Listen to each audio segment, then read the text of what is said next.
God.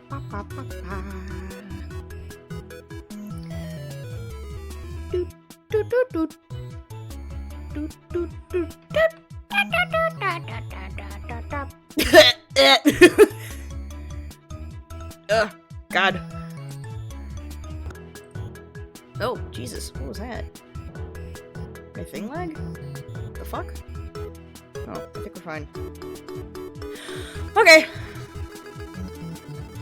Hi guys! Hi chat! Hello! It's big brain time! Big brain! Yes, yes! We're back in the courtroom, bitches! Goodbye, music. Okay. Hold on. Let me switch over. Oh, I'm on this screen. Whoopsies. I don't want to be here. I want to be here.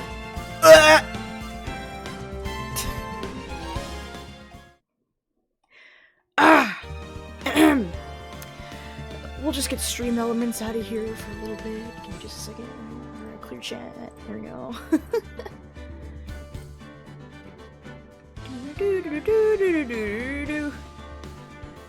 That music is very loud on my end.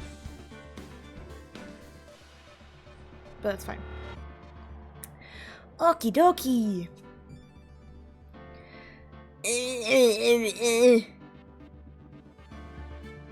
Chat, I'm a little bit eepy because I just woke up from a nap. A little tired, a little eepy, but that's okay, you know? Oh, God!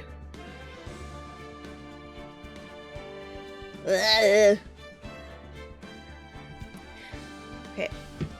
Chat, again, no PNG tuber because it makes the stream lag, or the game lag. Actually, let me send a message and pin it so that people know.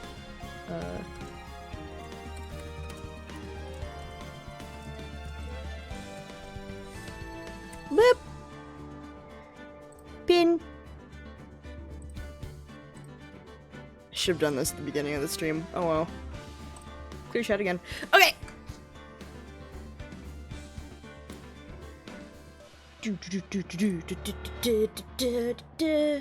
Back!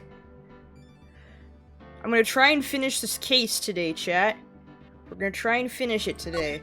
Because if we finish this one, this might be the last one of the first game of Ace Attorney. And then we get into the next one. Because there's 3 games shoved in this game. That made sense. I don't know if this is the last episode or not, but you know what? Fuck it. I don't remember anything. It's been a while. Fuck it. Whatever. It's fine. Maya! Hey! Nick! It's you! I forgot what voice I gave her. I'm glad Mr. Edgeworth made it through the day okay. It's a relief. Hey. Why'd you do that anyway? I don't know. I just knew I had to do something. I know I'm not the lawyer my sister was. I'm sorry. Well, you did save the trial. Just behave from now on, okay? Okay. No, fuck you. I'm gonna do whatever I want. Hey, we talk. Have you been questioned yet? No, not yet. Detective Gumshoe was here just now. He said, seeing as this is your first offense, we'll let you go after questioning. Phew! Oh, and he wanted me to get bail money ready. You can pay for me, okay? Huh? How much? I don't know. I guess he'll send you a bill or something. Why do I picture giant bales of money every time I hear the word bail? Any luck with Mia? None. I can't get through to her at all. I tried. I really did. I don't know what to do. I think I probably shouldn't have stopped my training. She sounds like she really did do her best. I should check and see if there are any waterfalls in the local area. I wonder if I'll ever get to see my sister again. Oh, that's fucking depressing. Dude, I'm still waking up from my nap. Jesus. Okay, I guess we're just moving everywhere. To my office. Sure is quiet here with nobody around. Right? Oh, right. I have to get Maya out of that detention cell soon. Can I examine? No, I can't. Oh, there's just nothing here. Awesome. Okay, well, since Gumshoe was here, let's go find Gumshoe. I think that's... Jesus, I forgot how creepy that thing looks. Jesus. Detective Gumshoe's not here. Gumshoe's at the scene again today. Huh? Oh, really? He's a live wire, that one. Got into a fight with the chief for not following protocol. Not following protocol? I thought he wouldn't help them build the case against Edgeworth. Oh, weird. Okay, well, he's at the crime scene. Where is he? There are fewer than there were yesterday, but the cops are still going around in the park. I wonder if Detective Gumshoe is here today. I was literally just fucking told... Phoenix! Jesus! Get your shit together. Haven't seen Larry around today at all. Probably off paying through the nose on a date with that lovely Beyonce. God, it's so depressing. There's like nothing here. Where are the woods? Camera's still there. Oh! Hi, Gumshoe! Jesus! Hey, Detective Gumshoe! Hey, pal! The trial today, Yes? What about the trial? Well, I was gonna say good show, but it wasn't really all that. Though you did save Mr. Edgeworth, I guess. I just wasn't sure how to thank you, you know? Thanks. Cool. Gumshoe, what the fuck do you want? Oh, tomorrow's trial. Detective Gumshoe? Any idea what strategy von Karma is planning for tomorrow? It sounds like he's bringing in another witness. Another witness? Oh, right, he said something about that in the trial today. What voice did I give him again? I don't remember. I think I gave him something squeaky.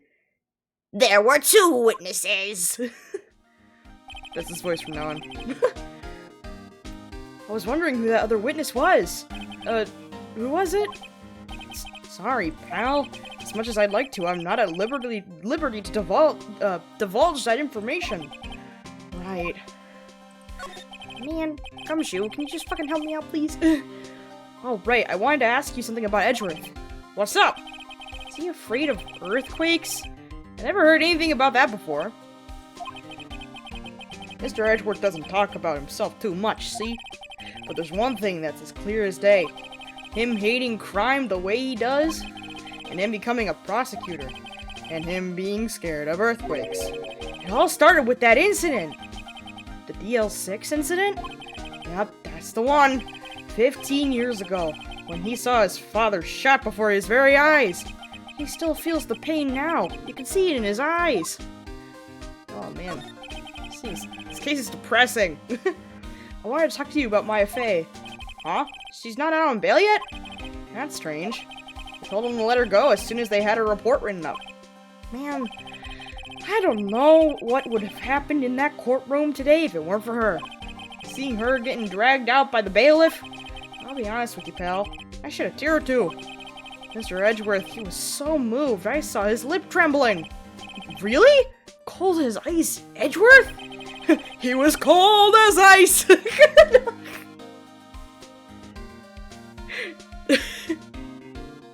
Just you didn't say the kind of music I listen to. My love. Okay. He was really grateful for what she did, you know. I'm going to head back to the station. I'll get the report on Maya and get her out of there as soon as I can. Thank you. Oh, wait!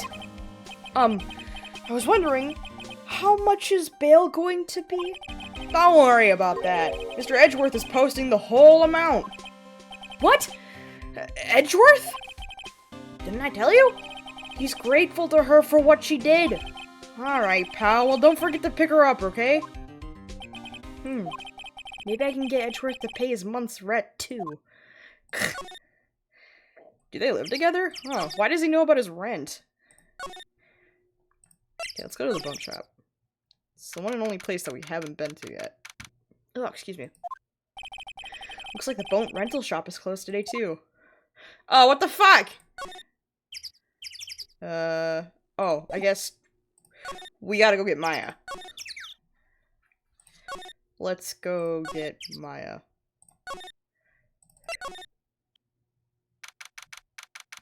Cool. Hey, Nick! You finally came! They just finished the paperwork. I'm free to go. Free at last, huh? Those interrogators were really mean. They were like, okay, what'd you do this time? Like, I was some kind of criminal. Can you believe it? Well, they let you out in the end, didn't they? Oh, that reminds me. Thanks for bail. Thank Edgeworth. Huh? He posted bail for you. She said he was grateful for what you did. Mr. Edgeworth did that? I have to make it up to him. We've got to win this case, Nick. Oh, okay. What the fuck? How? What do you think we should do next? We're kind of lacking in the clues department. We could go to the park and look for Gordy. I was kidding. Still, if there are any clues out there, the park's as good as a bet as any. What do you say? Shall we head down there? Sure. Cool. Have you noticed anything lately? You know, I did notice one thing while I was here in detention. It's really pretty comfortable in here. It's warm, and they keep it very clean. I meant, have you noticed anything about the case? Well, not much more than that, no. She's probably still upset about Mia. I should leave her alone. Okay, back to the park! How do I get there? Entrance. Entrance. Oh, she's with me. Okay. We just said we should leave her alone, but now she's with me. Okay, cool. There aren't many cops around here today, are there? They're probably back at the precinct, working up the case against Edgeworth. Oh, fuck. Lada. Oh, what voice did I give her? I don't remember. It was something southern. Hey, y'all. Hey, it's Lada. Y'all really did it today. What did we do now? Nah, I'm not complaining. See, I did a little thinking. A little self-reflection, you might say. I realized that being a witness is a mighty big responsibility. But I just went up there and started blabbing any old thing that came to mind. Lada. So you see, I want to make it up to y'all. Make it up? Okay. Cool. What did you think of the trial? To be honest, I was doing it half just to say I'd been a witness. Even though I didn't really see anything. Kind of convinced myself I had, though. I'm sorry, I know I caused y'all a lot of trouble. Well, memory is a tricky, vague little thing. Yeah, I sure know that now. I'll be fine the next time I witness a murder. Right! You mean the first time you witness a murder? What about Gordy? Right! Well, the way I figure, the trial's only stoking the flames of Gordy fever. I'll get my exclusive photos and rocket to stardom. All right, Lada! You go, girl. I wish I could be an investigative photographer, too. Finish your spirit medium training first. Okay, how are you gonna make it up? Lada, what do you mean by making it up to us? Well, you see, actually, I got a bit of information for you. What? That Von Karma didn't want me to say nothing about it. What information? Now we're getting to the heart of it. See, I reckon we might be able to do ourselves a little exchange. Exchange? I thought this was to make it up to us. Right. I propose a little exchange to make it up to ya. What? Information don't come cheap, my friend. Hey! I see you thinking, my, how unsophisticated these southern folks are. It's written all over your face. Let me tell you, most southerners are way more sophisticated than you. I'm just the exception, okay? Well, what'll it be? We gonna deal or not? What we do, Nick? Sure, fucking take it. We don't have any other leads, so I don't think we have a choice here. Okay, how much? Huh? You completely off your rocker? I may not be sophisticated, but I'm not trying to rob the poor. Huh? The only fair exchange for information is information. Listen good. What I need from you is information about Gordy. Whoa, Gordy! But Gordy isn't... I mean, Gordy might not exist. Then bring me proof that shows he don't. I'll be keeping watch from the car, okay? You see something, y'all come to me first. Got it? Okay. Right. See y'all later. Okay, Nick, let's get hunting. Hunting?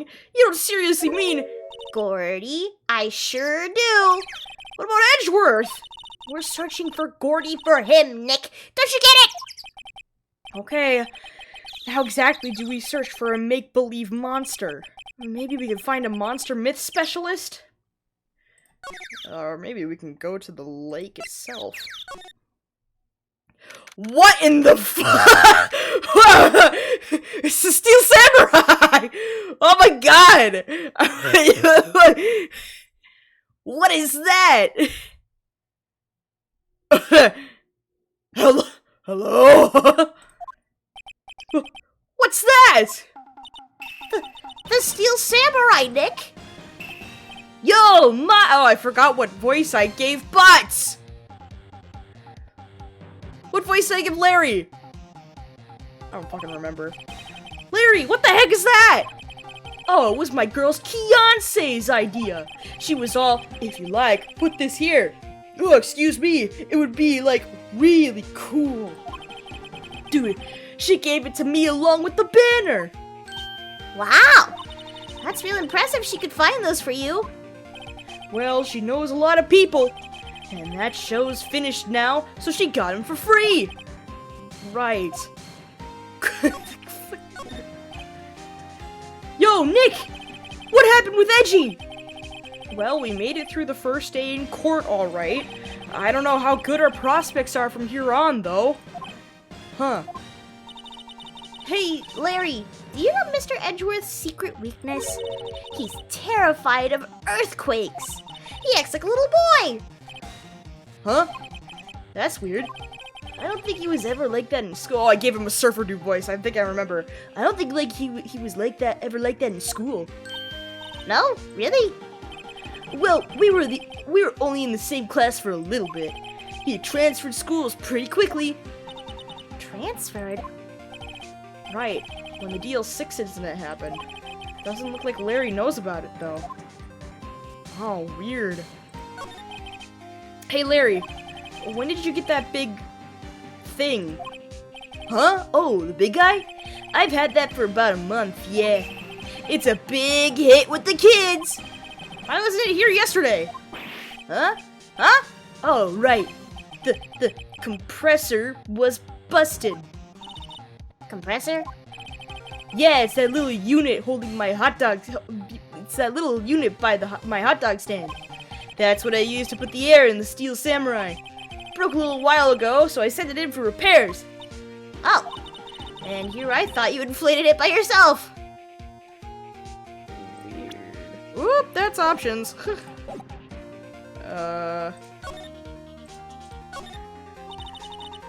What's this machine? That's a compressor.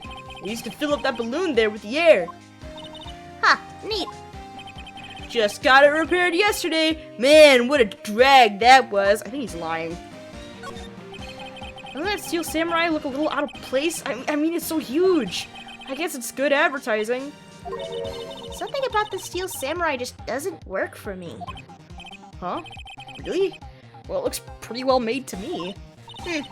Still a novice, aren't you, Nick? Really.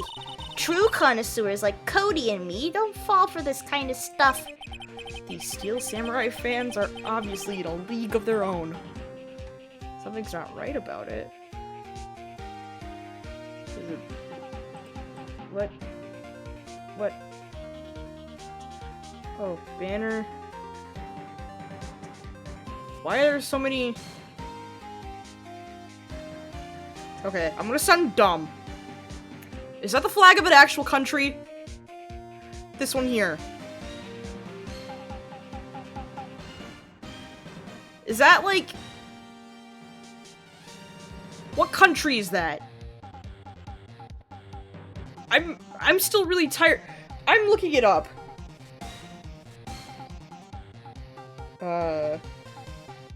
Country flag that's the first Google search response is country flag that looks like Texas. Green with red dot.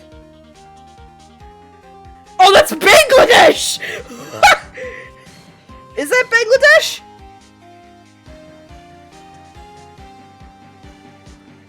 Wait.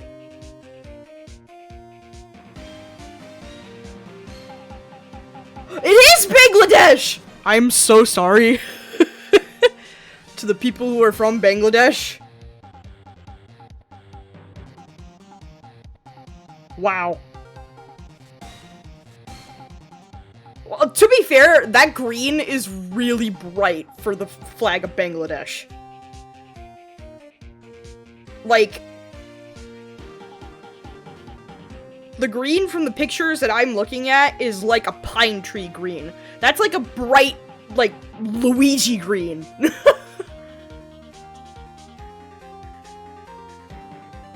Wow. Yeah, we're just gonna say that the green really threw me off. Sorry, people who are from Bangladesh, for me not recognizing the flag. That is my B. I'm a little tired. What is wrong with the statue? This flag looks sadly out of place here, flapping listlessly back and forth in a cold wind under a cold sky. I don't know, I think it gives the place a kind of festival atmosphere. Reminds me of the War of the Eyeglasses. War of the what? Huh? What? You mean you don't know the War of the Eyeglasses? What the heck is it? Our local fair used to do it every summer. Huh, I guess we were the only ones. I ask again, what the heck is it? I guess we'll never know. Can you ask Larry more questions about... Oh, no, I guess you can't. Okay, for now, I guess we'll move. We'll move around. Oh, okay, cool. Oh, hi! Hey, y'all! Well, Y'all find anything about Gordy? No, I just found a big giant steel samurai. no, nothing. Well, keep moving! It gets cold out here at nighttime. It is a little chilly. I think I have to sneeze. Whoa, no you don't! No sneezing! Oh, shit. I told y'all no sneezing!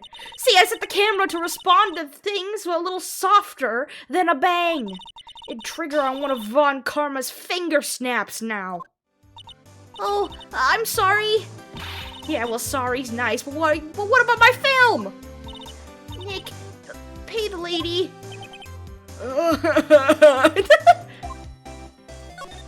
Sorry. I learned something in today's trial, that's for sure. Testifying is serious business. That's why I decided not to talk about that case anymore. Huh? Whoa, didn't you say you had information about the case? Tell us that at least.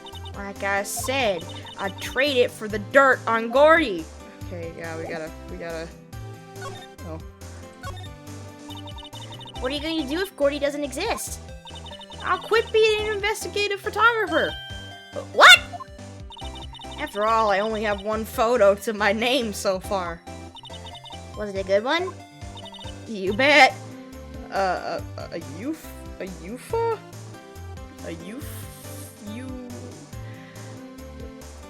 I give up. Miles is as confused as I am. Anyway, if I can't get a career making photo this time around, then that's it. I'll quit and go back to school. Huh? So you really are a university student? Yeah, well, I'm taking a break for a bit. Right. Okay. Oh, Gordy's not checked off yet. Oh.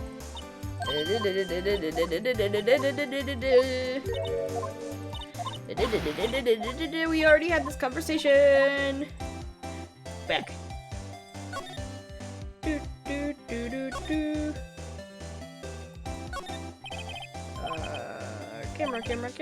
Camera. Okay, let's go to the boathouse. I think maybe that's where we'll find,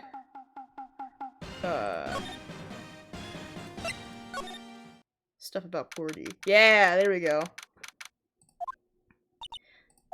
It's always so quiet here. I wonder if the boat shop is closed for good.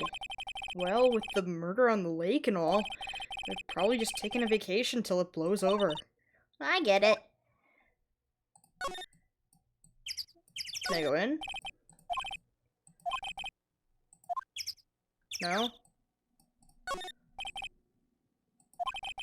Can I go in? I wanna... Let me in, please! Let me in! Oh my god, it's Mink! Yo! I like the new username, Mink. Hell yeah. It was great.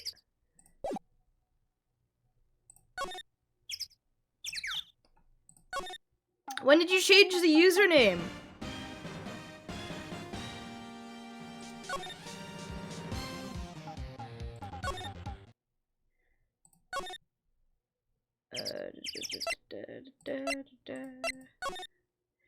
Yesterday? Oh, hell yeah, man. During Ronan's stream. Hell yeah, man. That's great. I like it, man. I need a drink of water.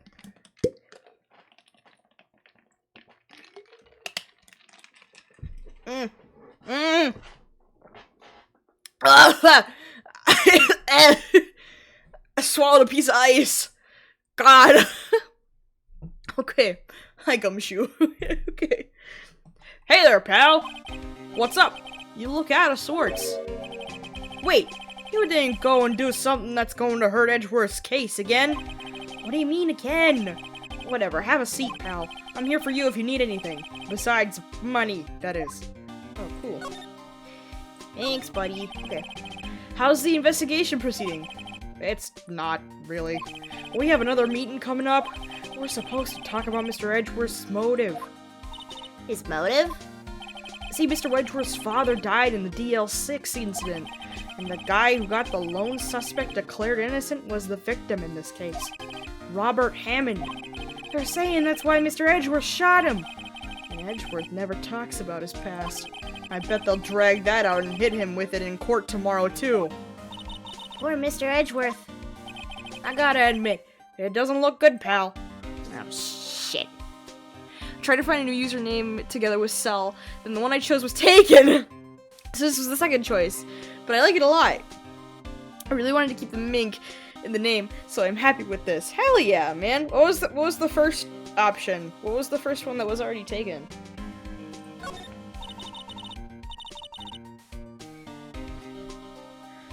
I have chocolate. Oh, nom nom. Ow.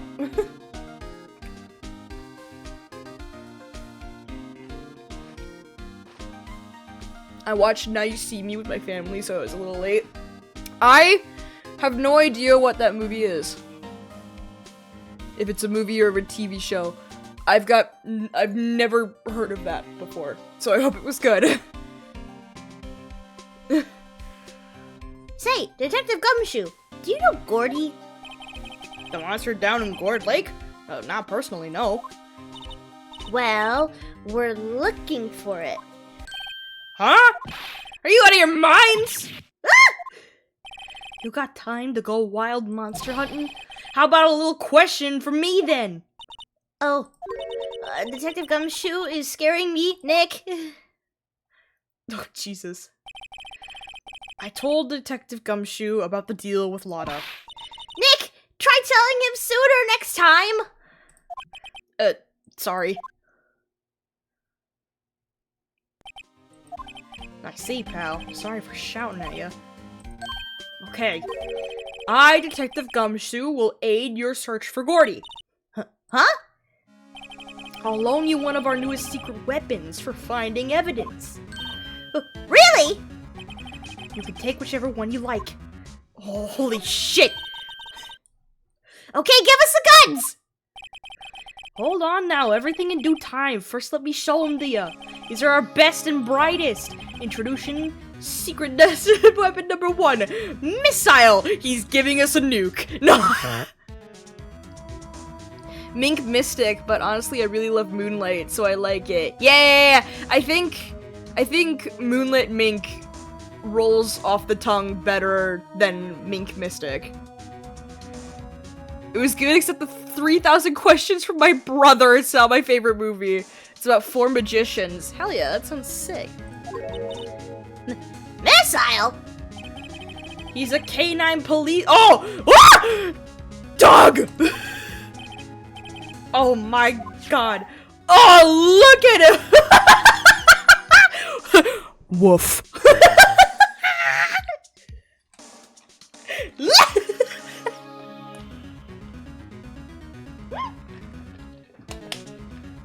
Dog! Here he is! Hey, he's cute! Look, Nick, cute dog! A cute dog. And this will help us. How? Woof. Next, secret weapon number 2. A fishing pole. Here, this is my own personal pole. Detective Gumshoe, we're looking for a monster. Yeah? How are we supposed to catch a whole sea monster with a fishing pole? You never know till you try, pal. Okay, this next one is the last one. Oh, please, I'm already overwhelmed by our choices. Secret weapon number 3. A metal detector. Here, Detective Gumshoe.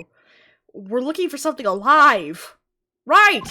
How are we supposed to find it with a metal detector? Hey, you never know, it might have been eating soda cans! Well, which one will be? I want all of them. Can I have all of them?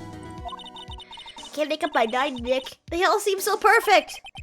I can't make up my mind either, for the totally opposite reason! Oh, well, I suppose it can't be hurt to borrow one of them. I had to choose one! We're borrowing the dog. Can we borrow a missile? Sure thing, pal. Be good to him. Woof. He's so cute! Oh boy. Yay! Very cute with shiny eyes. Can I borrow all of them? What are the other things? Yeah, sure, pal. But I have to take back the last one I lent you. Department policy. Oh, shit. Okay, hold on. Okay, we have to choose... Okay. Dog. Doggo. Doggo's gonna be great. We'll come back.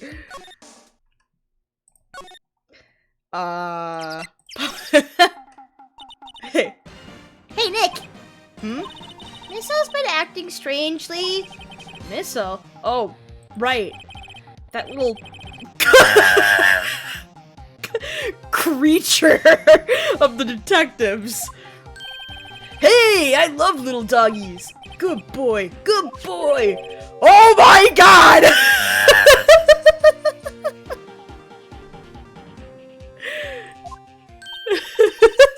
What's wrong, Misso? Ah!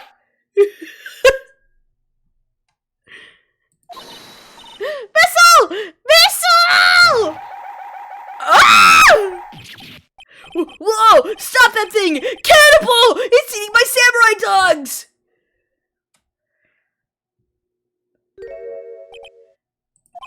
My samurai dogs. Wow, he ate every single one. I'm sorry, Larry. Sorry? Sorry, don't pay my bills, Nick. It's gonna have to this time. Oh, shit. Okay. Well, Gumshoe.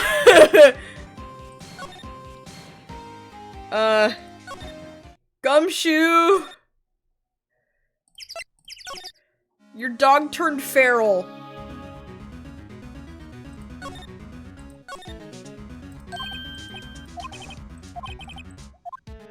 I'll take the fishing pole. We'll try that. If it breaks, be sure to dispose of it properly, okay? Right. It's sadly flimsy and of dubious utility. Nice!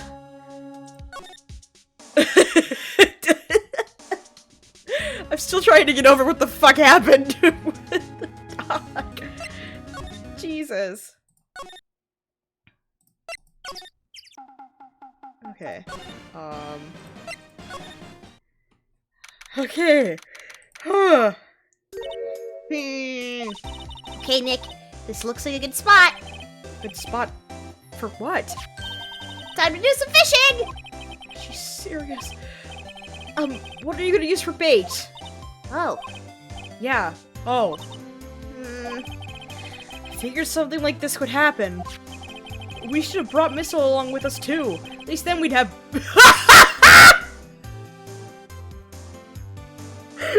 Phoenix!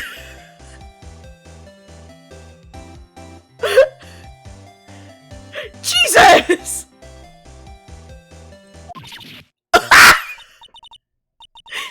Nick! How could you?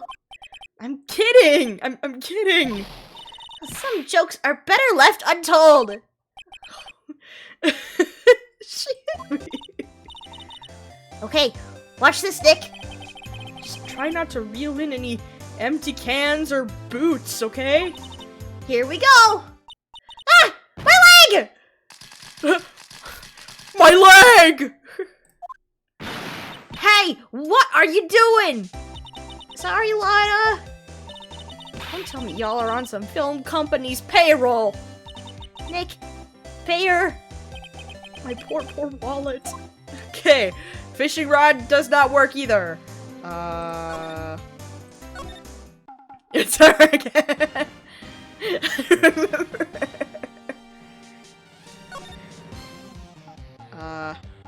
What if we go to the boat rental shop? Oh, no, okay. Metal detector it is.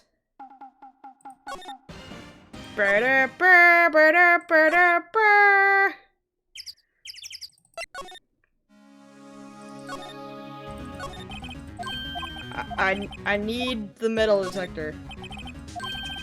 Yay! Makes noise when metallic objects are near. Useful detection device. Cool. Awesome. Oh my god, I got an achievement for that! Secret Weapons 3. Borrow all of Gumshoe's secret weapons. Wow!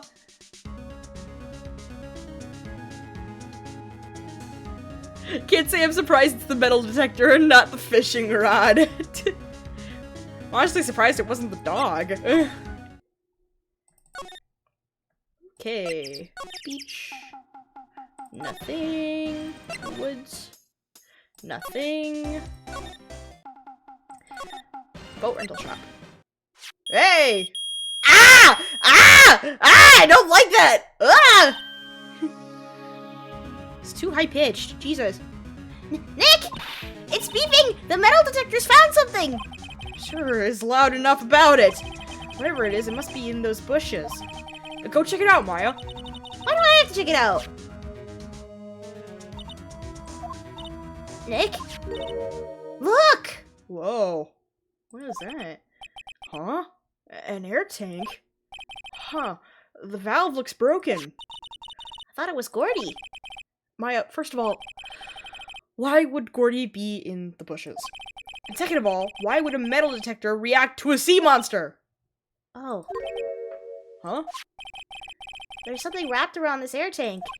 It looks like a string of that's Phoenix talking. It looks like a string of flags? Well, I might as well take it with us now that we found it.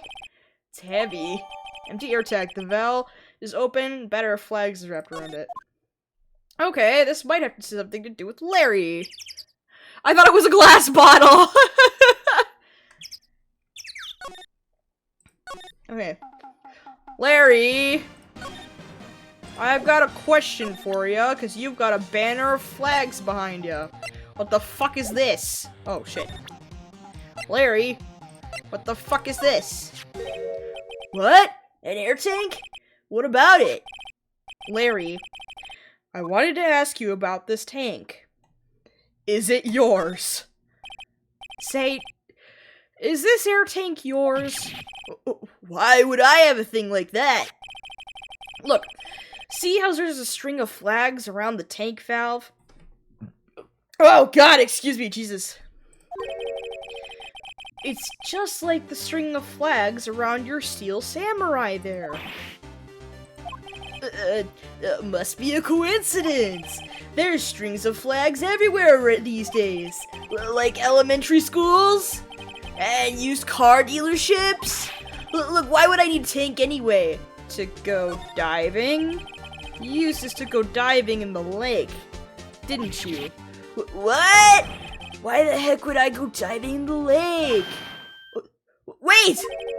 You're not saying I had something to do with that murder? No, not at all. Just, hey, you watch it, buddy. I'm not saying anything until my lawyer gets here. Larry, Nick is your lawyer. Well, Larry, she's right. Bah! Anyway, I never seen that air tank, okay? Yeah, right. Larry's hiding something, I can tell. Shit. Larry! Larry!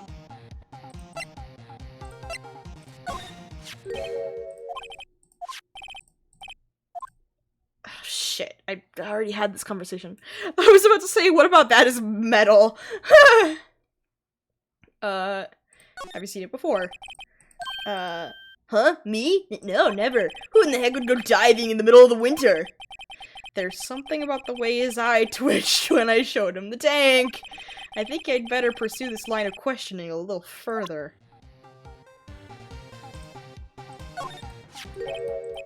Oh my god. Is it yours? Steel Samurai.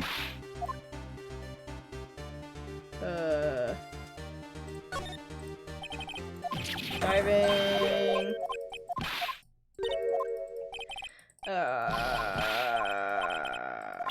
Okay. He's gonna be a little shit. Okay.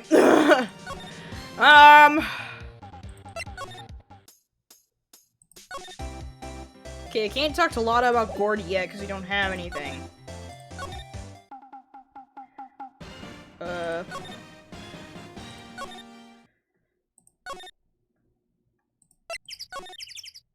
Oh, nice. Okay, I found the next point of transition. Okay. Detective Gumshoe isn't here. Now that you mention it, didn't he say you had a meeting to go to? Ah, that's right. Let's come back later. Fuck! Oh, shit! What the fuck? Looks like Edgeworth is in questioning. I fucking hate it when I think I'm making progress and it's just like, oh, I'll come back later. Mr. Grossberg is on vacation today. Great. Ah, fresh air! I gotta say, freedom feels great. Behave yourself in the courtroom tomorrow, okay? Misbehaving's much more fun.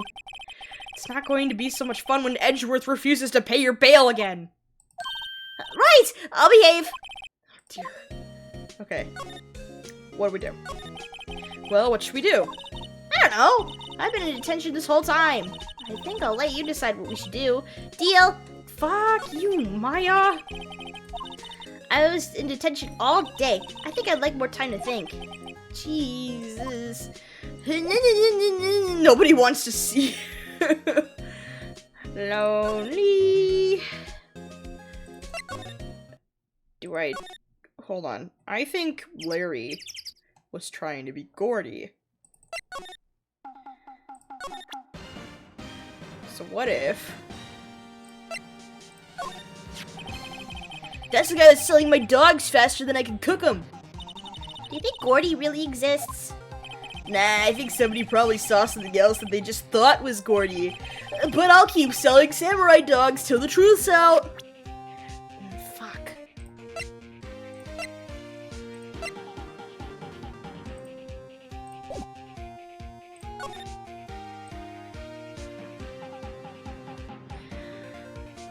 Ah, shit.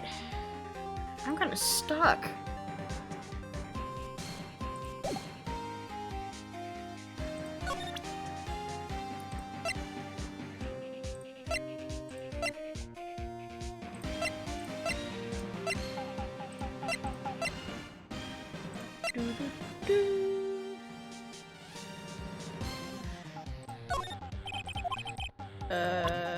I don't know much about that. I'm a mere seller of hot dogs. Okay, let's go talk to Lotta. Maybe we have everything that we need for her. I don't have everything I need for her. Shit, we already had this conversation!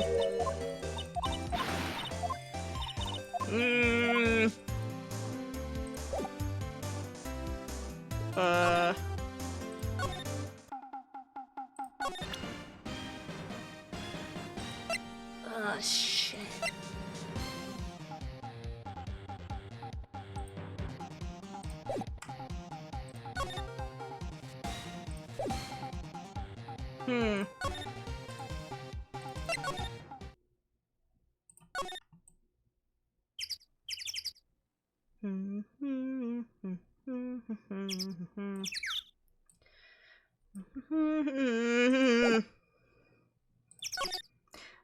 I really think it has something to do with Larry.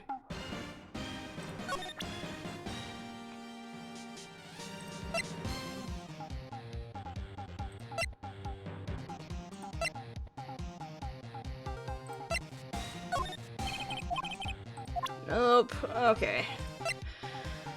Ah, shit. A mere seller of hot dogs.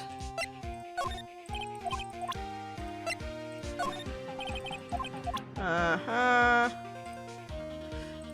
We already did that.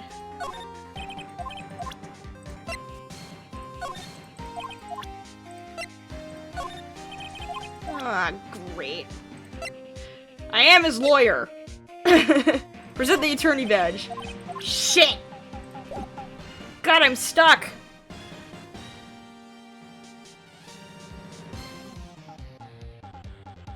Didn't he say he was selling more food while the monster was in the wake? He said that he was going to keep selling samurai dogs until the myth of Gordy was busted.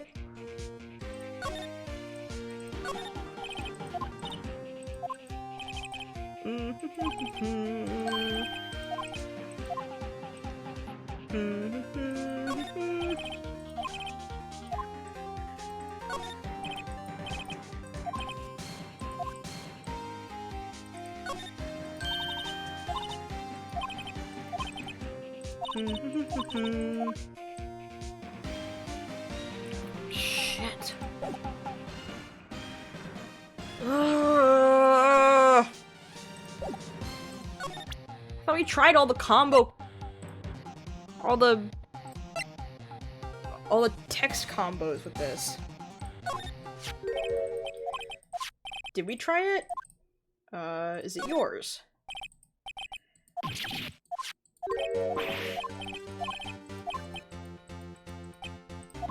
Huh? Oh, I didn't hit this to inflate something. You used this to inflate that, didn't you? Inflate what? What else? That big puffy steel samurai! And now why would you go asking me a question like that? Looks like I hit the nail on the head. Right. Actually, I was just supposed to, what the fuck? I hit all the wrong dialogue questions, except, okay. See, the compressor I always use was on the fritz, so I tried using the tank to inflate it just once, and it didn't go so well, as I suspected. Asking more about tank. It didn't go so well? Yeah! Do you think you could be a little more specific? Come on! Look, it's embarrassing, so I really don't want to talk about it. Tell us! Fine. Whatever, it's like what I said. The compressor was busted, so I took the tank and tried to fill the samurai up with that. And then...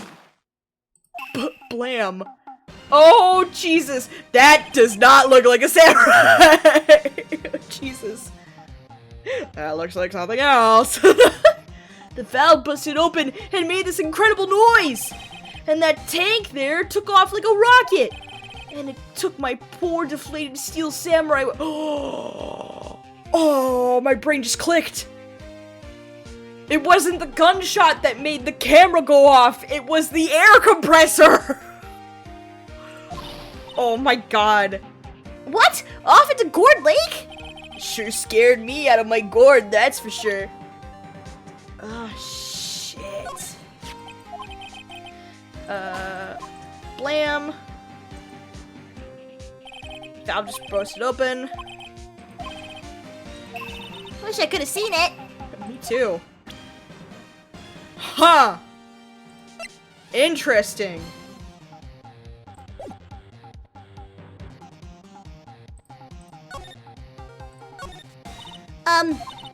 So the tank and the steel samurai you were trying to fill up flew away.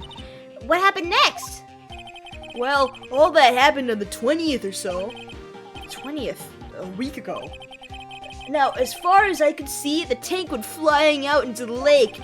So I went out every night in a boat looking for it. I mean, Kianse gave me that steel samurai after all. And when did you find it? Just the night before last. Flew way out there. Took me 4 whole days to find it. The night before last was the night of the murder! Sorry for not telling you, Nick. Actually, I was here on the night of the murder. But you see, I went home before midnight. So you didn't know about what happened? No. That's too bad. It's not all bad. We've solved one mystery at least. A mystery? Maybe we should go tell her. Oh, the steel samurai inflatable is Gordy. I can kind of see it. This arm is the head. Yeah, I see it. Okay. Let's go talk to Lotta. Well, Mr. Lawyer, I've got the info y'all need. Y'all got the scoop on Gordy for me yet? Gordy doesn't exist. Lotta, there is no such thing as Gordy. What? How can y'all be so sure? Really, Nick? Y'all got some proof Gordy don't exist? The proof that Gordy doesn't exist is out there somewhere, is here. Of course I have proof. No lawyer worth his badge could make a claim without the proof to back it up. Here's the proof that Gordy doesn't exist. It's the air compressor. Larry's air tank? What are y'all doing with an air tank? This. Oh, this is Gordy. Excuse me? What exactly are you saying, Nick? There's a stand near here, a hot dog stand. There's a giant inflatable samurai doll there, but a week ago, an idiot, who happens to be a friend of mine, tried to fill it. He used this air tank, and when the valve blew, the tank flew into the lake. Apparently, it made a pretty loud bang when it flew. A bang.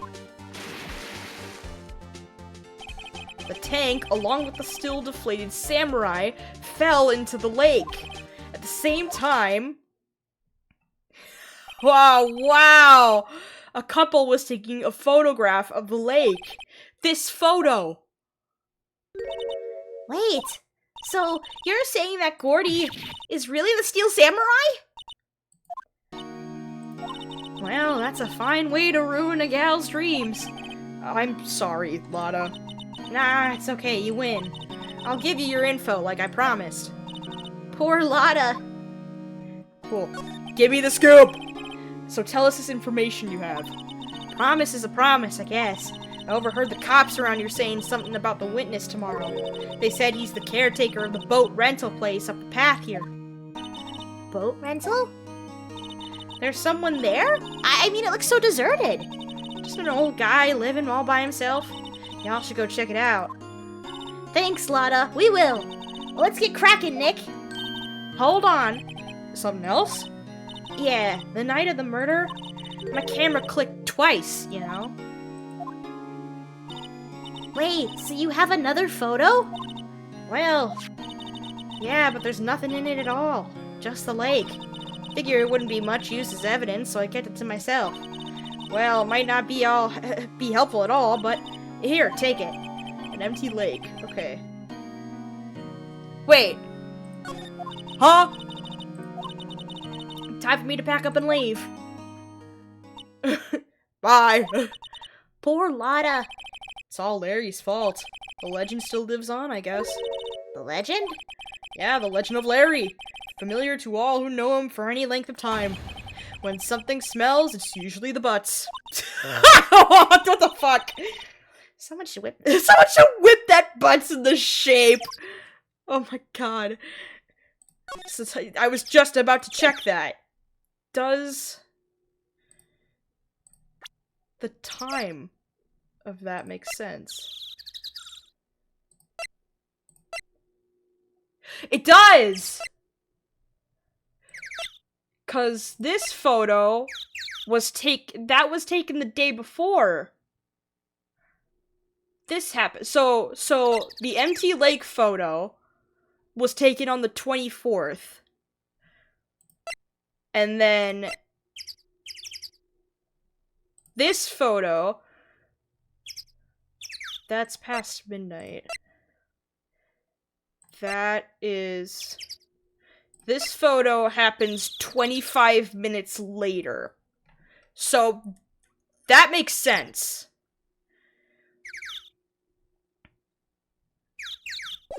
That makes sense. Yeah. Okay, let's head to the rental shop. Talk to the guy. Hey, Nick! This is the boat shop that Lotta was talking about. You're right. It doesn't seem to be anyone around at all. Well, let's go check it out anyway. Okay. I already examined all this. We're gonna move inside. Yippee! Bird! Look at the bird! Love the bird. Oh my god, who are you? Meg! That you? Ah! Hey, is that Keith with you? Where have you two been? I've been worried sick. Nick, you handle this. I think I'll leave this one up to you, Maya. Meg! Yes? Finally made up your mind, have you? My mind? You'll run the pasta shop when I'm gone? Pasta? Glad to hear it, glad to hear it. You make your old man proud. When you kids left the house, I didn't know what to think. I'm supposed to keep this place running. An old man like me. Polly! The kids are home! Hello! Hello! Ah! Nick! What was that? A parrot. The one on the perch. Keith! Yes? I leave the wet noodle in your... The what now? The wet noodle in your capable hands, sonny. Nick, what's the wet noodle? You don't want to ask, Maya. Based on the available evidence, I'd say it's the name of his pasta shop. That's a relief, isn't it, Polly? Hello! Hello! Yup. Oh, there he goes.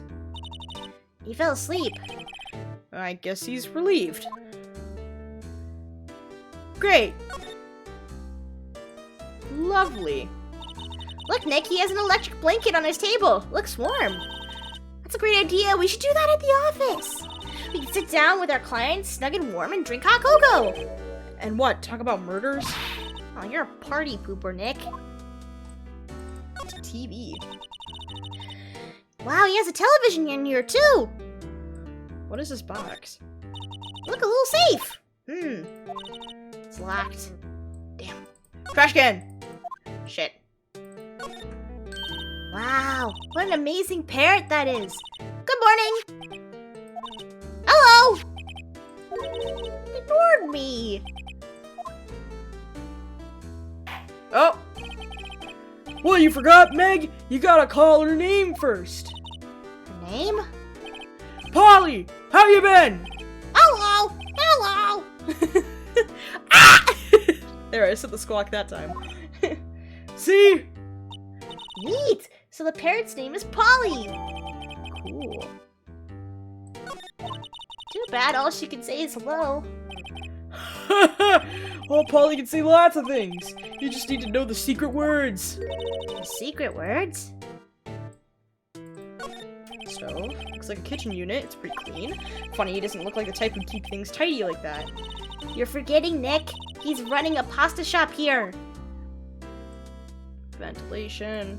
Fish. There are lots of various fish in Gourd Lake, aren't there? Something's funny, Nick. All these fish are saltwater fish. Oh, weird. Polly! Polly! What's your name? Polly! Ah! Cute. Miles found a new friend. Okay. Let's talk to this guy. A pasta shop? Yup. To think the wet noodle will live on when I'm gone. I fucking hate this. My father started it, you know, so that makes you two the third generation. Meg, Yes? tomorrow we'll start with the secrets of dough tossing. Dough tossing? You too, Keith. Yes? You'll be the best pasta wrangler the West has ever seen. Pasta wrangler? The West? Isn't pasta from Italy? Meg! Yes? You know the best pasta's always been made west of the Rockies, don't you? Right. Of course, everybody knows that. Nick, Huh? how long do we have to keep up about this? All in the family charade? This old man must know something about the murder. We're not leaving until we find out what that is. Okay. Cool. This is a boat rental shop, right? What are you talking about? This here's the Palace of Pasta, the wet noodle! Though now that you mention it, we haven't gotten many orders for spaghetti lately. All the kids come up and say, "Yo, dude, we want to ride in one of your boats!" That's why I keep them boats out there. Youngsters these days, darned if I understand them. I'm pretty confused myself. Nick, this isn't going anywhere. This old man is the witness tomorrow, right? We've got to find some way of getting information out of him. Okay, Polly. Polly is what we need information from. I want to get into that safe. My memory's gotten worse of late. That's why I just tell everything important to old Polly here. Everything important? I wonder. Polly, what's the number to the safe? Oh, right! Hey, Polly, watch it, will ya? See, Nick? All it takes is a little clever thinking. And a criminal mind. Quick, Nick, write that number down! Hey, don't get me involved in your little heist schemes. Okay, we're just gonna...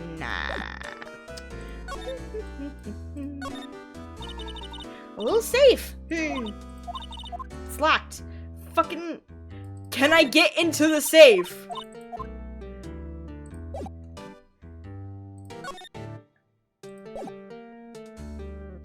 Can it... Let me in, please!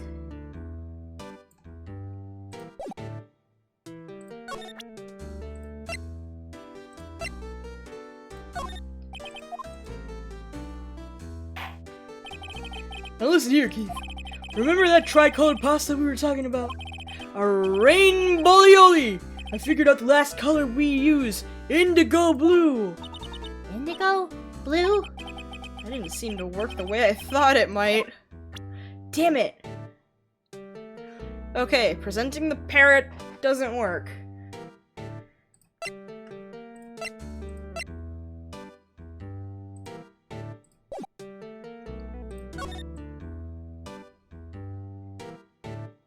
Oh, fishing rod. Oh, pfft. Great, thanks.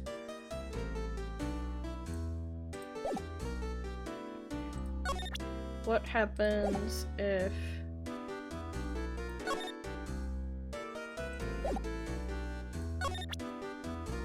I present the case?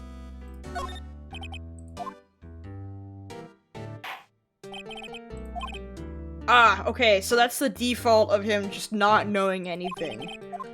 Is the rainbow stuff. Okay.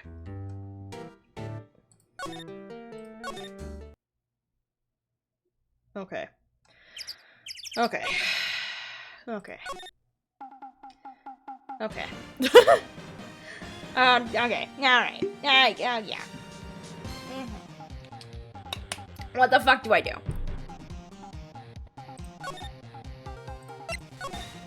I'm missing something.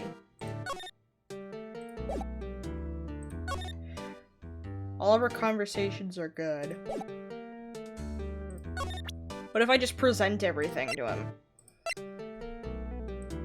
We already presented Polly.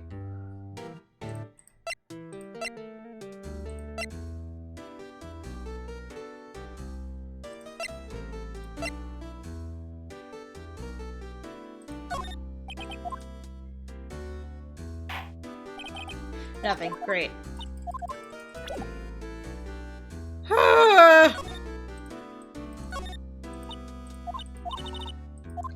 I have the combo!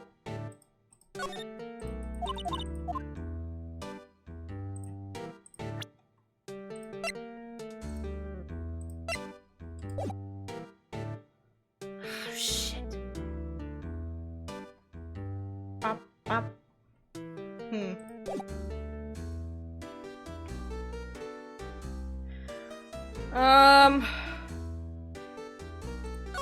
Okay, I'm gonna try and find a place where it'll automatically give me a text box convo.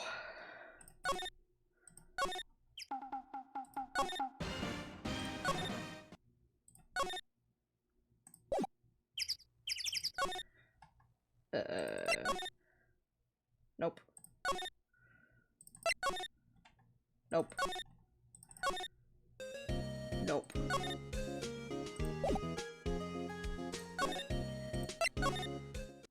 Grossberger's not here. Okay. So whatever I need to do...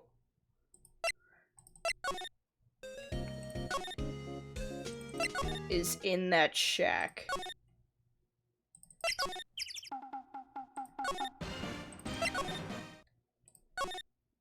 Boop.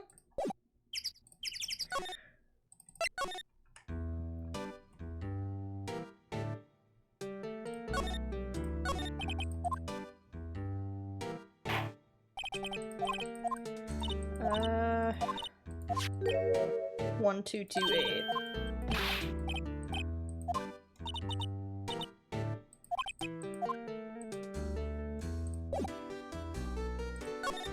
What if I actually have to type that in my keyboard?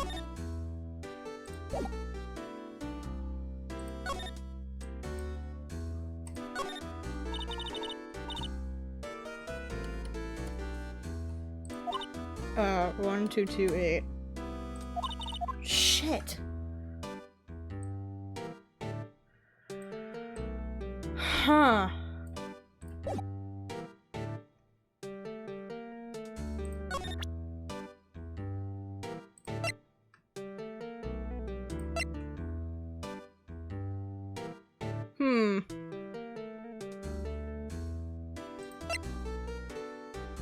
My brain is not very smart, guys. I do not know what to do. I have the code, it's not letting me open the save.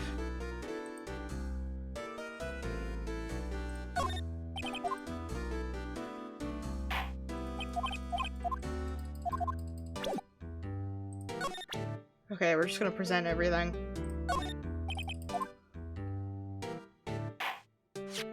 Oh shit! Oh my god, the attorney badge? That was it? What the fuck? Okay. That a lawyer's badge? Yes, it is. I don't believe it. This old guy is the first person to recognize my badge. I get it. Huh? Yep. I got you figured out now. You're not Keith! Nick! Now's your chance to clear things up! Sir, no, I'm not Keith. And I'm not Meg, either. We're here investigating a murder that took place on this lake the other night. Please help us. A lawyer, huh? Please, mister. Alright, I'll help. But on one condition. What's that? When this case is over and done, you'll run the wet noodle. Shit.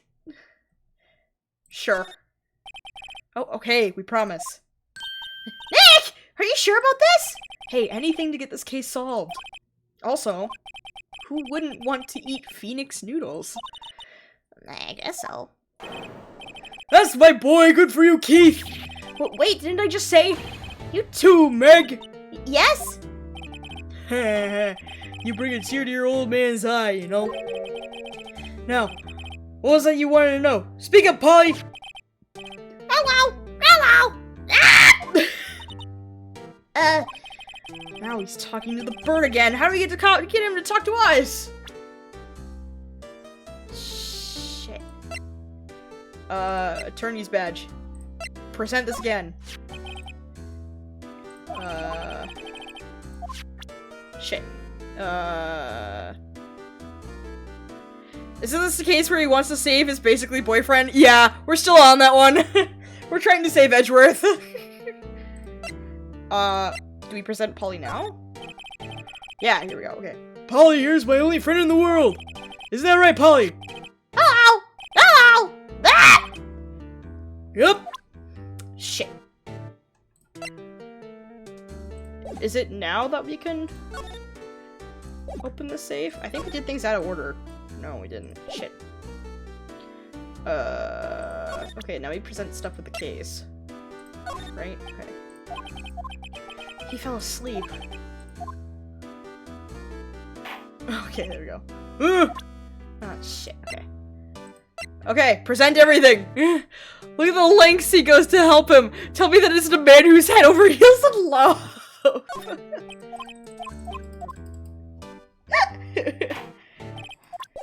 Oh, shit. Oh, wait, are we talking to him again? No, we don't. Presented that. Picture. Oh, okay. Yep, I seen this. You know something about this, sir? Keith. Yes? It's okay. You can call me Dad. Dad, you know something about this. Yep, the other night, out on the lake. Yes? Yes? I know all about that. I seen it. What? Tell us what you saw. Well, I suppose, since you're taking over the shop and all. Fucking tell me! God. Jesus, this guy is so complicated.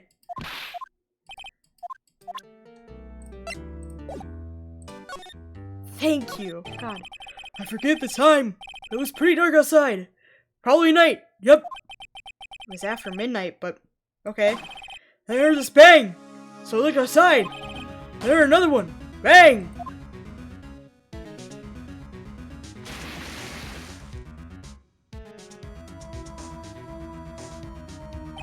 A while later, the smoke comes back.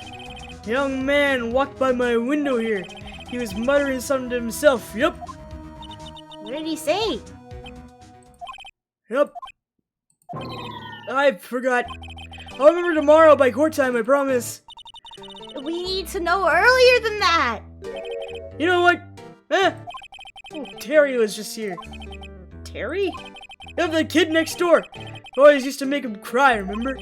He was wearing this tattered old coat. Got himself some whiskers growing out of his face. Is it Larry? Oh, Gumshoe. Okay, never mind. Comes up and tells me to come down to court tomorrow. Really? Somehow I don't think we're going to get much useful information from this guy.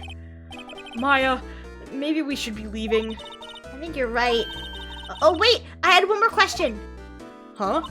Polly! Have we forgotten something? Ah! Don't forget DL6! Ah! What the fuck? Huh? What did she just say, Nick? One more time, Polly! Don't forget DL6! Ah! What the fuck?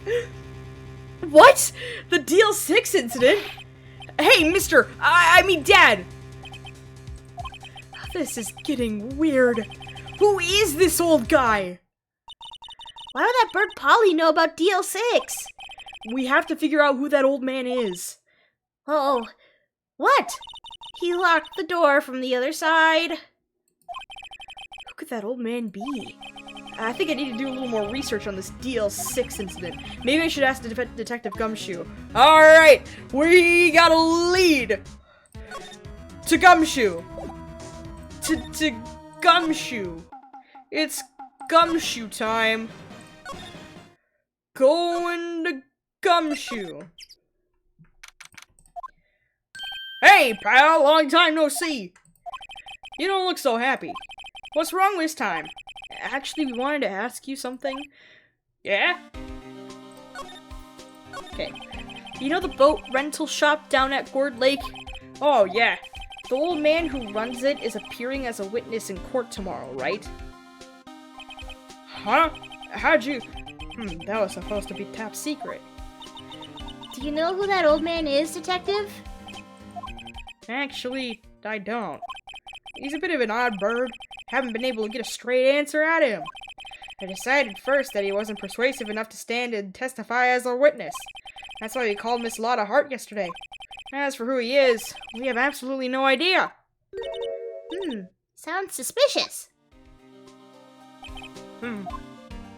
DL6. Detective Gumshoe, please help us. Huh? We need to know about the DL6 incident. That was when Edgeworth's father died. I can't help but think that it has something to do with this current case. To tell the truth, I don't know much about DL6 either. Mr. Edgeworth forbade us from reading the file. So, I'm afraid I can't show them to you either, pal. What? However, if you can convince me somehow that the DL6 incident is related to this case, well, I guess I'd consider opening the file up. Yes, I can, 'cause of the fucking bird. What's that? A parrot? The old man at the boat's rental shop's parrot. The parrot knew about that incident. That incident? DL6. What? Polly! Have we forgotten something? Ah! Don't forget DL6! Ah! Ah! I'm pretty sure that old man must have taught her that word. Yeah, but how could that old man know about the DL6 incident? Wait, what if that old man was connected to DL6? Nick, you think he might be... Oh, you think he might be? That's how you're supposed to say it. I get ya. Sounds like you need information on the DL6 incident. Through there's the station's records room. I'll give you special permission to go in and find what you need. All right, way to go, Detective Gumshoe. Okay, Nick, to the records room. I guess it's time we faced Edgeworth's past. Fuck yeah, backstory, it's lore time! Let's go! Lore time! It's lore time, chat! Here we go. Wow, it's amazingly dusty. 10 years of files and 10 years of dust, I guess. Let's find that DL6 stuff quick. 15 years ago, both me and Edgeworth were 9 years old. We were almost through with 4th grade when he suddenly transferred. Because of DL6? Nick, I found out where the file is! Oh, thanks! Just let me know what you want to know about the DL6 incident. I'll go get the right file. Cool. Fuck yeah. Alright, case summary. Well, first I have to get a handle on the main facts, like a summary. Right. Summary. Found it! Here you go! December 28th, 2001. It's exactly 15 years ago from the day after tomorrow. So in 2 days, the case is closed. Somebody go get Mad Pat! The incident took place in the elevator of the district courthouse. What? It's the same district courthouse where we're holding the trial now? Looks like it. There was a large earthquake at 2 p.m. on that day. Part of the court building collapsed, and all the lights went out. Wow. That was some earthquake. Oh, little Edgeworth! At the time, 3 people were trapped in the elevator. It took 5 hours for them to be rescued. 5 hours! That'll be scary like that in the dark? Oh, shit. There was a lack of oxygen in the elevator, and the survivors were unconscious. The survivors? One of the 3 in the elevator had been shot in the heart. That was Mr. Edgeworth's father, wasn't it? He said that his father was shot before his very eyes, so Miles Edgeworth was one of the other passengers in that elevator. Damn, okay, that's why he's scared of earthquakes. Do you have data on the victim, Edgeworth's father? Yeah, hold on. Victim. Here, found it! Gregory Edgeworth, 35, defense attorney. If he were still alive, he'd be 50. He lost that day's case in court and got in the elevator with his son, Miles. Miles! Miles Edgeworth, of course. So he was in the elevator with his father. From the angle of the bullet and other evidence, it could have not been a suicide. The murder weapon, a pistol, was found in the elevator. The pistol had been fired 2 times. Where have I heard that before? Huh, sounds just like this current case! What's going on here? Oh shit, what the fuck? Got any data on the suspect in there? That would be the guy that got my mom arrested. Hold on, this is it. The man arrested as a suspect in DL6 was Yanni Yogi. He was a clerk in the court, apparently. Huh.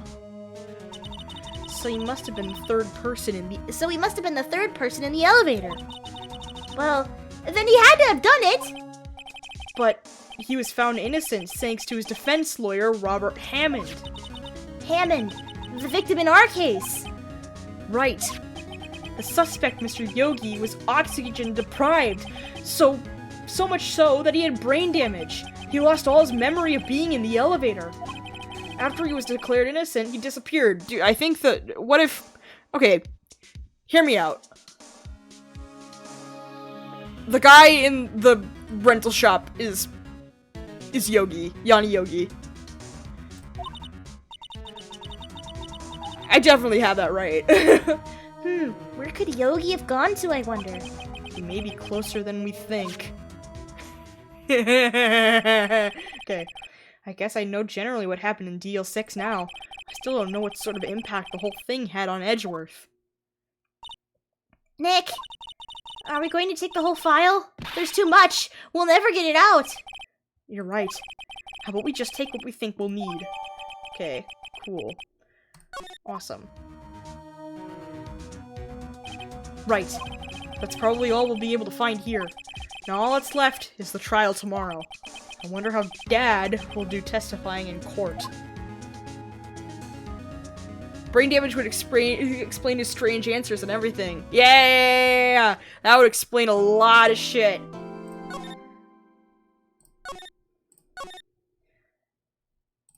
Okay. This might be it.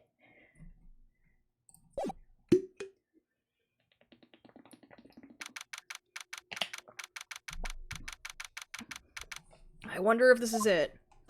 There might be a day 4. I don't know.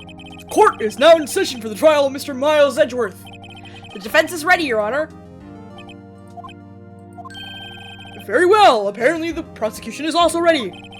Who's the judge here anyway? Mr. von Karma, your opening statement. Very well. No opening statement. So... Not so fast, Judge. I was taking a meaningful pause before speaking. Right, of course. A prediction. Today's trial will end 3 minutes from now.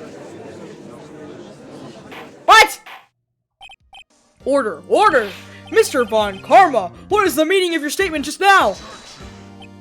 Bah! Must you question everything? It will be over in 3 minutes. We have no time to waste. I'll call my witness now. Right. I call my witness, my decisive witness, to the stand. It's that mysterious boat shop owner. Okay, here we go. This is gonna be interesting. Witness, state your profession.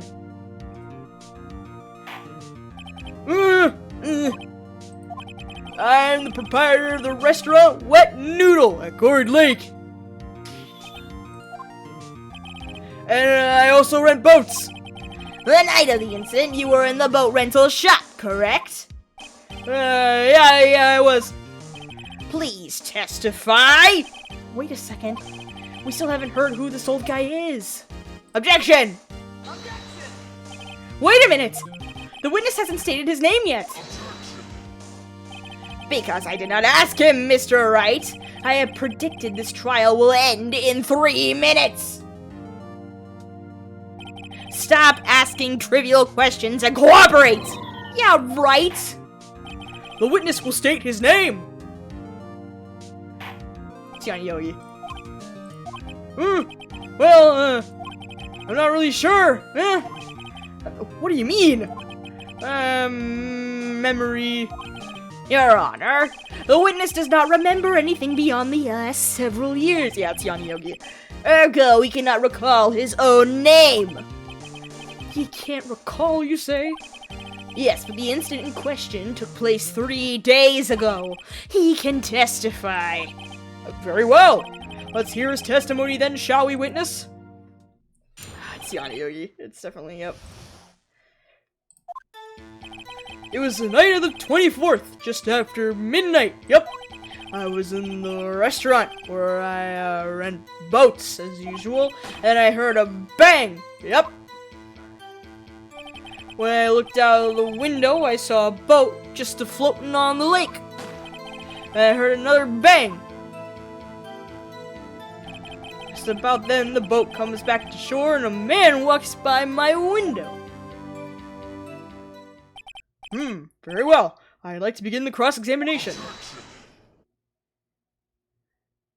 There is nothing to question in my witness's testimony. Ergo, no need for cross-examination. Besides, there are only 10 seconds left before our 3 minutes are up. Judge, your verdict, now! Yes, Mr. Wright? Please, let me cross-examine, Jesus. What are you saying? Of course I'll cross-examine the witness. Very well, you may begin. Ah! He's having a heart attack. What the fuck? Excuse me, Mr. von Karma? 3 minutes just passed. I see, well then, let's just take our time. You may cross-examine the witness. Yeah, fuck off, Karma.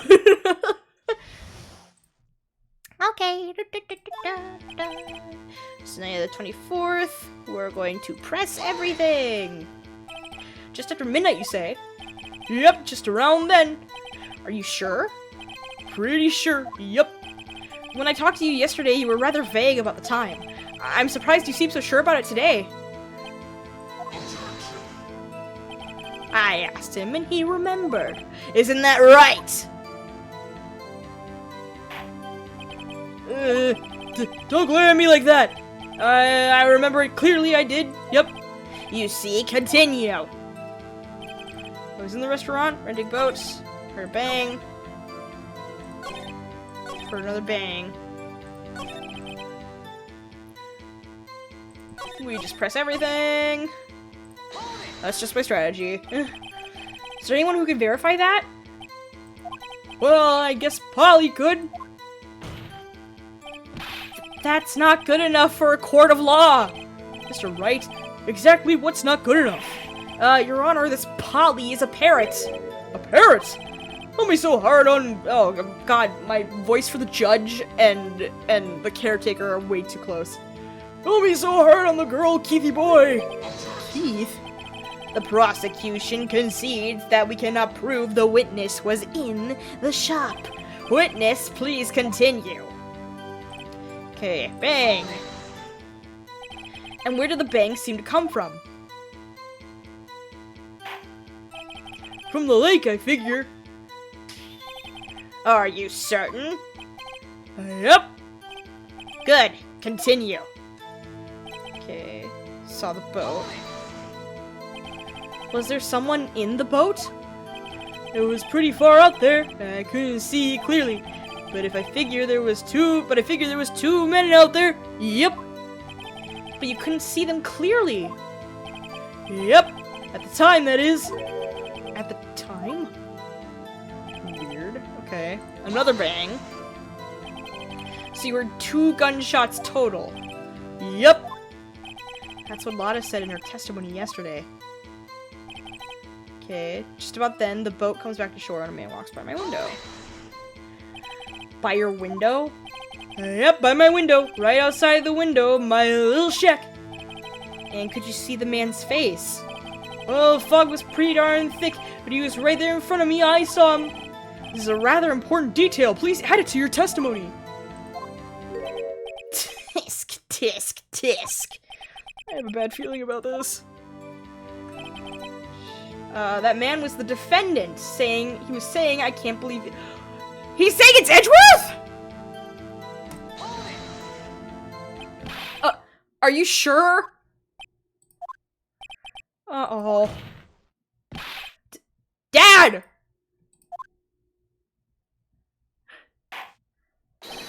Dead certain, Keith! He said I can't believe he's dead as he was walking by too. Witness! Are you sure that the person you saw was Miles Edgeworth? It was him! That Edgeworth boy!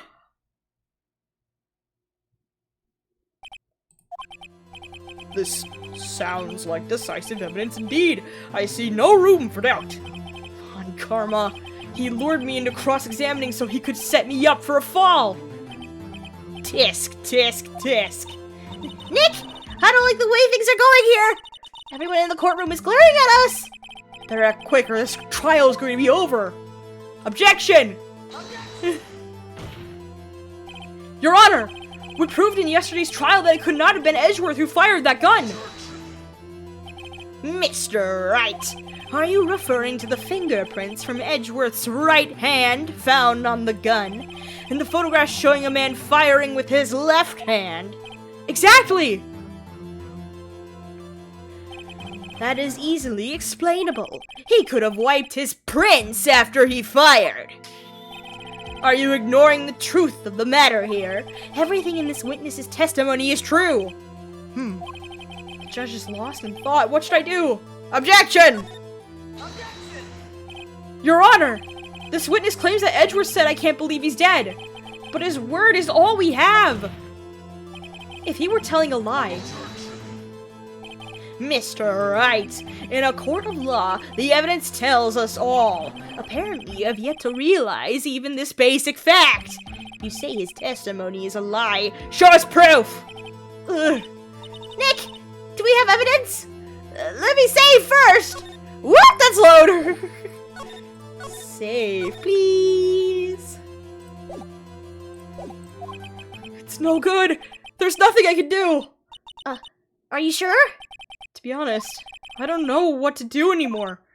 Please? Can you hear me, sis? Please! We need your help! Nick needs you!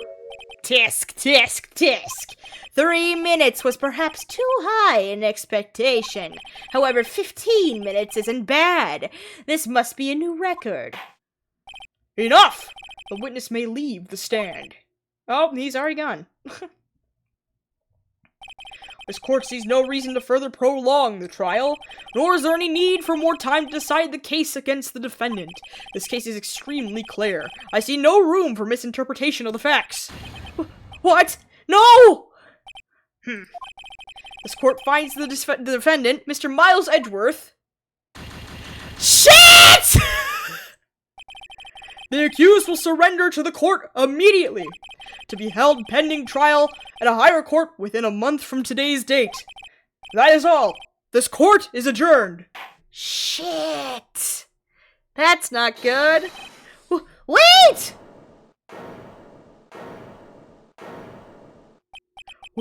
Who was that just now? Me! Huh? Ah! Oh, it's Larry! Larry? What are you doing here? Listen! You gotta listen to me! My throat is starting to hurt so bad. But we push on.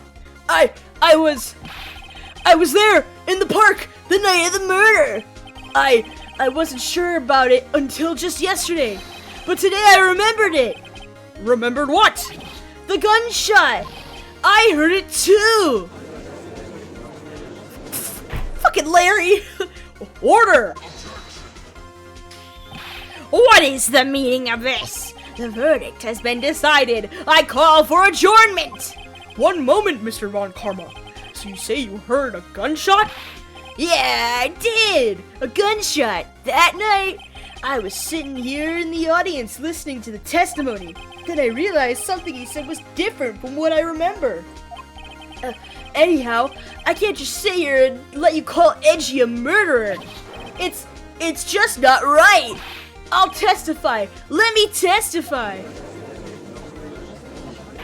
Holy shit. Order! Order! Well, this is the first time something has happened like this in my court. I'm not quite sure how to proceed. Judge, you've already given your decision. The trial is over. Nick, this is it. Larry's given us one final chance at this. She's right. If only it wasn't Larry. He could make things even worse. Mr. Edgeworth was just declared guilty, Nick. It doesn't get any worse. You're right. Okay. Your Honor, if there is another witness, it is our duty to hear him speak. Right here, right now. A waste of time. The verdict cannot be overturned. Allow me to speak my opinion. In all court proceedings, it is our duty to prevent an inaccurate verdict. In order to make sure no mistake has been made, every witness should be heard. What is this? I withdraw my previous verdict of guilty. Fuck yeah, let's go. Mr. von Karma, I order you to call this new witness to testify. Now! What? The court will adjourn for a 5-minute recess. After that, we will hear this new witness. Court is adjourned! Jesus fucking Christ. Fucking Larry, of all people. Okay.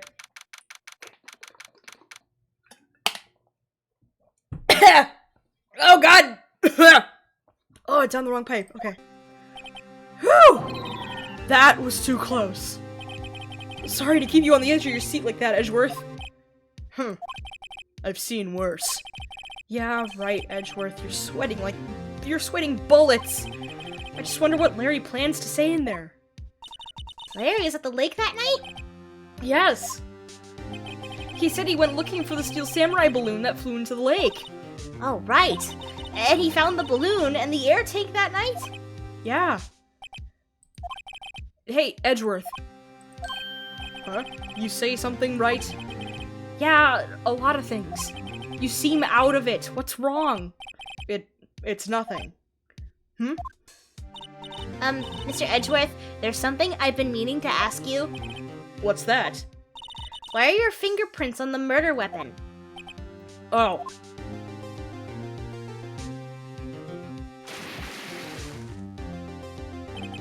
When he fell into the lake, I went into a daze. I couldn't understand what had happened. I couldn't think straight. Then I saw the pistol lying on the floor in the boat in front of me. I picked it up without thinking. I didn't have a reason, really. I see. Right. Yeah? This might be our chance. Our chance? To have a romantic relationship together? No, I'm kidding.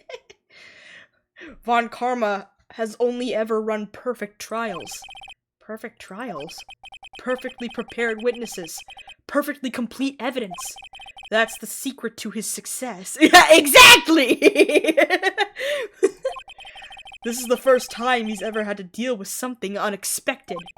He has to let someone he hasn't even talked to testify before the court. That someone is Larry. What are you getting at? It's likely his testimony will be full of holes, right? That's right, Nick. No 10-minute trial this time. We'll milk this one for all it's worth. Hey, it was 15 minutes. 15! Everything's on Larry now. That was this might be our last chance to kiss. Alright, here we go. Court is now back in session. Witness, please testify to the court about everything that you saw on the night of December 24th. Right, leave it to me. Please, Larry, don't mess this one up. I hate to admit it, but you're our last chance. Von Karma didn't even have time to prep his witness. I just hope Edgeworth is right about this being our big break to go and kiss.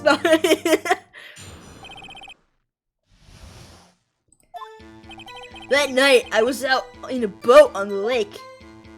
I was looking for something, and I found it. So I quietly slipped the boat back in at the rental dop shop. What the fuck did I just say? That's okay. Then, just as I was thinking about going home, I heard this bang. I looked out over the lake, but I didn't see a boat. So after I heard that single gunshot, I went home. That was an unusually vague testimony, even for this court. In any case, Mr. Wright, you may begin your cross-examination.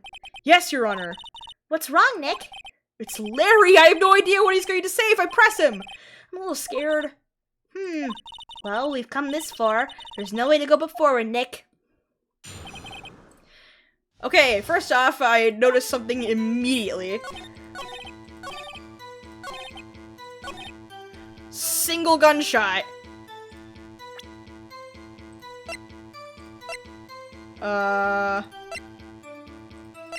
Do we have anything for 2?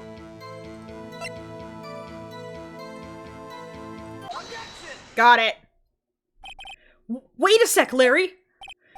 What? You only heard 1 bang? You're sure? That's what I said.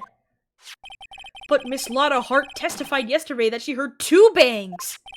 And the old man just now said the same thing. They both heard 2 gunshots last night. Huh? Were you even listening? Were you paying attention to what they said? Yo, Nick, please.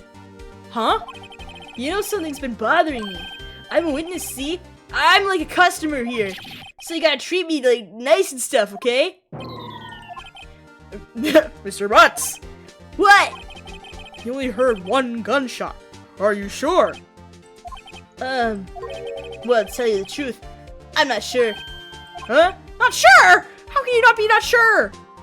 Yeah, well, I might have missed the other gunshot. I was, listening to something else. Something else? The other gunshot was the air tank. Oh, my radio, dude, with my headphones. What? Order! And stop that booing! Mr. Butts, you were listening to the radio with your headphones? Yeah, so what? Is that a crime? I listen to my radio. Everybody listens to the radio. What's the big deal? Mr. von Karma, your opinion? Waste of time. I do not accept this witness nor his shoddy testimony. Well, Mr. Wright, should he continue his testimony? Yes, please continue. Your Honor, please allow the witness to continue his testimony. Bah! Nothing is more pitiful than a lawyer who doesn't know when he's lost. I think the air tank thing happened way earlier. Oh, maybe. That could be true. Very well, Mr. Butts. Please give your testimony and be sure to include details like your radio. Right, leave it to me. I wouldn't if there were any other way out of this, believe me. Okay, here we go. It's lonely being alone on Christmas Eve.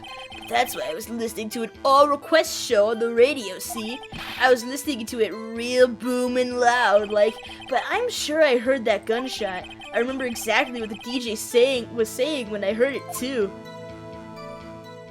Oh, Jesus, you were listening to your radio at high volume. Yeah, what's the big problem? Can't a man listen to his radio in peace? Isn't this a free country? I truly believe Larry has no idea what the problem here is. Judge, can you believe a word this witness says? What he heard was probably nothing more than a drum beat from the radio. True enough, it is difficult to believe this testimony. Oh, God. My nose, Jesus.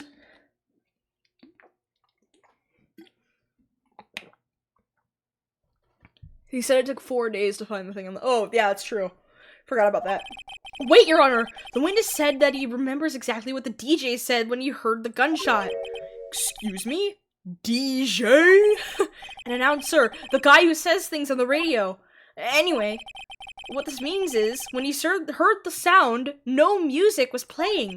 The DJ only talks between songs, so he could have heard the gunshot from the lake.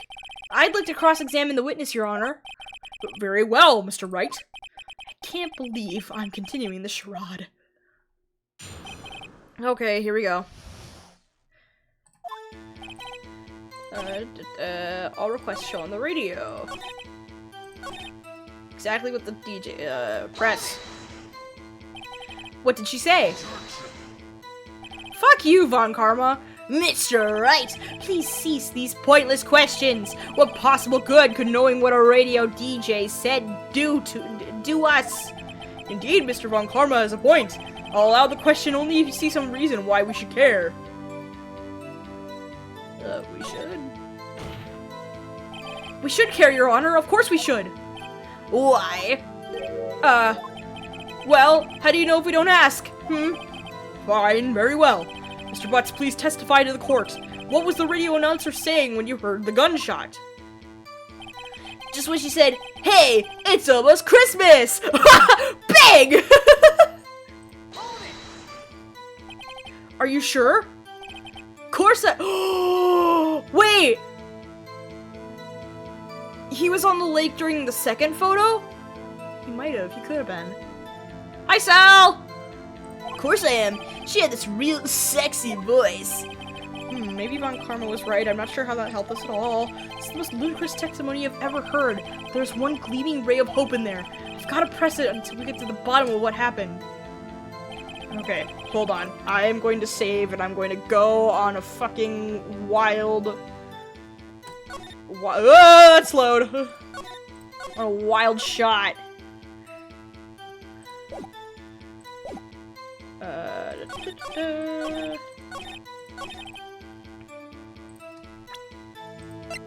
Where's that second photo?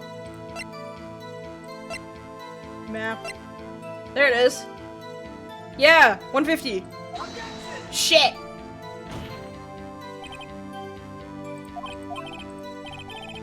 Shit! Never mind.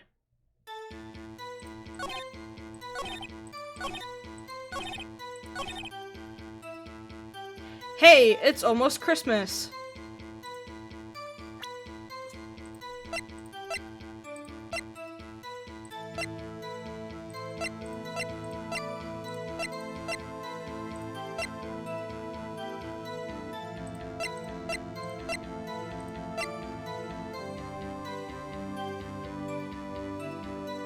It says 2 gunshots after midnight, but he heard it before.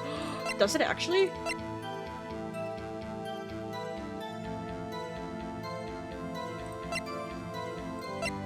Wait, where? What did it say? On the gun? On the 24th or the 25th? Just after midnight. Oh, it's true, but he was out on the lake before. Oh, Mink, you're so fucking smart, dude! Big brain! Larry, are you absolutely sure what you're saying is correct? Huh? What's with the face? You look scary, dude. Hey, if you're trying to scare me, you better know I don't scare that easy. Is something the matter, Mr. Wright? Your Honor! Did you hear what the witness just said? The DJ said, hey, it's almost Christmas, when he heard the gunshot. Indeed. And almost Christmas means it wasn't Christmas. Do you realize what this means? When he heard the gunshot, it was still Christmas Eve. That would seem to be the case, yes. But that contradicts the two testimonies we have heard so far, Your Honor. Both Miss Hart and the old man said it was after midnight when they heard the shots. In other words, when they heard the gunshots, it was already Christmas. This is a clear contradiction, Your Honor. Order! Order! What does this mean? The two prior witnesses heard gunshots after midnight. However, this witness says he heard a gunshot before midnight. Judge, the answer is simple. The current witness is plainly mistaken. Just look at him. Suspicious. What? Well, Mr. Wright, what do you think about Mr. Butts' claim before he heard the gunshot, that he heard the gunshot before midnight? Larry's right! Larry's not mistaken, Your Honor. He heard that gunshot before midnight! Intriguing. I'm assuming you have evidence for this wild claim. I'm going to save. Back. Show me evidence there was a gunshot before midnight. It's the second photo. Right?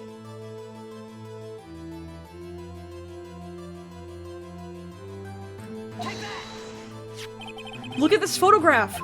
This was taken by our witness yesterday, Miss Lotta Hart, with her automatic camera. The timestamp on the photo reads December 24th, 11:50 p.m. Oh? But there's nothing on the lake in this picture. Your Honor, the real issue here is not why nothing is shown in this photograph. It's why this photograph exists at all. What do you mean? Your Honor, this photograph was taken by an automatic camera. That camera was set to go off in response to loud noises. Aha! Correct! There was a loud noise on the lake at 11:50 p.m. That is why this photograph was taken. In other words, when Larry heard that gunshot, it was most definitely still Christmas Eve. Indeed, it would seem that is the case. Then, where does that leave us? Miss Hart testified that she heard the gunshots after midnight. Are you claiming she was mistaken? Not at all, Your Honor. It is a fact that the camera also triggered at 15 minutes after midnight. Your Honor, that night there were two sets of gunshots, with a 25-minute pause between them. Why would this be? Don't be fooled, Judge. That camera was set to respond to loud noises. Yes? There is no proof that the loud noise at 11:50 was a gunshot. Why, the witness could have sneezed, triggering the camera. Hey, my nose was clear that night, man! Clear! Well, Mr. Wright, let me save.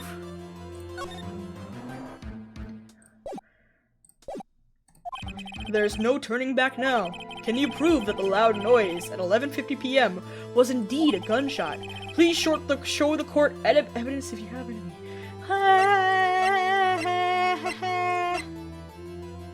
The ballistic marking, the gun and the bullet fit. The ballistic markings match.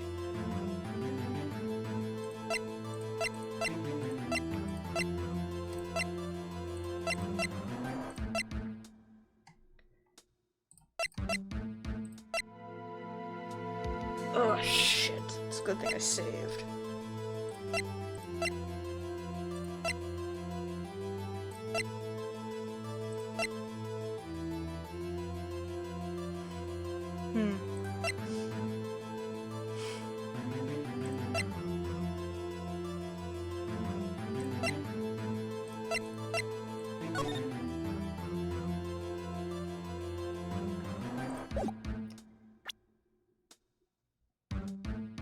Fired 3 times on the gun fits. That's true, the gun was fired 3 times. No, I haven't presented anything yet.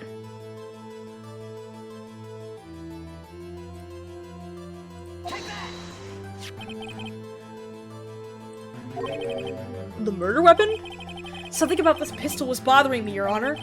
Both of the witnesses who testified yesterday heard 2 gunshots. Ah! Minx at it again! Let's go!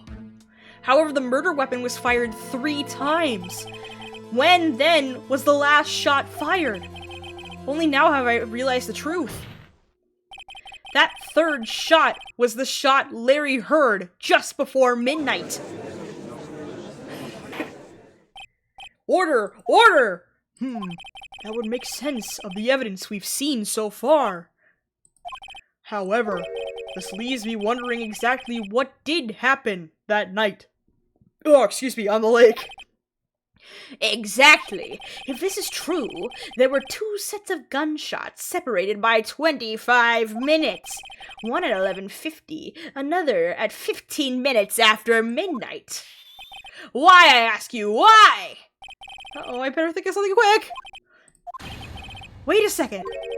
Gunshots separated by 25 minutes. Ah! What's wrong, Nick? I have it! I have it! Huh? Remember the case with the Steel Samurai? Huh? Yeah, of course I remember. The murderer in this case had the same idea as the murderer in that case. What do you mean? Maya! Yes? If we don't figure this out now, we'll never overturn Edgeworth's guilty verdict. I've got a hunch and I'm going to run with it. Right! I mean, is this safe? Safe? We've already gotten a guilty verdict. We have nothing to lose. You just watch and let me know if I say anything that sounds fishy, okay? Right, Nick. Your Honor! Yes, Mr. Wright? The testimony just now has cleared up this entire case! What do you mean, Mr. Wright? Tisk, tisk, tisk. So you finally realize the truth. There could be no other murderer here than Miles Edgeworth himself. Wrong, von Karma. A man was shot that night, but it wasn't Edgeworth who did the shooting. Listen, rookie. Take a deep breath and consider the facts. At the time of the murder, 1 boat was on that lake. This was shown by the witness's photograph. The defendant Edgeworth and the victim Robert Hammond were on that boat. I need to resituate myself on my chair. There was a gunshot fired on that boat, and Robert Hammond fell into the lake.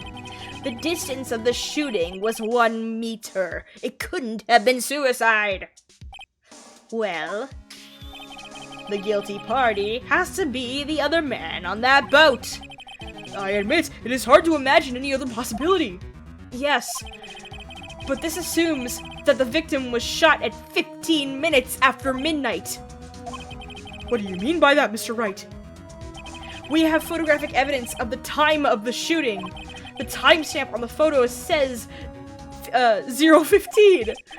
But Larry heard a gunshot 25 minutes before that. Robert Hammond was killed then, 25 minutes before the shot on the lake.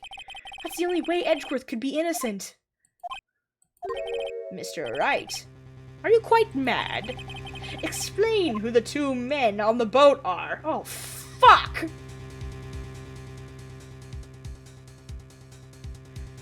Shit! we save, we save, we save, we save. I barely remember the case, lol, and I just woke up too. It's the murder in Hammond. Right? Because we want Edgeworth isn't involved in this at all. We want it to make it be that way. It was the murderer and Robert Hammond. What are you saying? That contradicts what you just told the court. You said that Robert Hammond had been killed 25 minutes before this gunshot. Shit.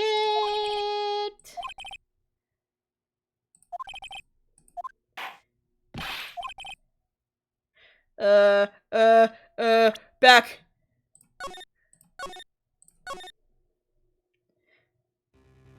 said he picked up the gun. So it wouldn't have been Hammond, because Hammond was in the lake. So it was Edgeworth and the murderer. Yeah. Yeah, there we go. Okay, cool. Ah! Okay. Of course, it was Edgeworth and the murderer. After the murderer killed Robert Hammond at 11:50, he assumed the guise of Mr. Hammond and met Edgeworth. There we go. Okay, now we're on the right track. What? Are you serious? Yes, Edgeworth won't tell us why he went to the lake that night. However, I have a hunch. That night, Robert Hammond called Edgeworth to the lake. Now, Edgeworth didn't know what Robert Hammond's face that well. That's why he didn't suspect anything when the murderer took Robert Hammond's place. I'm not sure what to make of all this. Ludicrous! Mr. Wright, tell us the name of the murderer then.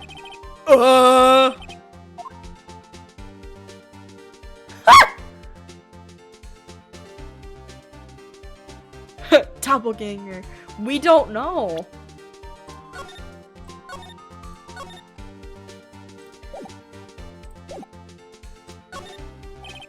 Actually, I don't know the murderer's name. You don't know? Ah! Again, you waste my time. I don't know, because he never told us. The murderer is the caretaker of the boat shop, that old man. At 11:50, he was the one who killed Robert Hammond. The caretaker of the boat shop? Where did he do this? There weren't any boats on the lake then. Why would he have to go all the way out on the lake just to shoot someone? May I suggest that the real scene of this crime was not on a boat? What? Well then, where did the murder take place? Show the judge where the...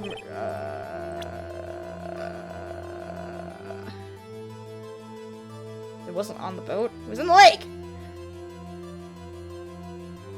Who's not here? Yeah! I'm so smart. Around here, maybe?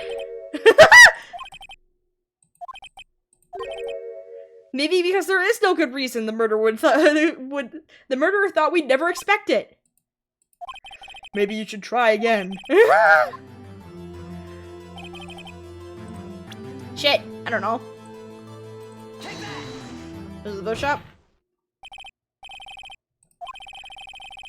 Oh shit. That way he can be with the victim without anyone seeing. Do you have proof that the boat shop was the scene of the crime? Recall Larry's testimony, if you will.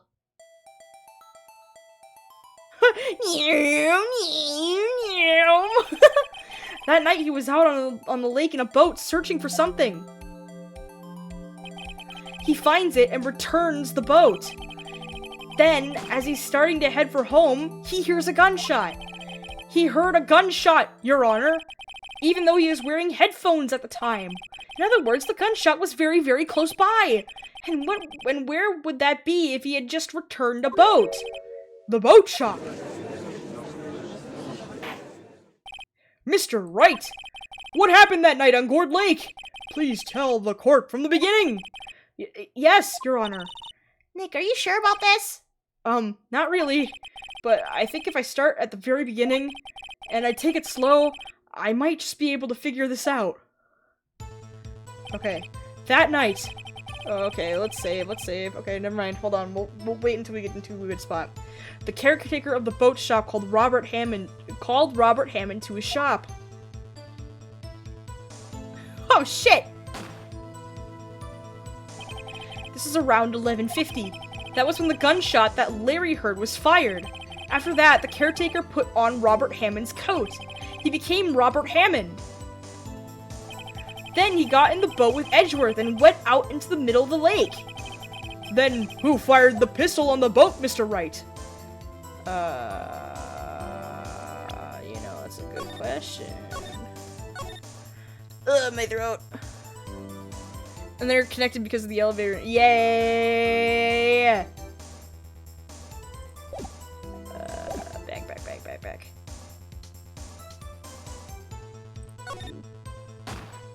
Yeah, there we go. Of course it was the murderer who shot the pistol. He shot twice. Both missed Edgeworth on purpose. Wait a minute. Yes? Why would he shoot twice if he didn't mean to hit anyone? Details. No, this, Mr. Wright. The moment you run out of explanations is the moment you lose. Tell us why the murderer had to fire twice. To create a witness. Shit.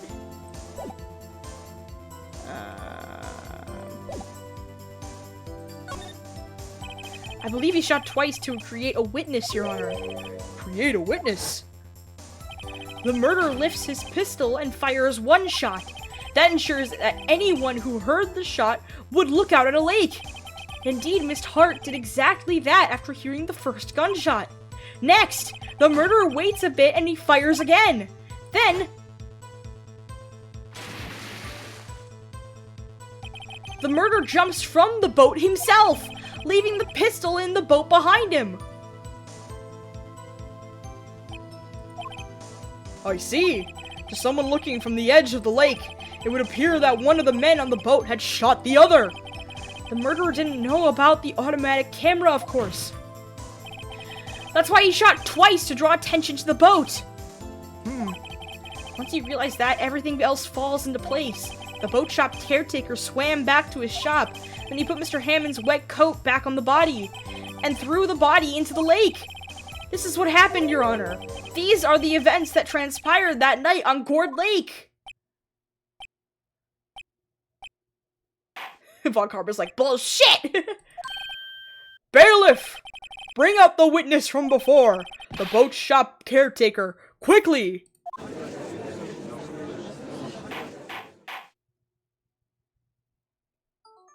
Whoop, that was my phone.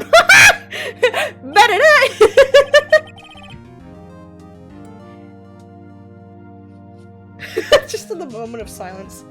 Very well. While we are waiting for the caretaker, I would like to ask the defendant, Miles Edgeworth, a few questions. Mr. Edgeworth, please take the stand. Oh, Jesus, okay. Hi, Edgeworth. Mr. Edgeworth, you heard what the defense has said. Yes. Well, why did you go to the lake that night? What Wright has said was mostly correct. Astonishingly so, actually. Yes. Several days ago, I received a letter. The letter was signed Robert Hammond. He asked me to come to the boat shop by the lake on midnight on Christmas Eve. He said he had something very important to discuss with me. Something important? I'm sorry, I can't say what it was. Your Honor, sir! Bailiff! We are conducting a trial here. I ask that you remain quiet. The witness has disappeared. Oh, shit! He's gone. The witness has disappeared. He isn't at the boat shop either. What? What should I do? Find him quickly. We cannot allow him to get away. Shit!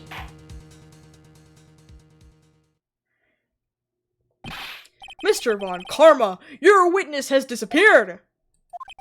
A search warrant has already been issued. It goes without saying that I cannot declare a verdict under these circumstances. I will extend the trial until tomorrow, the final day allowed. I request that the police department utilize all its forces to find that witness. Am I understood? One more thing. Just who is that boat shop caretaker? I think his identity has become very important to this trial. I want him, and I want to know who he is. Very well. Court is adjourned. Oh, shit. Goddamn. Yay, Nick, you did it! Yeah. Well, at least we got out from under that guilty verdict. And what about Larry? That was something else. Even Von Karma didn't know what to do with his testimony. Larry really helped us out. Sure, once I sifted through his unique testimony. Still, he did save us. I just wish our cases weren't so down to the wire all the time. I know what you mean. Sometimes I feel like it's us on trial, and it's us on trial instead of our clients. Hey, Edgeworth. Mr. Edgeworth? Did you say something? Don't look so pained. I mean, it looks like you're probably going to get off the hook. You could try to smile just a little. Relax. I'm sorry, but I fear it's not over for me yet. What do you mean? Right. There's something that's been troubling me for a long time now, and I don't know whether or not to tell you. Edgeworth? No. There's so little time left. Phoenix, I love you!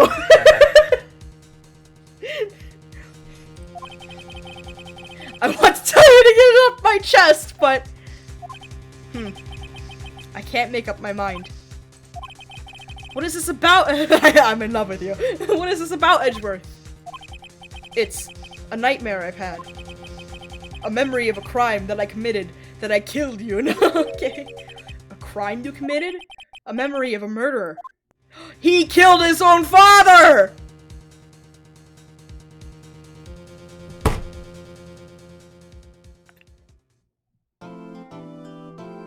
Ba ba ba ba ba. Da, da, da, da, da, da. He was in the elevator and he killed his dad. He's got daddy issues. I already thought that earlier.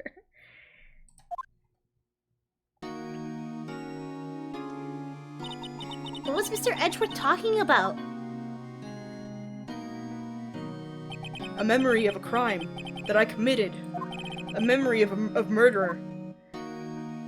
But I was like, nah, he's a child. I don't believe it. Not Edgeworth. Some painful memory has been troubling him recently. But he'd never take someone's life. Never. Nick? Yo, how's everyone doing? What do you think of my performance today? I had him swooning in the aisles, huh, Maya? Swooning? Me? Oh, yes, I do remember feeling faint. Right on! Tell me the truth. It was like love at first sight, right? Right, Nick? Huh? Me? Well, maybe my heart skipped a beat or two. I think you can do better than that. Come on, I saved Edgeworth in there, dude. Edgy. You guys should be bowing before me. Yeah, bow before your hero. Okay.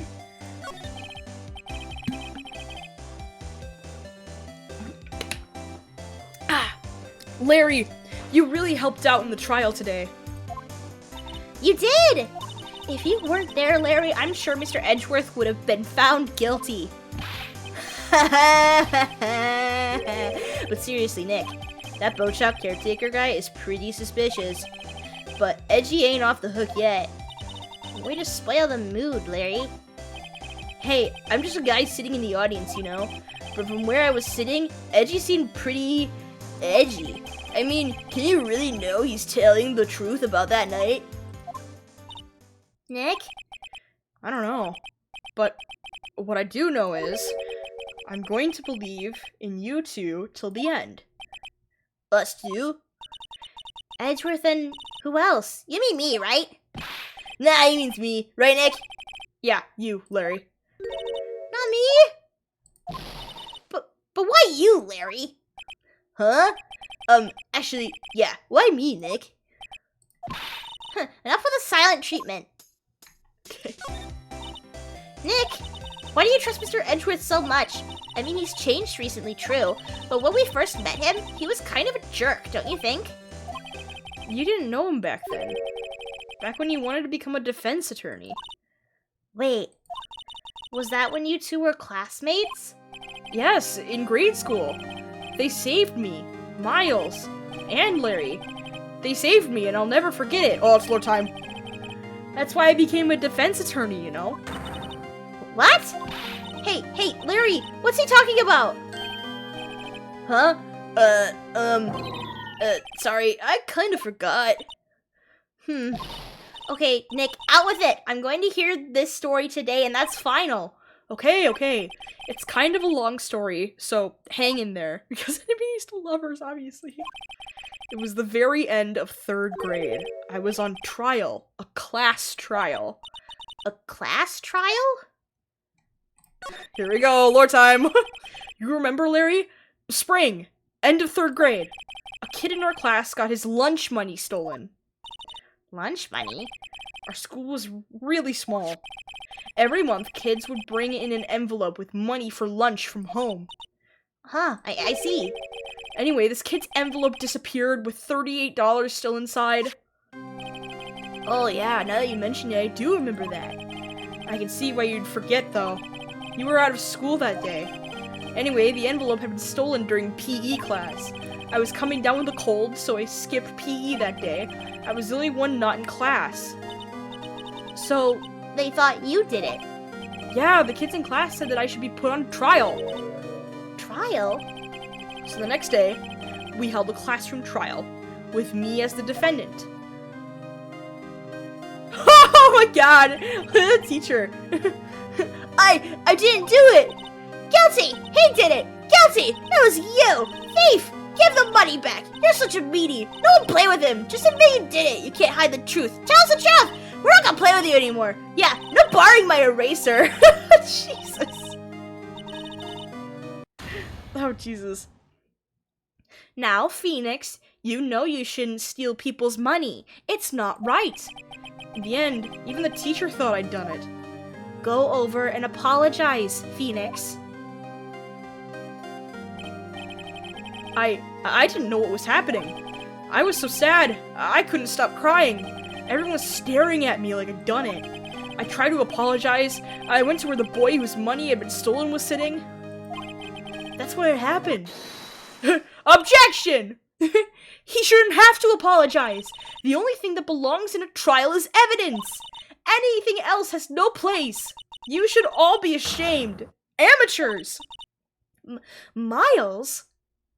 Yeah! It wasn't you who stole my money, was it? No. Then you shouldn't apologize. Everyone's been shouting you did it, but no one has any proof. Oh, so it was Edgeworth's money that was stolen? That's kind of funny. That is why, Your Honor, this boy is innocent. Look at his face! Is that Edgeworth sitting there? I think that is. It might be him. I don't see Edgeworth anywhere else in this photo. But Miles, it was your money that was stolen. Yeah, he did it. He's the one. We don't need proof. Make him say he's sorry. Why don't you all just shut up? Oh, Larry! This is how it always is. This is always how it is. Everybody ganging up and picking on one person. Just think how he feels. He said he didn't do it, so he didn't do it. Guess Larry was there. Very well. I will replace the money myself. This class trial is over. That's how it happened. After that, the three of us were the best of friends. Wow, I had no idea. Yeah, I had no idea either. I mean, I forgot. That's when I learned that what it meant to be alone. Totally alone without a friend in the world. You did a good thing, Larry. Yeah, well, I was just lucky that I took the day off from school. If I'd been there, they would have thought I'd done it. So I took it kind of personally, see? When something smells, it's usually the butts. Anyway, Edgeworth and I talked after that class trial. That's when I heard his father was a defense attorney. I remember his eyes would shine when he talked about his father. I'm going to become a defense attorney, just like my father, a famous defense attorney. Then, a few months later, he suddenly transferred to another school. The DL6 incident. Right, I'm not sure. But the transfer probably had to do with his father's death. That's so sad. It was several years later when I heard Edgeworth's name again. There was an article about him in the newspaper. The headline was something like, "Dark Suspicions of a Demon Attorney." Fabricating evidence, manipulating testimonies, covering up facts. The article said he'd do anything to get a guilty verdict. Anything. But why? What happened? I mean, that's not the Edgy I used to know at all. That's what I thought too. I tried to get in touch with him, I don't know how many times. He never replied. I guess he didn't want to see his old friends. I couldn't just drop it though. I wanted to meet him to learn why he had become who he became. That's when I decided. Wait, you don't mean... That's why? That's why you became a defense attorney? To meet Edgeworth! He wanted to see his lover. If I was a defense attorney, I knew he'd have to meet me whether he wanted to or not. In court. Edgeworth believed in me, and I believe in him. He's in pain, and no one's on his side. He is so in love. Oh yeah. I'm the only one who knows the real Edgeworth. I'm the only one who can help him. I'm the only one who can kiss him on the lips. Whoa, Nick. So is that why you helped me out for free? Yes. I helped you because I believed in you. Except I don't remember saying I'd do it for free. Oh, Nick! Nick! We have to save Mr. Edgeworth if it's the last thing we do, okay? Right. It very well may be. First, as that rental boat shop caretaker. We need to find out who or what he is. I'd settle for who. I guess I can clean out some of this evidence I no longer need. Okay, let's go. Cool. Boat shop time. Do. Oh, hi, Gumshoe. Hey, pal, long time no see. Oh, this is the Gumshoe. Close one today, eh? I got so worked up, I snapped my tie in half. Sorry about that. No problem, pal. Thanks to you, we now know who really did it. You mean the boat shop caretaker? Look, I'll make you a promise. I'll have that scoundrel in my custody by trial time tomorrow. Come what may. It's my duty to you as a police officer. Now I'm off to catch me a criminal. Detective Gumshoe, sir, is active today. Oh, whatever then. Ah! No one can go into the woods today. The woods? Where Lotto was camping? The woods are off limits to camping, and apparently the park ranger found out. He got pretty mad. No one can go in for a while. Guess Lotta's in a lot of trouble. Anyway, I'll be seeing you tomorrow. Bye, Gumshoe.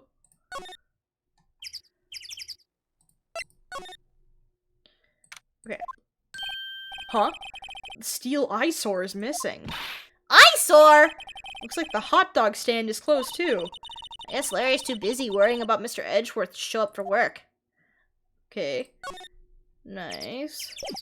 Good to know. Steel Samurai's gone. Where's the guy? No, caretaker got away. Yep. I don't imagine he might be the real murderer. Ahem! I'd only know that clearing off the throat anywhere. Oh, hi, Grossberg! Oh my god! I forgot your voice. What voice did I give you? Oh god.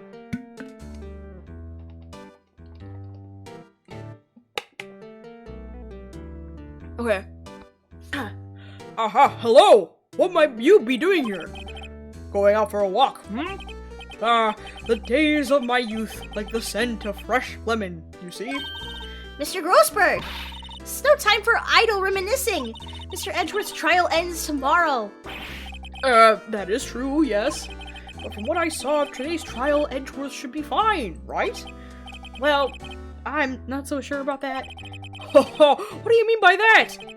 Well, I'm not sure.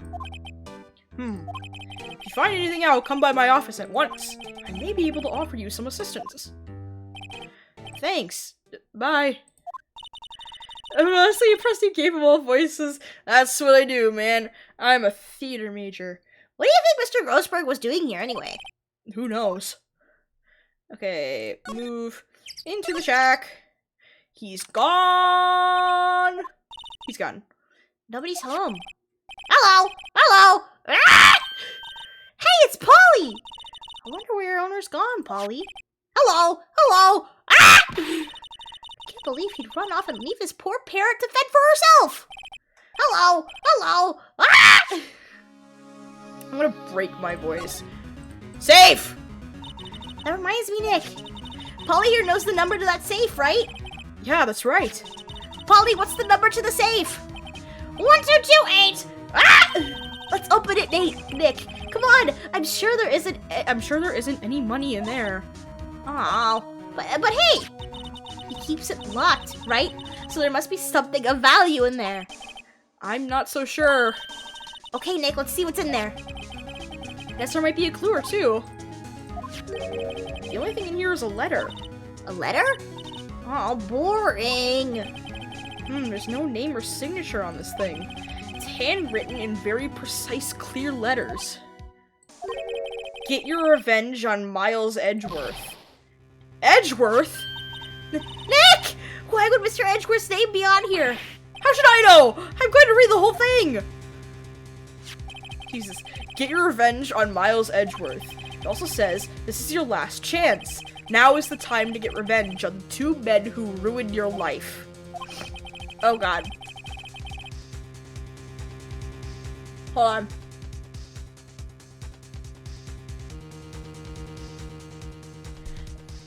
I've been making too many voices. Oh god. Okay.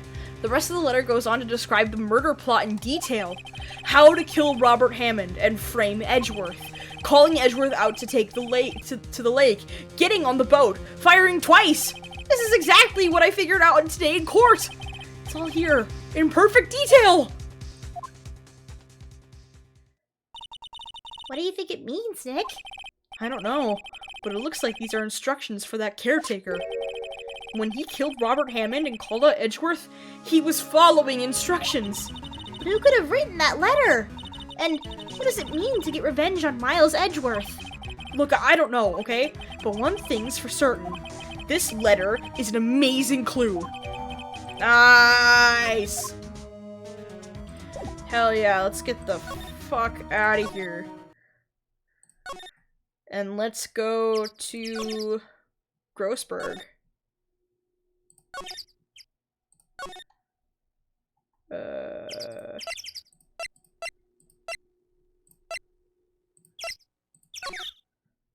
Or, never mind. Let's go here first. I don't know.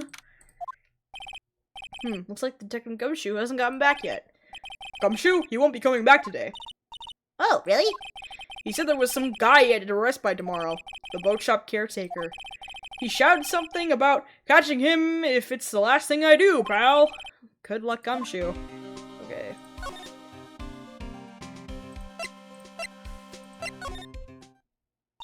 One day left, Nick. Yeah, I know. Well, no time to waste. Let's get going. Okay, for the love of God, how do I get to Grossberg? There we go. Fucking thank you. He's out. Again. When does he work, anyway? Now, don't be harsh. Guess we'll have to come back later. Shit. Okay. Oh, hi, Edgeworth! Hey, I found something cool. You look as grim as always. Mr. Edgeworth, I heard the story about the class trial. Class trial?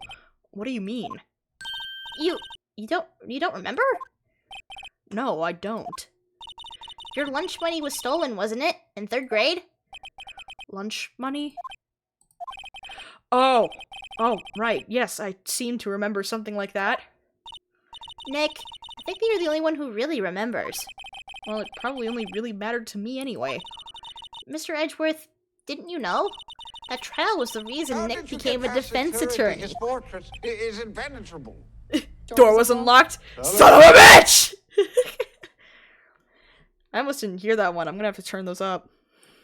His fortress is impenetrable. Door was unlocked. Son of a bitch! Ridiculous. Gee, thanks. That said, it does sound like the kind of thing you'd do. You haven't changed a bit, have you, Wright? So simple. To a fault, even. Well, maybe, yeah, but I think you changed too much, Edgeworth. Perhaps. This fucking guy. I always forget these exist.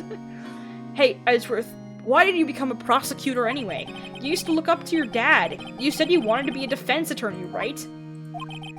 I couldn't let myself deny reality like you.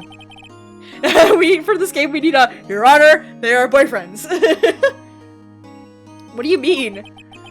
My father was taken from me, and you want me to defend criminals? I'm sorry, Wright, but I'm not that good of a person. One suspect was apprehended in your father's murder, right?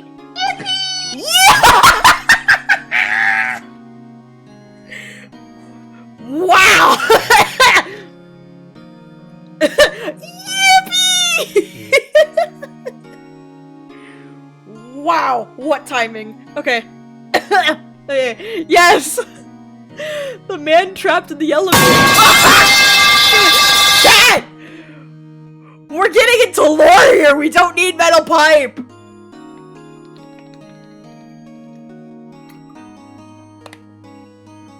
For the love of God! We're talking about the dead father of Miles Edgeworth, and you give us metal pipe and a yippee! Jesus. Yes, the man trapped in the elevator with my father. His name was Yanni Yogi. He had to be the shooter, any way you look at it. Yet, he was found innocent. Fuck your dad.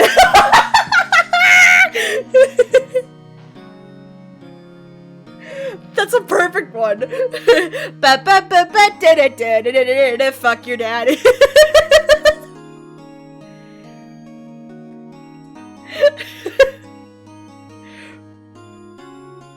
We do not give a shit about Edgeworth's father.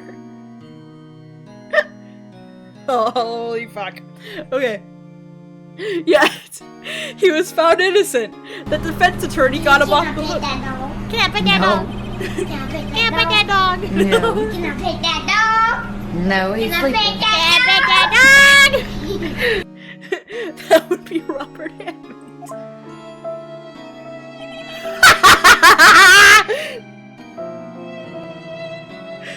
Jesus Christ. Chat. Can we just enjoy the lore in peace?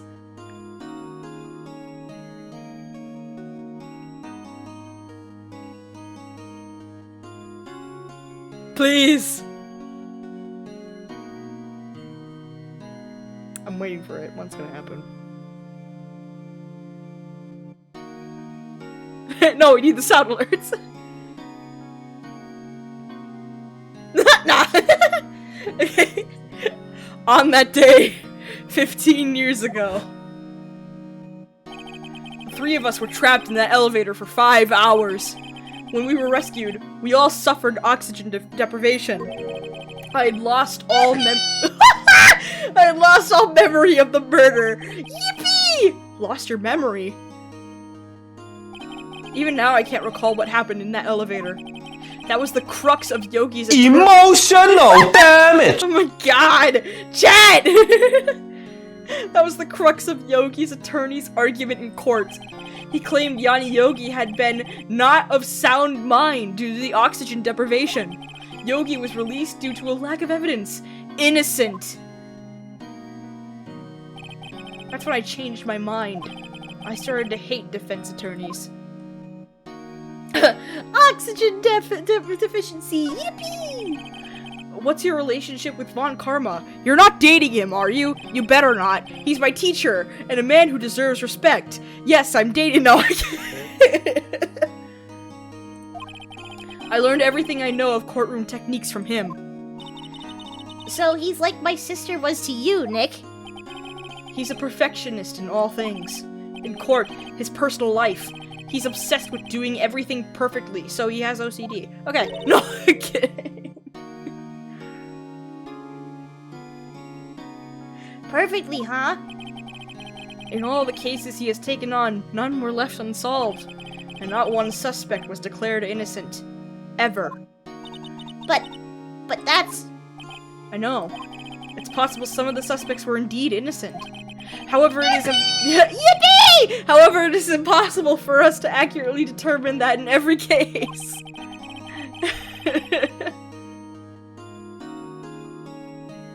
All von Karma does is his job, to find the suspect guilty, perfectly. In any case, it's nigh well impossible to find a weakness in him. Should a weakness appear, he would do everything in his power to make it go away.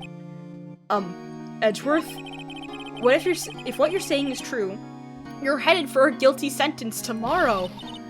He's right! Now's no time to praise the enemy, Mr. Edgeworth. It's a strange situation in which I find myself, I'll admit. No kidding. Hey dude, we found this letter plotting your revenge. Edgeworth, you see this letter?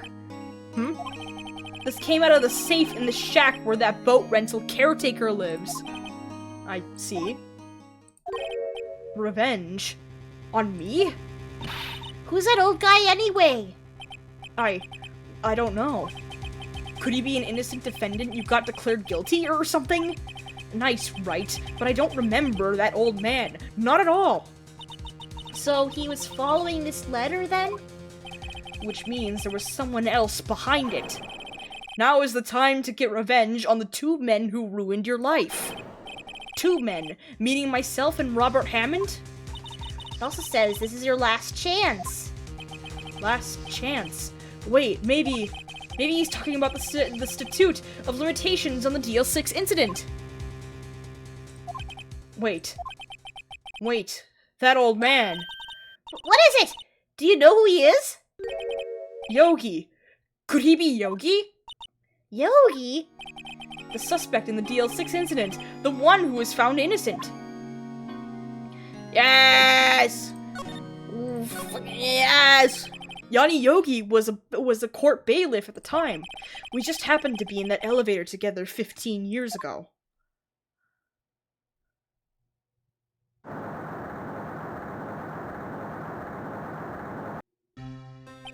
The quake was incredibly strong. Fuck this shit, I'm out. Yeah. Before I knew it, everything was dark. We were there for so long, it felt like forever. The air thinned, and the darkness closed in on us in that little box. We became unsettled. Help! I can't breathe! Quiet! I said quiet! You're not making this any easier! I want to get out! Help! Get us out! Don't shout! You'll just use up more oxygen!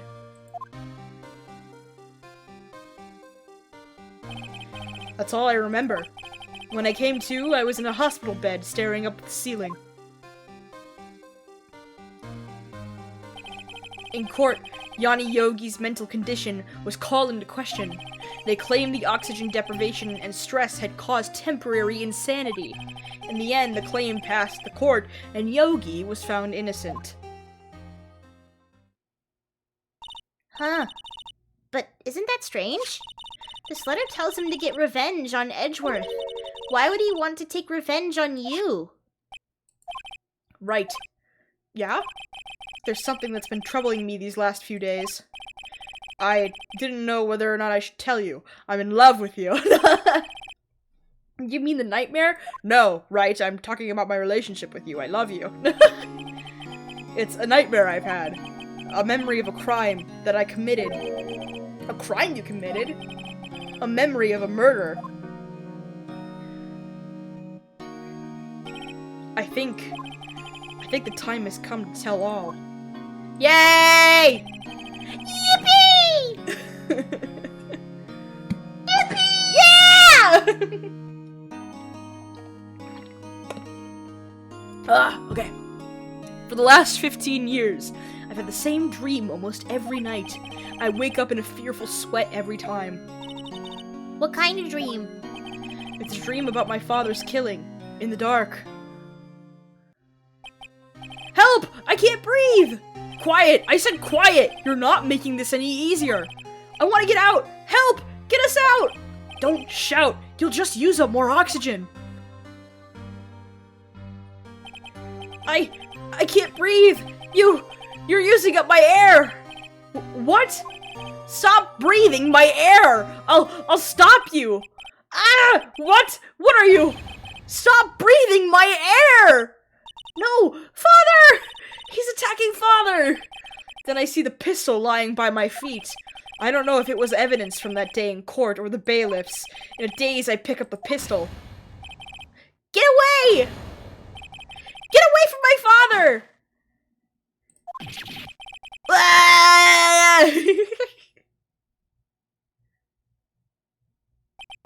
And with that scream, I wake. It's a bone-chilling scream. A scream that has rung in my ears for the past 15 years. But that's just a dream, right? Right? That thought is the only thing that has kept me sane for the last 15 years. But what if I'm wrong? What if it's real? They say that sometimes people shut out memories in self-defense. Maybe it was I who killed my father. What? If you think about it that way, this letter makes sense. Get your revenge on Miles Edgeworth. Think about it. Yogi was really innocent. That's why he wanted revenge against me. Wait, Edgeworth, you mean... It was me. I was the true criminal of DL6. I shot my father. This is bad. What are we gonna do, Nick? What can we do? I don't know. I don't think there's anything we can do, like it or not. If there's someone else who knows a lot about the DL6 incident, maybe. There is, Nick! There is someone else who knows about DL6. It's Grossberg!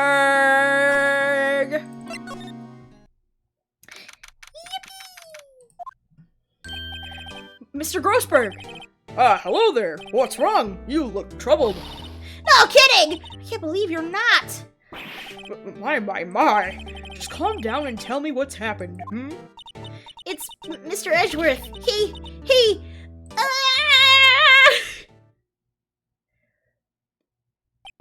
I see. So Edgeworth dreamt he shot his own father.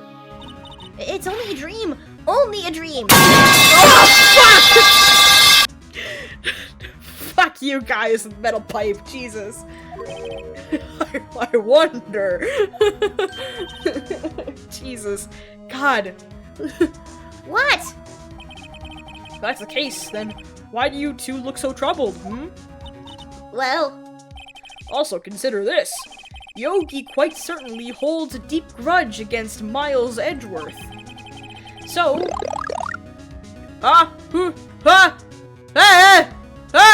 New person! Omalara33, thank you so much for the follow! Welcome to the stream! I even scared myself with that. Chat's playing metal pipe in my ears, and we're figuring out big brain stuff with Ace Attorney. Thank you so much for the follow, I greatly appreciate it! Welcome to the stream! Yes. Hello! Okay. So, Deep, he'd want to frame him for murder. This leads me to surmise that Mr. Edgeworth's dream was not a dream. It was real. Also, the 10-minute timer is still on chat to prevent bots. So, and we also have a Discord. Thanks, Mink. We have a Discord. Join the Discord. Yep. Yeah. So in 10 minutes, you should be able to talk. But thank you so much again for the follow. I greatly appreciate it. As you imagined, Miles Edgeworth threw the pistol to save his father. The pistol fired, and the deed was done. No! I don't believe it! Yogi was suspected of murder, and his career as a bailiff was irrevocably wrecked. Thus, he sought revenge on Miles Edgeworth. This was his last chance, of course, with the statute of limitations so close. That wasn't even a question, just join. Join, now. Join the Discord. No. If you have a Discord, you can join our Discord. If not, that's totally fine. It's up to you. But it would be cool if you joined our Discord. Okay. What do you know about Edgeworth's father? He was a defense attorney without peer. It sounds trite, but it's true. Well, he may have had one peer now that I think about it. your mentor, Mia Fey. My sister? Gregory Edgeworth was very disapproving of Mr. von Karma's techniques. That's no surprise. Von Karma is an extreme man. Forged testimonies and evidence are nothing to him. The result, he has a perfect win record in court. To beat him, Gregory Edgeworth tried to call attention to his methods. And? He lost, and died in despair, as it were. I see. Oh, damn. If you don't join, we're coming for your kneecaps! Jesus! Chat! Oh my god! When Gregory Edgeworth was killed, the police called on a spirit medium. That was your mother, Misty Fey. I am Gregory Edgeworth.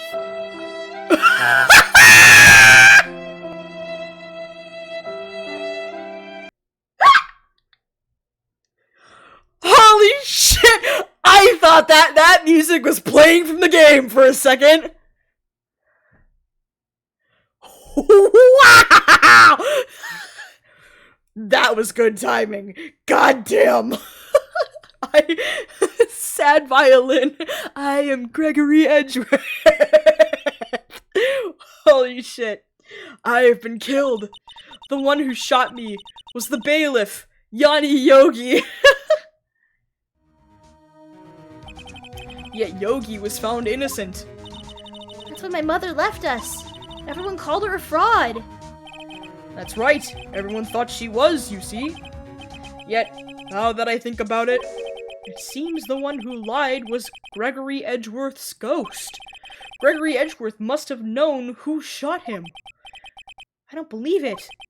So you're saying he falsified his testimony? That Edgeworth's dad lied to protect his son? Yippee! I've almost breathed in my cereal. It's only a possibility, mind you, but a possibility nonetheless. Okay. Cool. Hey, do you want to see this letter? Oh, so this is the letter. It does seem that Yogi was following this letter when he killed Hammond. But why kill Robert Hammond? Hammond was a skilled defense attorney, but he defended clients not for their sake, but for his own. Huh? His own sake? He never trusted his clients, that one. The only thing he trusted was his own ability. But he got his client found innocent, so why should it matter? Actually, my dear, is quite different. He won that innocent verdict for no one but himself. Yogi was a free man, but socially he was ruined. Huh? You'll understand soon enough. Wait! What is it? This letter. I've seen this handwriting somewhere before, a long time ago. Whose handwriting was this? Do you have any idea who wrote this?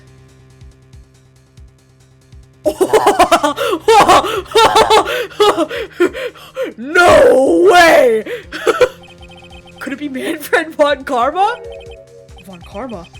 Why would he have something to do with this? Well, I'm not sure. Von Karma. Von Karma. Wait!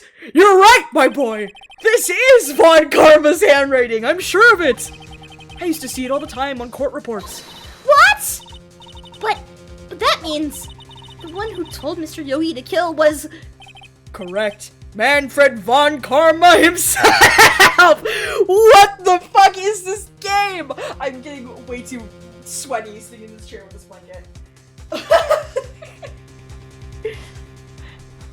No! Fucking Karma! What does this mean then? Why would Von Karma want to frame Edgeworth? Oh shit, why would Von Karma want to frame Edgeworth?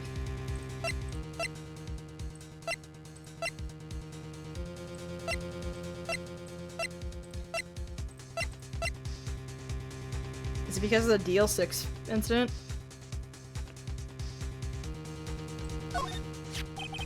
This incident took place 15 years ago tomorrow. So tomorrow, we'll see the completion of not one, but 2 trials. All thanks to the Statute of Limitations. However, I'm afraid the damage that the DL6 incident has done will never be eased. Oh, shit.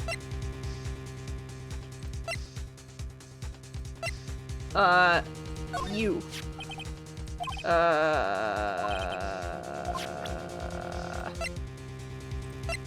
Is it my badge? That'd be kind of funny.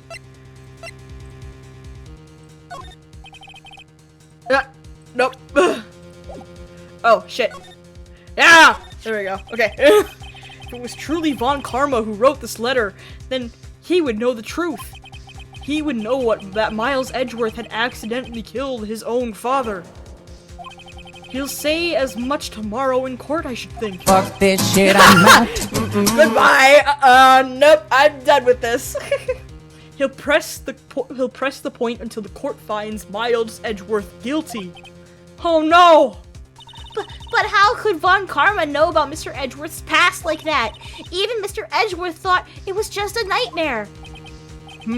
That I do not know. Yet I do know that von Karma is both persistent and a perfectionist. He may be seeking to satisfy a grudge against Gregory Edgeworth by hurting his son. What do you mean? It was 15 years ago. Von Karma met Gregory Edgeworth in court, and von Karma did win, but he didn't make it through the trial unscarred. Uh-oh. What happened to the trial between Edgeworth's dad and von Karma? Von Karma got the guilty verdict he wanted. He won the trial, but Gregory Edgeworth accused von Karma of faulty evidence. And though he lost the trial, Mr. Edgeworth's accusation stood. Faulty evidence? It was the only penalty von Karma has ever received in his career as a prosecutor. Gregory Edgeworth dealt a blow to his perfect trial record. Wow. It must have been quite a shock for von Karma. He took a vacation for several months after that, you see? A vacation? Yippee! Yes, an unusual event for the man. That was the first and the last vacation he's taken in his many years of prosecuting. Really? He doesn't take vacations? Like, go to the sea or to the mountains? Don't tell me he's never been to Europe. You have strange ideas about vacations, Maya. In any case, that was the only time he took a vacation from work. I believe the penalty upset him quite a lot. Odd. If he wanted to keep perfect records so badly, why would he take such a long vacation? What do we do, Nick? Von Karma is going to bring up DL6, you can bet on it. What if Mr. Edgeworth pleads guilty to DL6? I won't let him. Yes, Mr. Wright. I hate to say this, but even accidental murder is murder, you know. I know that. I just believe in Edgeworth's innocence. I can't believe he'd kill someone. But Nick, Mr. Edgeworth admits it himself. His father must have lied to protect him from beyond the grave. I don't care. I know he's not guilty. I love the man. Mr. Wright, if you say so, that you love the man, I suppose I could go check again. The police files might hold something of interest. Mr. Grossberg, thank you. I can't promise anything. In fact, I think the chances of finding something are slim. I understand. Police materials. Okay. Back to the records room. I won't let my boyfriend get himself in trouble.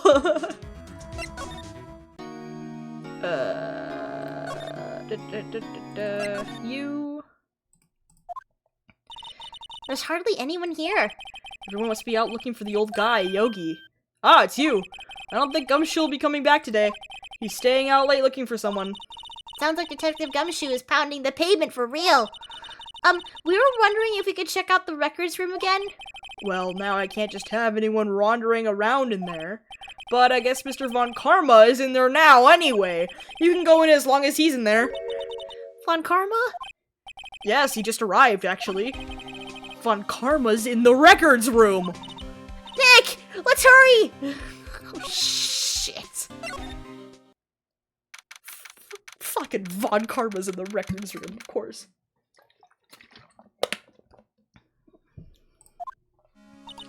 Dusty as always. We were only in here just yesterday. I'm sure they haven't had time to clean. What's wrong, Nick? Nothing. I was just noticing that he isn't here. Von Karma. Oh. Weird. Oh! Drawer's open! Huh? One of the drawers here is open. Someone must have been looking at it recently. Label says unsolved cases. Evidence. Unsolved cases? Nick! The file for DL6, it's completely empty! What? What are you doing in here? Hi, Karma! I don't think we've seen Von Karma, like, in profile like this. Like, not in the courtroom. Von Karma! You! How do you know my name? Huh? Have we met? What are you saying? We see each other every day, don't we? We're Miles Edgeworth's defense team. Defense team? I beg your pardon. You see, I rarely remember defense attorneys. They are like bugs to me. Needless things to be crushed. Wait, he looks different. Does he look different? Maybe it's because he's, like, actually facing us that he looks different. He looks a little different. I'm keeping that in mind. They're like bugs to me. Yeah.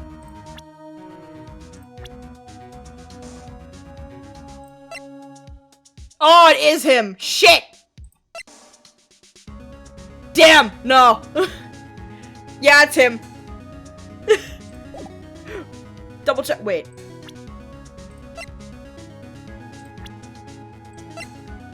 Okay, his eyes are the same color. Okay. Yeah, it's him. He looks older from a side profile. He looks like so young. They're like bugs to me. Needless things to be crushed. Let's see how this guy was Edgeworth's mentor. Okay, let's talk, buddy. Mr. Edgeworth is your student, right? A romanticist who still can't shed that veneer of amateurism. Just like his father. Always second rate. Mr. von Karma, you had an axe to grind with Mr. Gregory Edgeworth, didn't you? Me? A grudge against a mere defense attorney? Why? Because he dealt a blow to your otherwise perfect trial record? So you did. But what I did... Okay. Why did you take his son under your wing afterwards? He does have a creepy smile. The son of your most bitter rival. That, my dear attorney, is none of your business. Fuck you, Edgeworth. Or not Edgeworth, Karma. Tomorrow will be the last day of this trial. It's been a while since I've had a defense attorney last this long. Still, you will lose in the end. Miles Edgeworth will admit his own guilt. His guilt of 15 years ago, you mean? You're quite the researcher. If you've done your homework so well, then certainly you must understand. You know what Miles Edgeworth will tell the court tomorrow. We were right. So Von Karma is going to bring up DL6 in court tomorrow. Shit. You dropped your phone on your hand and it hurt.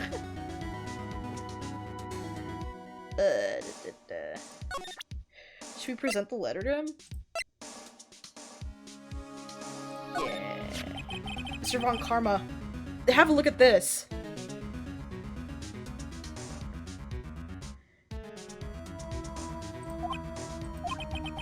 This was you, wasn't it? You instructed Yanni Yogi to commit murder. Yanni Yogi? How many years has it been since I've heard him called by that name? He's a fool. I told him to burn it after he read it. So you admit it! You wrote Mr. Yogi this letter. Yes, my dear defense attorney. Thank you for taking the trouble to bring it to me. You've saved me from a lot of needless hassle. What? Nick! What is that thing? Oh, he's got a taser! A stun gun for self-defense, usually. Indeed. 600,000 volts will course through your body like a dog touching an electric fence. 600,000! Oh, don't worry. People don't die from it, usually. Now give me the letter. No! Nah! Whoa, what are you? Nick, run! Oh, shit! Fuck this shit, I'm out. I'm running. Fuck this shit, I'm out. Maya! Out of my way! Oh, you got both of us. Damn it!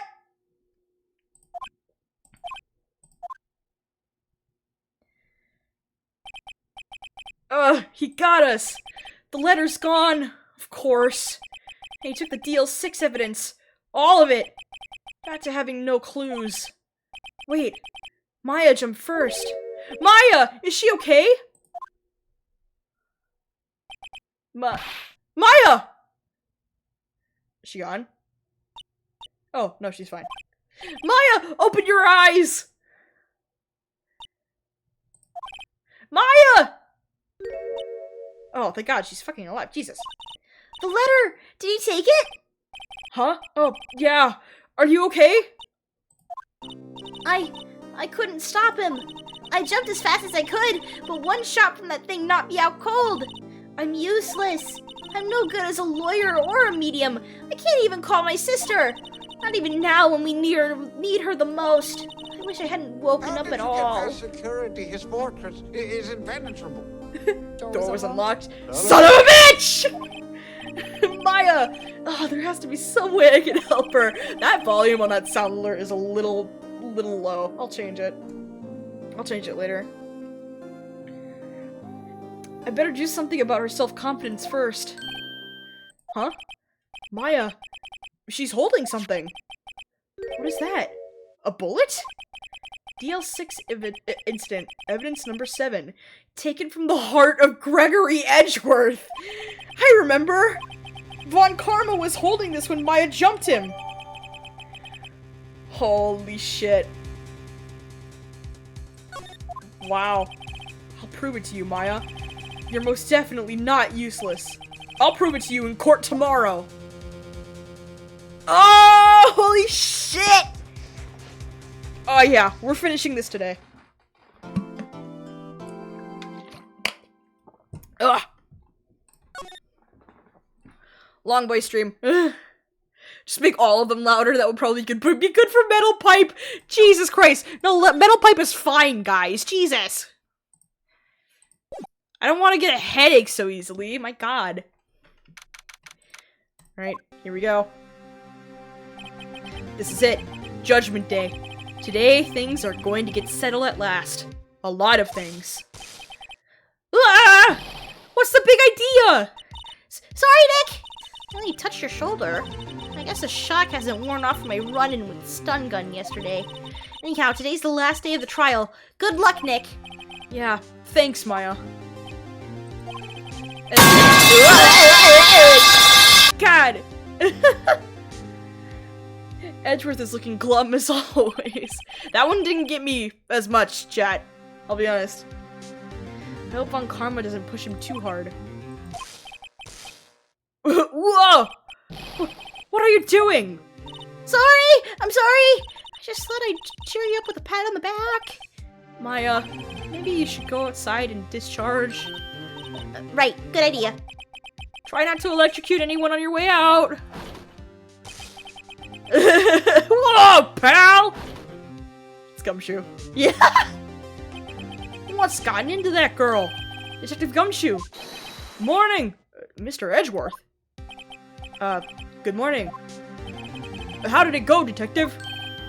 Have no fear. As promised, I've captured our runaway caretaker. Just brought him in. Took all night, pal. Thanks, Detective Gumshoe. You must be tired. Actually, after that shock I got on the way in, I feel pretty good. Yogi says he's forgotten his own name. But that has to be a lie. Why would he want revenge on Edgeworth if he couldn't remember his past? He does remember, and I'm going to prove it. Alright, here we go. Court is now in session for the trial of Miles Edgeworth. The defense is ready, Your Honor. Yeah, he looks so much older from the side profile. I think it's because of his eyebrows. The prosecution is ready. Right, very well. We have reached the final day of our proceedings in this trial. I ask that the prosecution submit decisive evidence. Understood. Come on, don't be awed into silence by every little thing he says. Very well, Mr. von Karma, your opening statement. Right. Thanks to Detective Gumshoe's efforts, the boat rental shop caretaker has been arrested. In yesterday's trial, the defense asserted that the caretaker was the murderer. However, the caretaker has yet to confirm this. I would like to ask the defense to cross-examine him as much as necessary. Very well. Please bring the witness into the courtroom. Oh, that's already a red flag. He's letting us do whatever the fuck we want. Ladies and gentlemen of the court, I believe you all remember our witness. He lives in the boat rental shop on the lake from where he witnessed the incident. In addition, he has currently lost memory of his name and identity. Witness! Why did you run away yesterday? The witness was not running away, as he will now testify. I see. Very well, please begin your testimony. Huh? Okay. I'm really sorry about just leaving yesterday like I did. But I wasn't running away or nothing. I went to buy some food for Polly, see? I figured I got nothing to do with this incident anyhow. I mean, I need one of those motive things, right? I don't got one. So my testimony yesterday stands as is. That's a fucking lie immediately. Very well. Let's begin the cross-examination, shall we? He has to know his name. Yanni Yogi. You're Yanni Yogi, and I'm gonna prove it. Motherfucker doesn't have a motive. You got a letter explaining it. I don't have that letter. Fuck!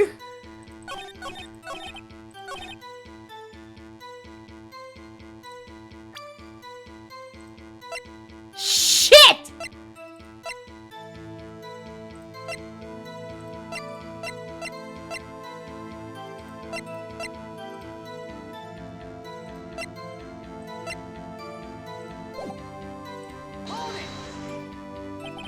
Von Karma fucking took it from me.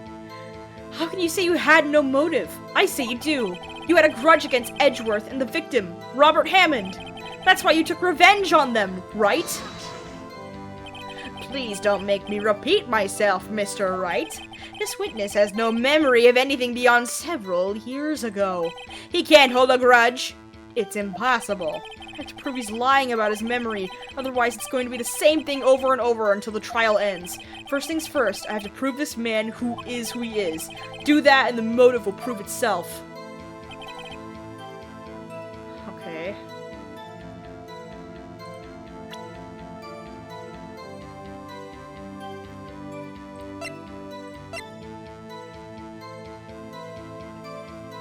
Oh, what if I present to him the incident photo? I have this picture. Maybe it's this. Hold on, I'm saving first. Ugh. God, my throat is dying, but that's okay. Present picture.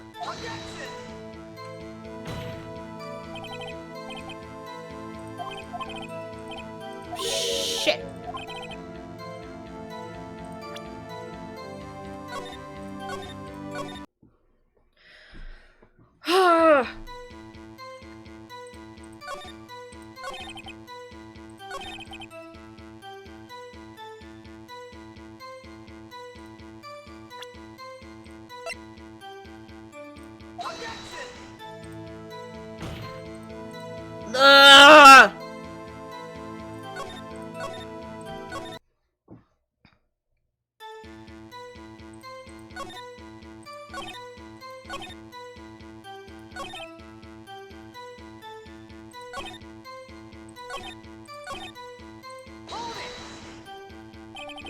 You've lost much of your memory, is that correct?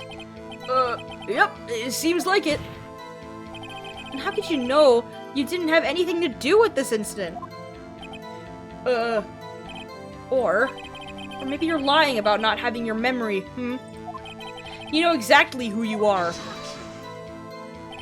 The witness has testified quite clearly that he has no memory of who he is. If you claim he's lying, then show the court proof. How am I supposed to prove what's going on in that old codger's head? That's impossible. I'm glad you've come to your senses, Mr. Wright. Very well, witness, please continue. Might I say something, Mr. Wright? Yes, Your Honor? You've been saying the same thing now over and over. You've been calling the witness's memory of the past or lack of thereof into question. But does this really have anything to do with the current case? Of course, Your Honor. The witness has said he has nothing to do with this case, and no motive. Both of these statements are lies! Order! Order! Mr. Wright, there's a serious problem with your claim. Or are you saying you know who this witness is? Of course, Your Honor.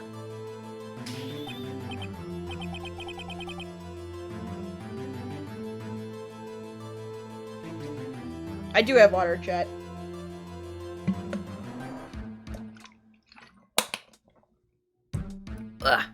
Oh, now this is interesting. I would like to know myself. So who is he? Don't play dumb, Von Karma. Mr. Wright, please tell us the witness's name. It's Yanni Yogi. His name is Yanni Yogi, a former court bailiff. Yogi? That name seems familiar. Oh! Yanni Yogi! From the DL6 incident! Figures the judge would have heard of it. It's such a famous case. But what does this mean? Your Honor, if this man is Mr. Yogi, then he has a clear motive. Tisk, tisk, tisk. Jumping to conclusions again, Mr. Wright. This witness is Yanni Yogi. Fascinating. However, how do you propose to prove this to the court? This is a court of law. As you may recall, you need proof. Allow me to repeat once more that the witness has lost his memory. This is it. I have to do this now. If I can't prove he's Yogi right here, right now, then I've got nowhere else to go. Nick, how are you? Emotional damage! Jesus Christ, chat! My God. How are you going to prove it? How can you prove that he's Yanni Yogi? It's okay. It's actually quite simple. Your Honor, please take this man's fingerprints. Then we'll compare them to the fingerprints of the file for Yanni Yogi 15 years ago. I see. That makes sense. Tisk, tisk, tisk. Huh? I'm so very, very sorry, Mr. Wright. Why? The witness has no fingerprints. What? What? No fingerprints? You see, before I worked as a caretaker, I worked at a chemical plant. I burned my fingers working with the stuff. Yup. What? Yogi, you sneak. You burned your fingerprints off to hide your past. Well, if the witness has no fingerprints, I guess we will not be able to prove his identity. No. Tisk, tisk, tisk. Well, what will you do, Mr. Wright? It seems the case has been decided, no? No, I know what happened. I know everything. I just can't prove it. No, I can't let it end like this. I can't lose. There has to be another way. Gotta jog his memory. There is no one who can testify as... there is no one who can testify as to who this witness is. No one. Nick, what are we going to do? I didn't even consider that he might have erased his fingerprints. What do I do? Tisk, tisk, tisk. Well, Mr. Wright, perhaps you'd like to cross-examine his parrot for a little comic relief, Yeah, very funny. You're a sore winner, Von Karma. Wait a second. Cross-examine his parrot. What is it, Nick? No, you're not going to... Your Honor! The defense would like to take Mr. Von Karma up on his proposal. Take Mr. Von Karma up on my proposal? Exactly, Your Honor. I would like to cross-examine the witness's pet parrot! This is great. Order! Order! Well, what do you think, Mr. von Karma? Need you even ask? This is a farce! I object! Wait a second! You were the one who suggested I cross-examine the parrot, von Karma. I have a right to do so, as you suggested. Well, if you're so desperate, then please be my guest. My guest. There we go. Of course, should you go through with this, and nothing comes of it, then I hope you're ready for the consequences. Nick, this is crazy! Well, I still want to go through with your little game? fuck yeah. Let the parrot take the stand. I will cross-examine her, Your Honor. This is the most ridiculous thing I have ever heard. Von Karma's rigged every person's testimony, every piece of evidence, except the parrot. She's my last chance. At least, I think so. Bailiff, bring in the parrot. Yes! That's quite a bird. Please tell us your name. Name! The witness is ignoring me. Must hurt to be ignored by a bird. Very well, witness. Who is your owner? Please testify for us.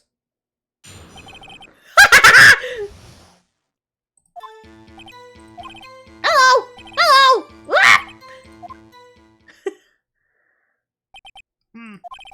Certainly the most concise testimony we've had so far. Very well, begin your cross-examination. Right. What are you going to do, Nick? I don't know. What do we do, Maya?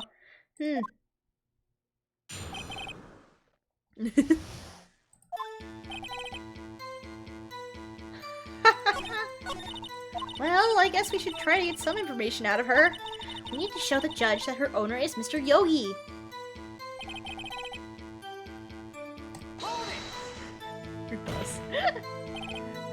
Witness, you can't just say hello and expect us to get anywhere. I want you to testify. Maya, you talk to her. Right, what do I say? Yeah, have we forgotten something? As I recall, 2 days ago. Polly, have we forgotten something? Ah! Don't forget DL6! Ah! I can get Polly to say that here. That will prove the caretaker had something to do with DL6. Polly, have we forgotten something? Hello! Hello! Ah! That's not what you're supposed to say. Forgot! Something we forgot! Hello! Hello! Ah! Oh, it's not working, Nick. She won't say it. This is ridiculous. Why won't she say it? Tisk, tisk, tisk. Something the matter, Mr. Wright? Wait. Don't tell me Von Karma expected this. He couldn't have retrained the parrot. Could he? Did he train her not to respond when if we asked if we've forgotten anything? Shit. That's not good.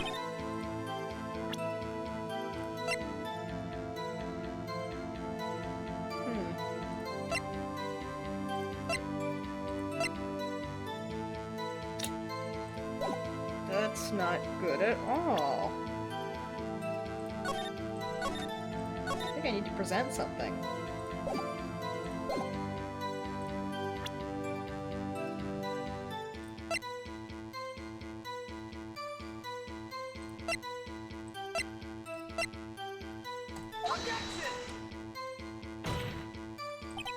Shit.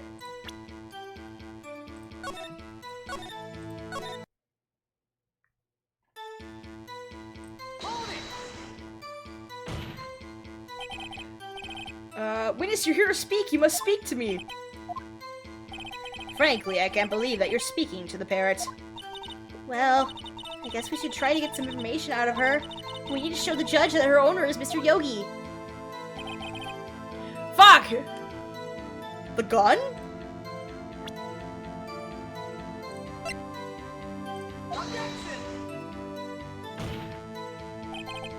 Nope.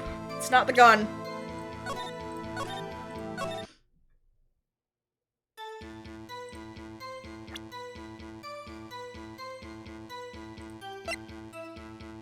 Is it a picture?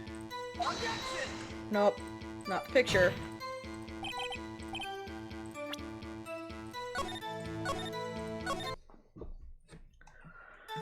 Ah, shit.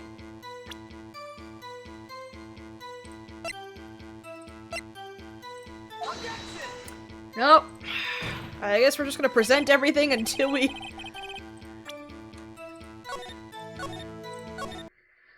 Fuck me, man.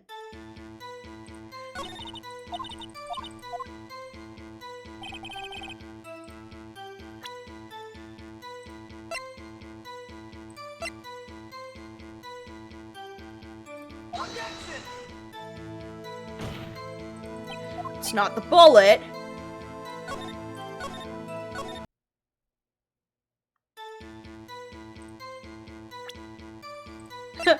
Present Polly. No. Yeah. That's what I thought so too. Yeah, it does. The bullet does have ballistic markings.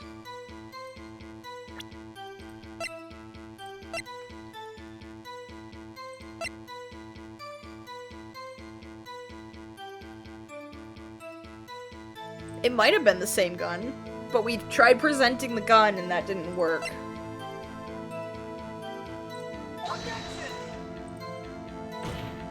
It's not Miss Faye.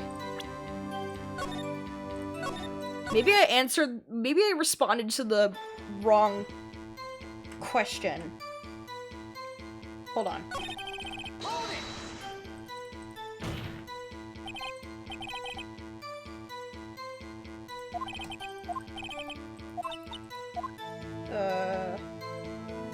What's your name?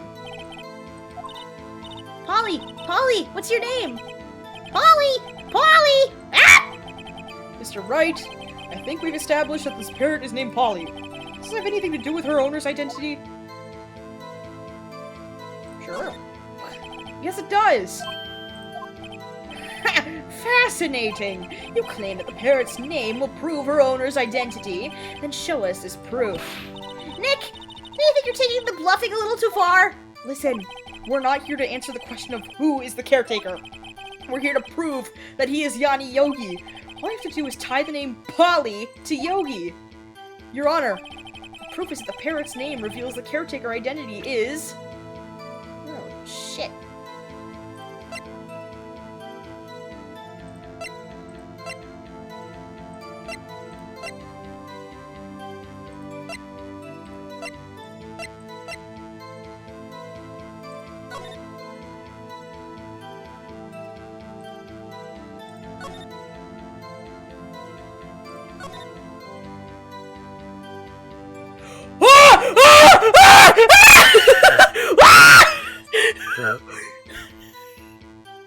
Oh my god! Oh my god! Oh my god! We never looked at this! Jesus! The TL6 case file? That's quite a large file you have there. Which page is this proof on, then? Show us or stop wasting our time. Very well, Mr. Wright. Please show us the page. Where in this file is the information connected to this parrot's name? It's the suspect. It's on the suspect data page. This page is all the information about Yanni Yogi. Right after he was arrested, his fiancée committed suicide, see? Indeed, it does say that, yes. What was his fiancée's name? Polly Jenkins. Polly! Exactly, Your Honor. He wanted to remember the name of his fiancée who committed suicide. That's why he named his parrot after her. I see. I guess that it is possible. Ah! A mere coincidence, that's all. My granddaughter has a dog she calls Phoenix. Well, Mr. Phoenix Wright, does this make you my granddaughter's fiancé? She's only 7 years old! She's only 7 years old! Indeed. Alone is a little weak for evidence in a murder trial. We would need some other corroborating? Yeah, there we go. Corroborating evidence. Where am I going to find that? Nick, we're getting closer. One more. We just get one more piece of evidence. Right, but what? Very well, witness, you may continue. Fuck. Fuck!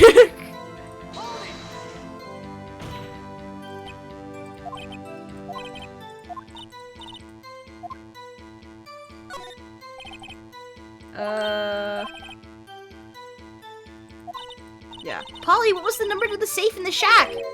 1228! 1228! My, what a reckless parrot. Well, Mr. Wright, you aren't claiming that this number has something to do with the caretaker. It does! Actually, it does.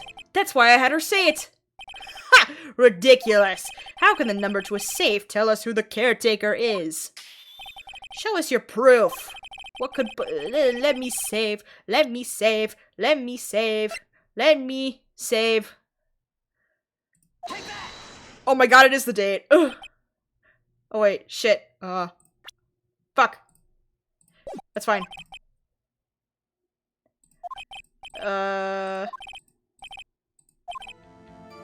Fuck! Hold on, I biffed it. It's the 28th of December! It is the date, chat! It's the date! I biffed it! I was trying to save!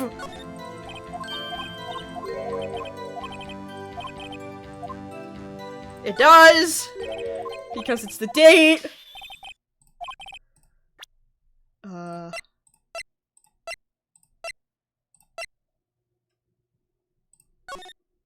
Yeah, it's the date!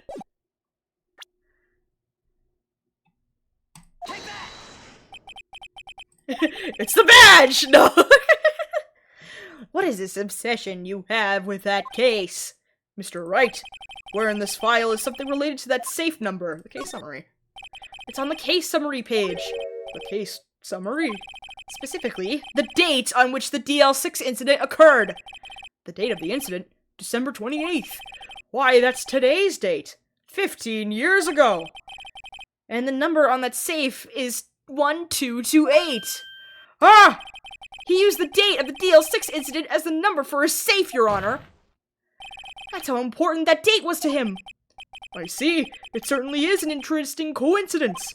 People often do set their secret numbers to dates. Ah! This is not tangible proof. I set my ATM's card number to 0001 because I'm number 1! This has nothing to do with a date. Nothing! That's enough! I think we've reached a conclusion here. It's a mere coincidence, that's all. True, that is a possibility. However, two coincidences at the same time seems more like a pattern to me. What are you saying? Summon the caretaker of the boat shop. Immediately! Witness, tell us your name. Wait! This witness, he doesn't remember. No, it's okay.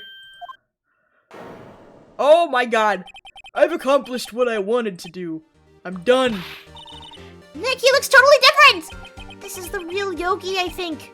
Oh wait, this is the real Yogi, I think. Finally! He's been acting feeble to hide his true identity. Acting for 15 years! Well, let me ask you again. Please state your name for the court. My name is Yanni Yogi. 15 years ago, I served as a bailiff in this very court. Should I still keep his old man voice? I'm gonna do that. Order! Order! Yanni Yogi! So was it you who killed Robert Hammond and tried to frame Miles Edgeworth for his death? Yes, it was me. I did it. They put me on the witness stand 15 years ago. Robert Hammond, he said I was mentally unsound. He told me he would make me innocent. Get me off the hook. So I pretended to have brain damage. I was innocent really, but he didn't believe me. We won the trial, but I lost everything. I lost my job, my fiancé, my social standing. Then this year, 15 years later, a package arrived. It was a letter and a pistol. The plan was written out in careful detail. It was a plan for me to take my revenge on the people who ruined my life. I didn't care who sent it. I thought this was my chance. After 15 years, this was it. Finally, a chance to have my revenge on Robert Hammond and Miles Edgeworth. I have no regrets. Wait a moment! Revenge? Against Miles Edgeworth? What do you mean? I'm not at liberty to speak on that matter. Why don't you ask Mr. Edgeworth yourself? Anyway, I admit it. I was the one who killed Robert Hammond. Well, damn. Von Karma, where is Mr. Yogi? Under arrest, Your Honor. I saw no room for error in his confession. Then, the defendant Miles Edgeworth is... Innocent. In this case, at least. Very well. Will the defendant please take the stand? Oh, here we go. There are a few mysteries left unsolved. Still, you are cleared of suspicion for this particular case, so I would like to pass judgment on the murder of Mr. Robert Hammond. Any objections? I don't believe it. Why isn't Von Karma saying anything? Very well. This court finds the defendant, Mr. Miles Edgeworth, innocent! Let's go! Can I pet that dog? Can I be that dog? Can I pet that dog? No. Can I pet that dog? That is all. No, he's Can I pet that dog? Can I be that dog? Oh, shit. Edgeworth! Did someone just say objection? Wasn't Von Karma, huh? Wait, that means... No! Edgeworth! Your Honor, I object to your judgment. What do you mean? I'm not innocent at all. As we have heard, Yanni Yogi killed Robert Hammond in revenge. But revenge for what? Nick! Edgeworth has tried to confess! He's going to say he's guilty! He's going to tell them he was the murderer in the DL6 incident! He's gonna tell him he's killed his own dad! Yippee! Edgeworth is edging. Uh-oh, what do I do? Objection! The judgment has already been passed. I object to Edgeworth's outburst. Didn't something like this happen yesterday, too? I believe a certain witness raised an objection after a guilty verdict was passed. That would be Larry. We must hear this new statement. We must hear Miles Edgeworth. He's right. We have a duty to hear Mr. Edgeworth out. Shit. Here we go. For 15 years, I have had a reoccurring dream. A nightmare. It's only a nightmare. That's what I told myself. But now I know it wasn't a dream. Yanni Yogi wasn't the killer. You mean, in the instant where your father died? From the distance of the shot, it wasn't suicide either. Everything was as clear as day. The murderer. The criminal in the DL6 incident. It was me. Your Honor, I confess my guilt. I am guilty for DL6. The statute of limitations of which ends today. The culprit is me. God damn it, Edgeworth. Order! Order! This is certainly unexpected. The defendant declared innocent is confessing to a different crime. A crime from which the statute of limitations runs out today. I'm not really sure how I should deal with this. Bah! It's obvious. We hold a trial right here, right now. We try this man for his crime of 15 years ago. I think I would like to take a 5-minute recess. During this time, I will consider the appropriate course of action to take. Court is adjourned. God damn, how long is this gonna take? I need to eat dinner, but I'm finishing today. I'm finishing this today. Whatever, it's fine.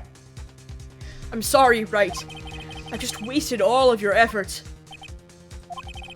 Mr. Edgeworth, I just don't believe it, sir. I mean, you kill your dad? I didn't want to believe it myself, detective, but it's the truth. I deserve to be punished. Murder is murder no matter what the circumstances. This is crazy! Just crazy! Nick? What are you doing? Huh? Oh. I was just reading through the court record once more. I'm getting my case ready. Your case? For what? Huh? Is it obvious? I'm going to prove that Miles Edgeworth is innocent! What are you talking about, pal? He just admitted to it! He confessed that he did it in court! I'm sorry, Edgeworth, but I don't believe your nightmare. What? It's just a dream. It's not real. Like the relationship, it's just a dream. No, the truth is right here in this court record. In any case, tighten your belts. The real fight is just beginning. I'll prove you're innocent. Trust me. Right. Oh, holy shit, dude. Now then, I would like to resume our trial. Judge!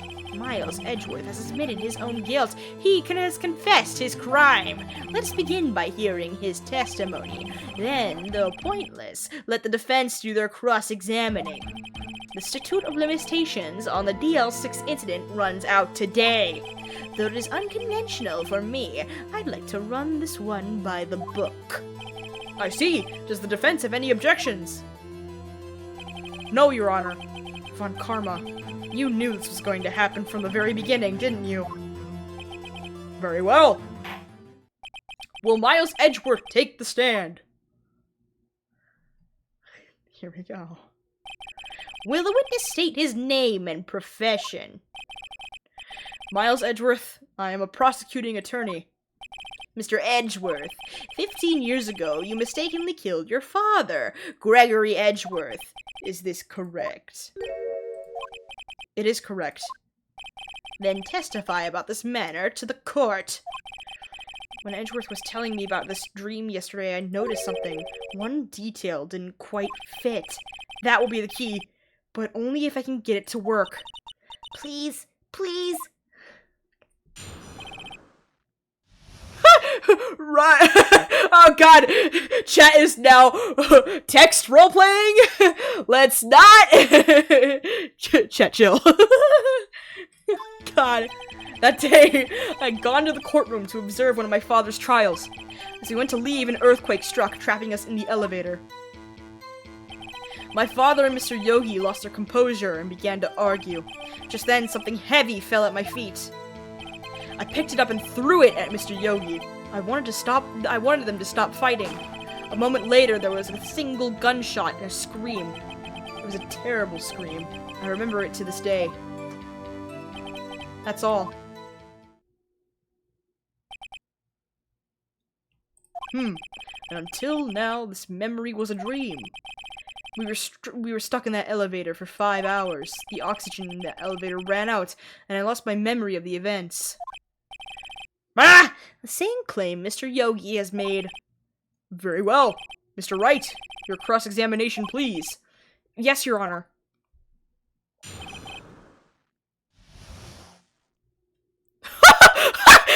You need to edge more than him. Become the Ohio Riz Skibbity Alpha. What the fuck? Jesus.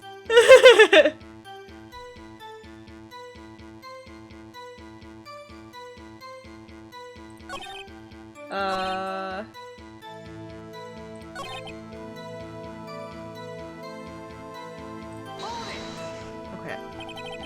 The gun fired once? Yes. I think. After I threw it, I lost consciousness. Since then, they've echoed in my head every day. That gunshot and that horrible scream. The scream?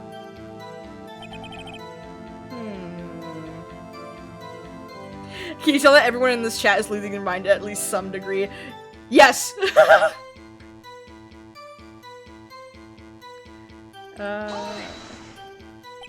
To this day?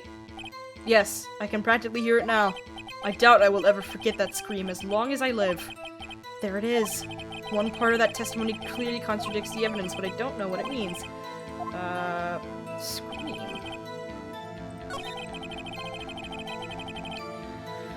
Okay, hold on.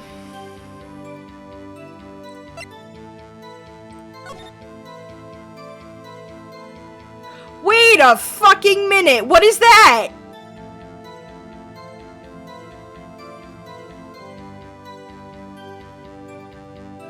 Hello? Why is there a bullet hole through the elevator glass?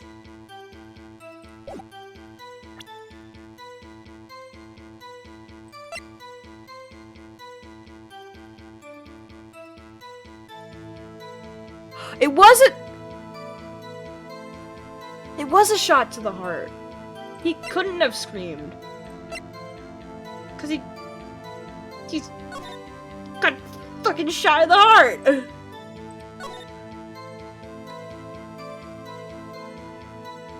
The murder weapon was fired twice!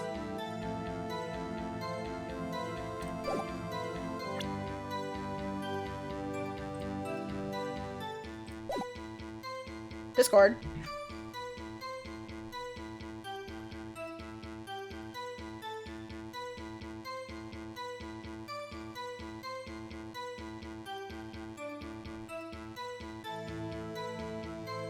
Ah, shit!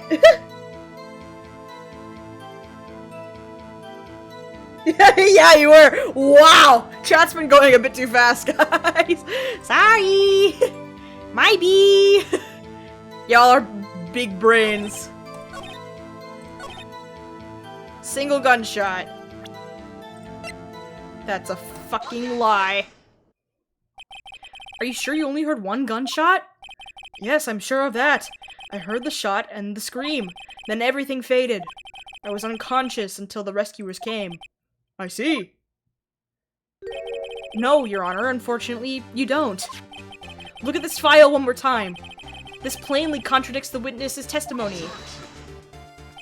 You do enjoy dragging out that file, don't you? I don't accept this evidence unless you can tell us what page it's on. Which page contradicts the Miles Edgeworth's testimony of the victim? Look at the victim data on this file. It says quite plainly, the murder weapon was fired twice! Miles Edgeworth only heard one gunshot, yet the murder weapon was fired twice. The first shot was the accidental firing when the pistol was thrown. So who fired the remaining shot? Was there perhaps another shooter who fired that second shot? Your Honor, I'm sure you're aware, this incident occurred 15 years ago. The evidence is dated. The pistol did fire twice. However, we do not know when that second shot was fired. It might have been fired the day before the incident. There is no proof that the second shot had anything to do with this incident. What? I see. You do have a point, Mr. Wright. The murder weapon was fired twice, as we have heard. One of those shots was fired by the defendant, a boy at the time. Do you have any proof that the other shot was fired had something to do with the case? Yes! I have photographic evidence, Your Honor! I think I will be able to show you proof. What? Impossible. Now, Mr. von Karma, save your surprise for after you've seen the evidence. Very well, Mr. Wright, show us your proof. Do you have evidence that the second firing of the pistol is related to this incident? Yes, I do. I have a pretty picture. Look at this photograph.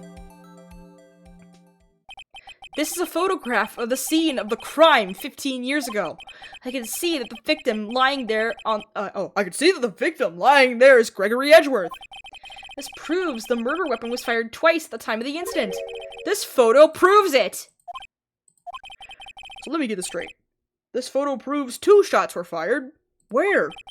Your Honor, please, get a clue!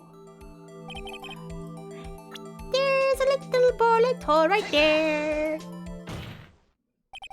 That should be obvious. The contradiction is here. I see a bullet hole in the door.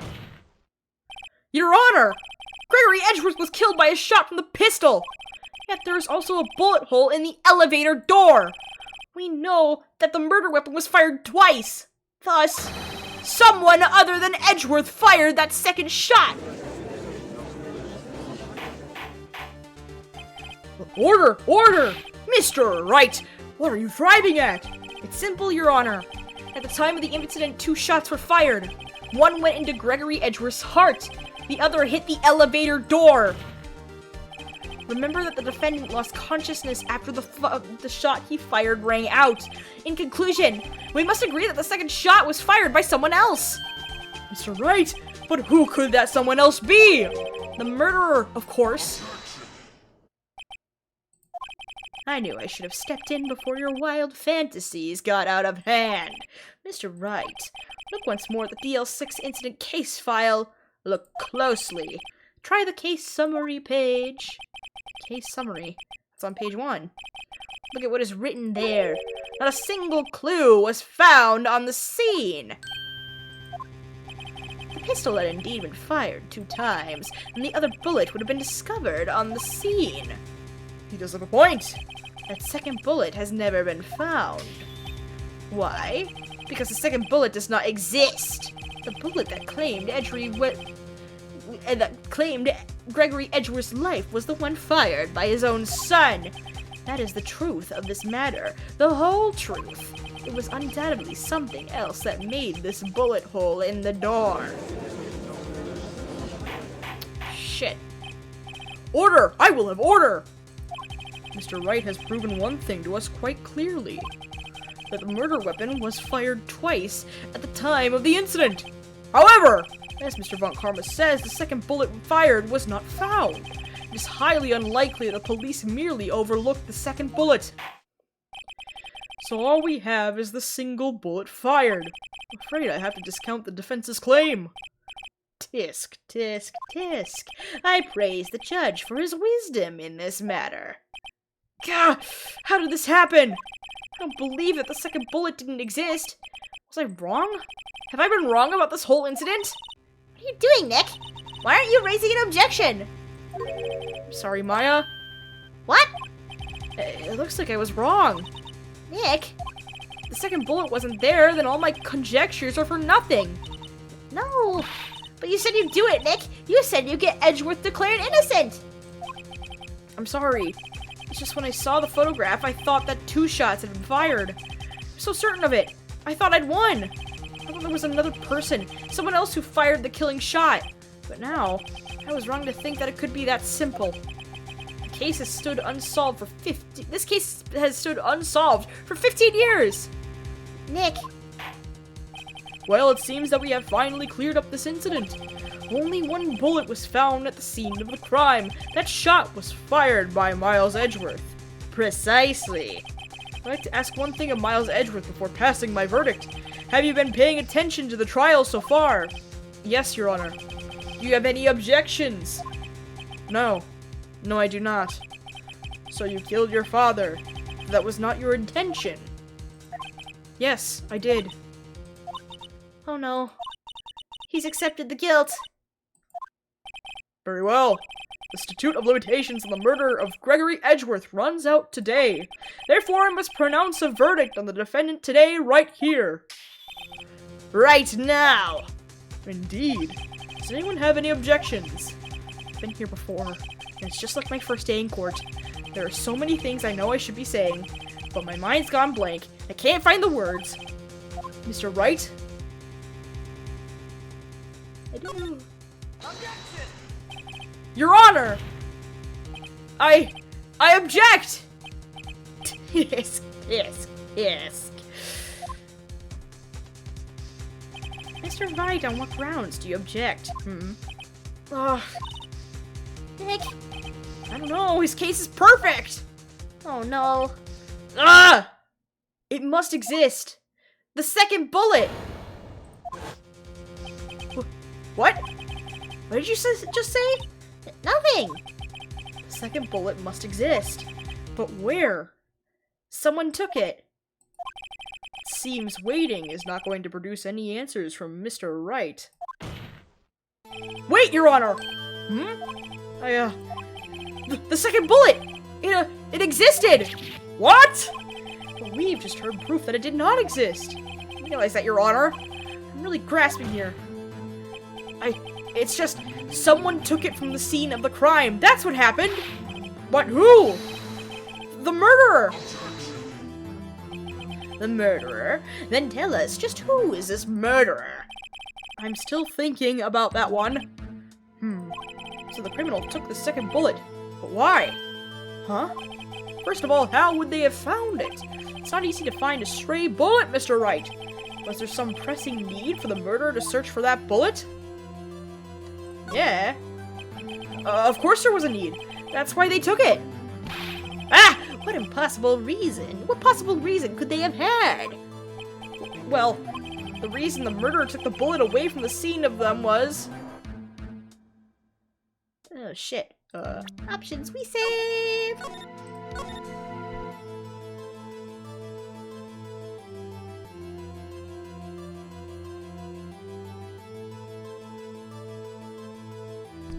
Oh shit! Sorry, I'm choking on my own spit.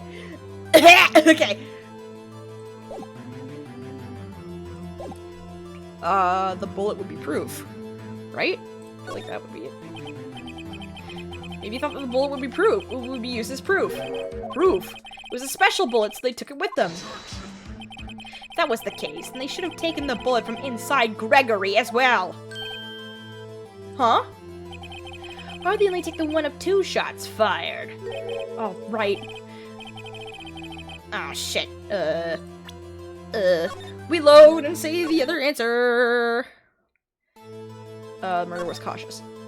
Well, the murderer was a very cautious sort, you see. That's why the murderer had to search for that bullet. If that was the case, then they should have taken the bullet from inside Gregory as well. Huh? Why would they only take one of the 2 shots fired? Oh, right. Mr. Wright, have you really thought this through? Wait. What? Both of my answers were bad? Huh? This isn't going so well. Was there some pressing need for the murderer to search for that bullet?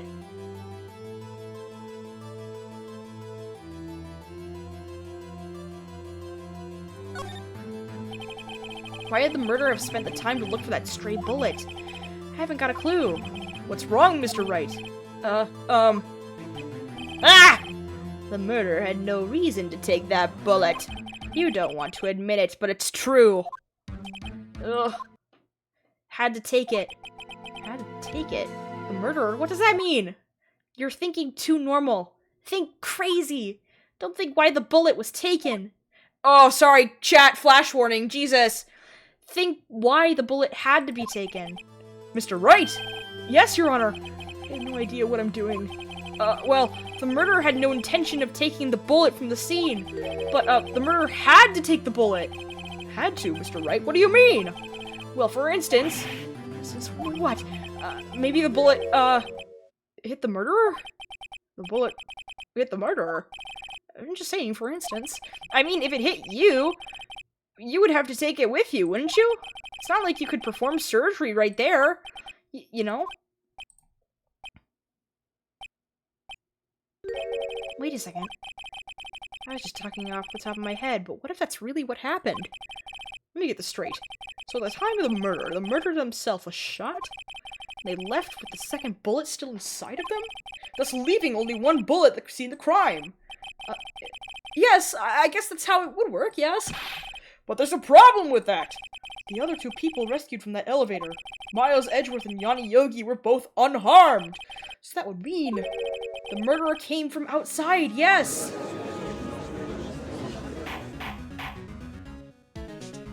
Holy shit.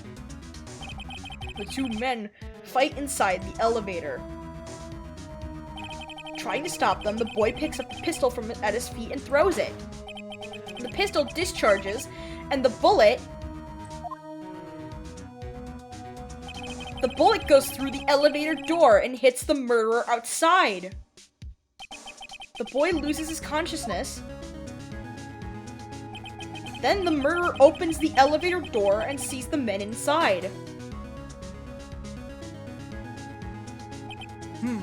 Mr. Wright, you are truly the most unpredictable defense attorney I've ever known. I can tell you're grasping, yet I cannot deny the possibility of what you say. What are you saying? Deny it! Deny it! No one involved with the incident was wounded. There was no murderer. No one was wounded at the time of the incident. He's right. I can't think of anyone. Hey, Nick. Huh? I just thought of something really crazy. Crazy? Remember what Mr. Grossberg said yesterday?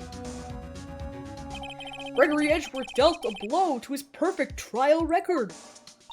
Wow. It must have been quite a shock for von Karma. He took a vacation for several months after that, you see. Yes, an unusual event for the man. That was the first and the last vacation he's taken in his many years of prosecuting. Yeah, that's von Karma. What if von Karma didn't take that vacation because of shock? But took it because he was injured. Which would mean Could only mean one thing. he was the murderer in the DL6 incident. He was the man who shot Gregory Edgeworth. It was von Karma. Oh man! Something wrong, Mr. Wright? You seem dazed! No, Your Honor. Well, you have indicated the possibility that the murderer came from outside. Can you give us a name of your suspect? Uh-oh. Should I come out and say it now? Yes. Your Honor, there is a suspect. One lone suspect. Well, this is certainly interesting news. Very well, Mr. Wright. Who is your suspect? My hands are shaking. What? Von Karma! Von Karma? He's smiling. Oh, he knew he was gonna get accused. You mean the Von Karma? The prosecutor? The one standing right over there! Ah! You don't object? I see no need. Why honor this ridiculous outburst with my objection? Because you took a vacation for several months starting the day after the incident. Yet you pride yourself on a perfect record. Why would you take such a long vacation without any reason? So you're claiming that I took a vacation to heal my injury from the incident. Fascinating. Prove it. Would I have needed surgery? I would have needed surgery, no? Where did I go under the knife? Where did I go under the knife at, Mr. Wright? Bring the doctor that operated on me. Have him testify. Nick, let's find out who this doctor is. It's no use. It's no use. The Riz Skibbity! This hurts me more than you! Edgeworth? I know Von Karma. Perhaps too well. He's perfect. He wouldn't leave clues. He probably didn't undergo surgery. That would leave a doctor as a witness. Ugh, nobody's that perfect. So what, Nick? Did von Karma pull the bullet out by himself? That's insane! No, he couldn't have. You can't just pull bullets out of yourself. Wait. What does that mean? That bullet has to be somewhere. But where? Tisk, tisk, tisk. Well, Mr. Wright, can you produce evidence to prove that I was shot? Alright, Von Karma, I'll prove it. And I'll even use evidence. I know how you like it so much. What? The evidence that proves Von Karma was shot? That's a good fucking question.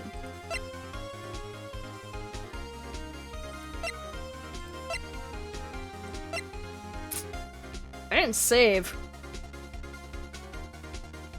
He should have a scar.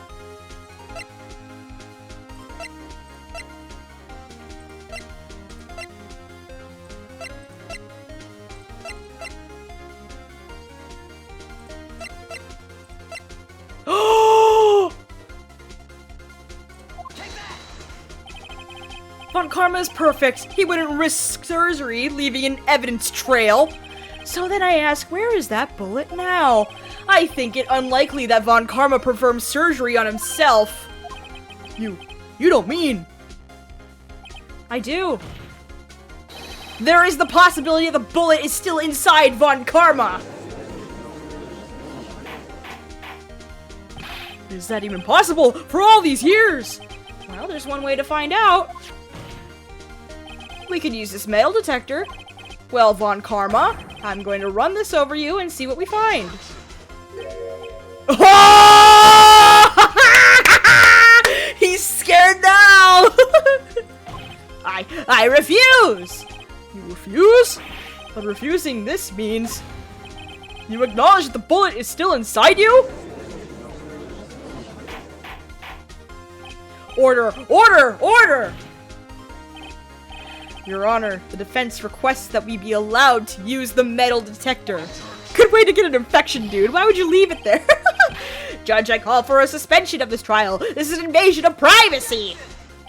The statute of limitations runs out on this case today. It was you who said we had to end it right here, right now. Enough! I permit the use of the metal detector. Mr. Von Karma, you will submit yourself to testing. Nick, what does this mean? I don't know, but we have to give it a shot. The metal detector is useful! Ah! Ah! I hate. It reacted. Something's inside his right shoulder. The bullet! Mr. Von Karma? You. It was you! I was afraid this would happen, and so I remained silent. Indeed, there is a bullet in my shoulder. However, it has nothing to do with this incident. What? I was shot in the shoulder long before the DL6 incident. I claim that the bullet in my shoulder has no relation to DL6. But Mr. Von Karma, can you prove that? Prove? I have no obligation to prove anything. It is Mr. Wright who must prove something here, not I. Mr. Wright? Well, can you prove it? Can you prove that the bullet in Von Karma's shoulder was from DL6? Of course he can't. You don't have any of the DL6 evidence. That's because you took it out of the record room yesterday. With no proof, you cannot convict me of any crime. So sorry, Mr. Wright. No, I'm the one who's sorry, Mr. Von Karma. What? You were close. One day away from freedom. But you see, I have proof. What? Who would have thought you would dig your own grave trying to convict Edgeworth? I can link that bullet in your shoulder to the DL6 incident by saving first. Because we have the other bullet. And I'm going to pick that one, and if it's not it, well, then I'm fucking screwed. That's okay. And here's my final proof. The bullet! That's a bullet? Where did you get that? This is the bullet used in the DL6 incident. This was taken from the heart of the victim, Mr. Gregory Edgeworth. The bullet is preserved quite nicely, with all the ballistic markings intact. Ballistic markings? You may recall the term. It came up in the first trial 2 days ago. Ballistic markings are the fingerprints of a weapon. All bullets fired from a gun are marked with that weapon's unique pattern. By examining the markings, you can tell which weapon fired the bullet. It's quite accurate. We have 2 bullets in our possession. One, the bullet removed from Gregory Edgeworth's heart.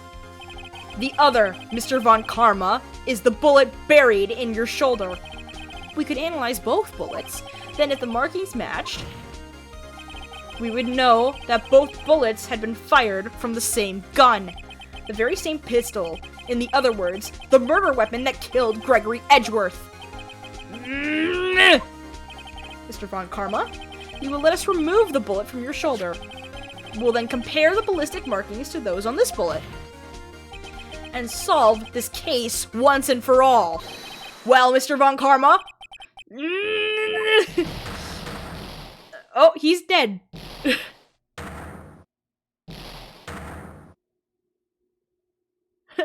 Is he dead? Oh. That scream.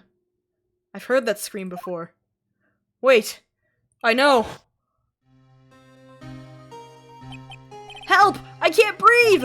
Quiet! I said quiet! You're not making this any easier! Stop breathing my air! I'll stop you! Stop breathing my air! Get away!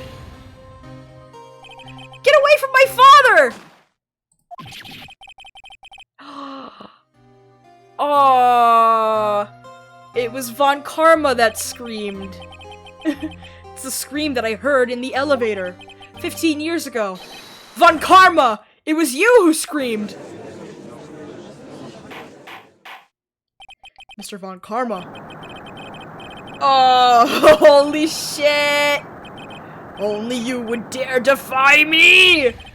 So it was you.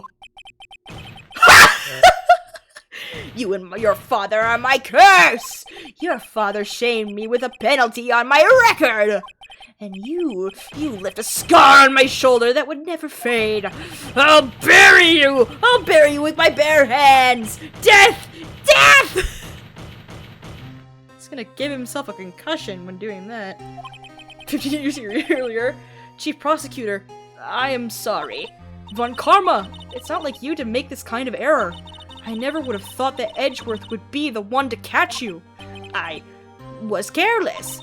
I'm sorry, but you will have to be penalized. I've covered for you in the past, but not this time. Edgeworth!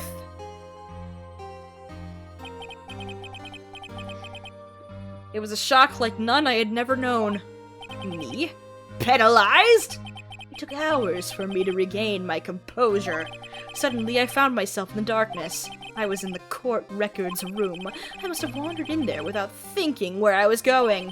The room was pitch black. The lights must have gone out. I went into the hall and felt my way to the elevator. I pressed the button, but nothing happened. Then, there was a noise. I was in pain! A horrible burning pain in my shoulder! Just then, the lights came back on. The elevator door opened before my eyes. I saw 3 people inside, all lying unconscious from oxygen deprivation. Much to my surprise, a pistol lay at my feet. I knew then it was destiny.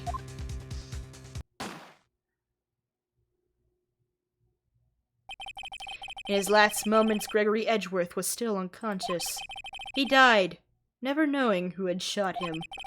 Later, he spoke through a medium, blaming Mr. Yogi. He was fooled. It was the perfect crime. Tisk, tisk, tisk.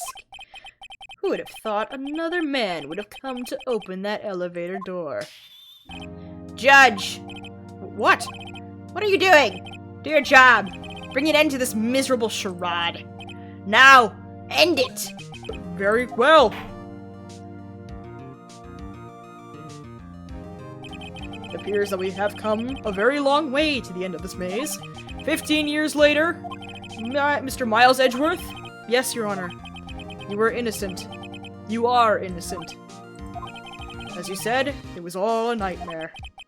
Yes, Your Honor. This court finds the defendant, Mr. Miles Edgeworth, not guilty! Yippee! That is all. This court is adjourned. Without getting Von Karma guilty? Okay, whatever. Nice. Nick! Nick, we did it! Did you see his face? Von Karma looked even paler than usual.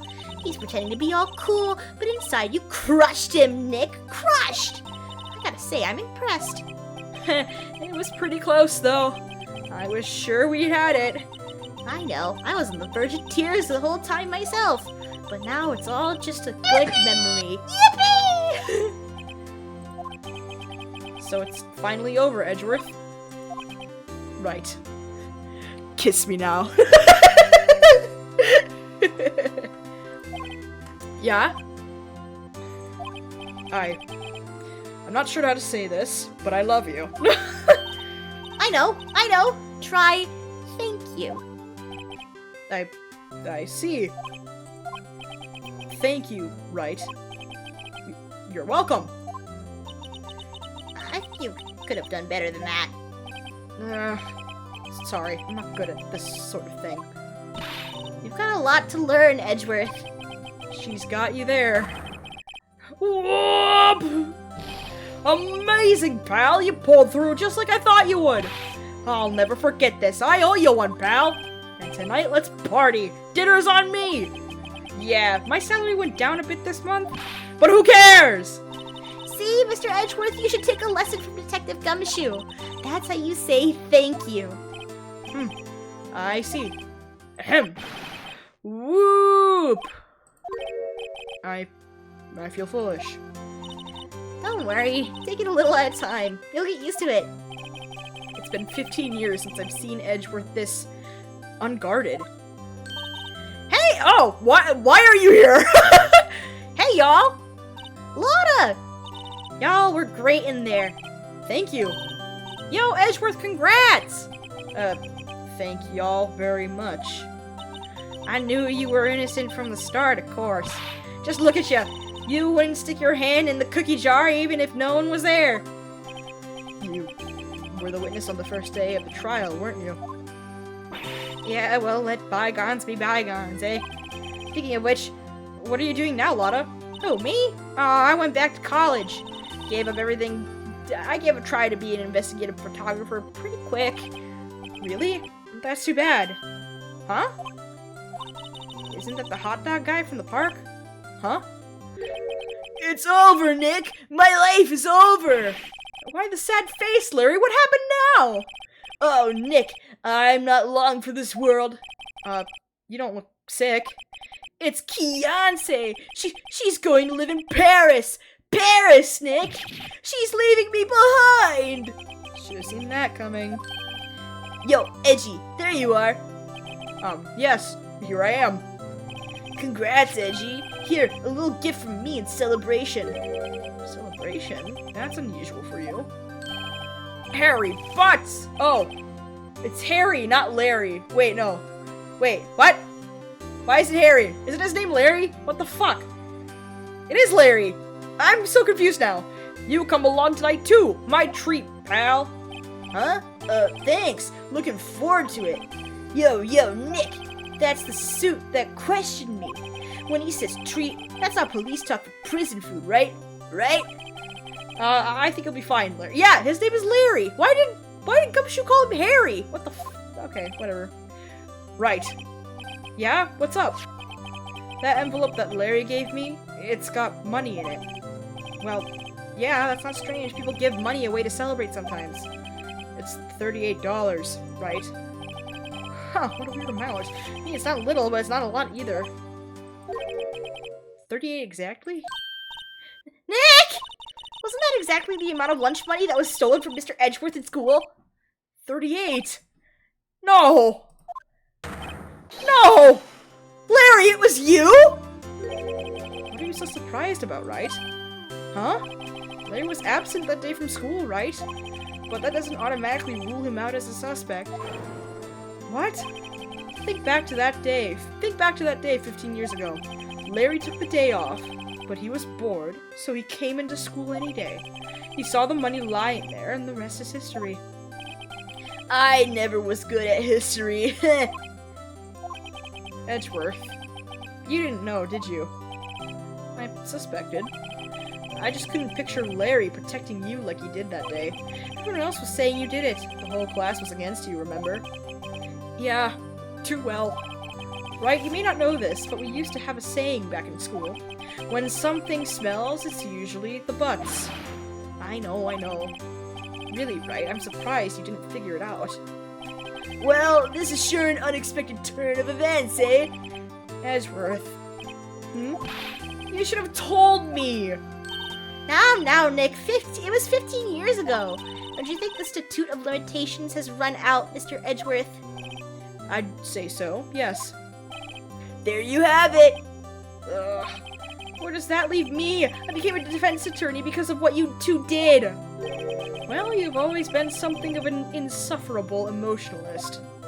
Yeah, and you get worked up too easily, too. Death! The death sentence for both of you! Man, if I'd only known I'd become a prosecutor! The same goes for me, only the other way around. For the longest time, I thought that I might have killed my own father. I thought I might be a criminal. I became a prosecutor, in part to punish myself. If I had known the truth, I might have become a defense attorney after all. Edgeworth. Want to switch, right? Hey, y'all, line up! I'll take a photo!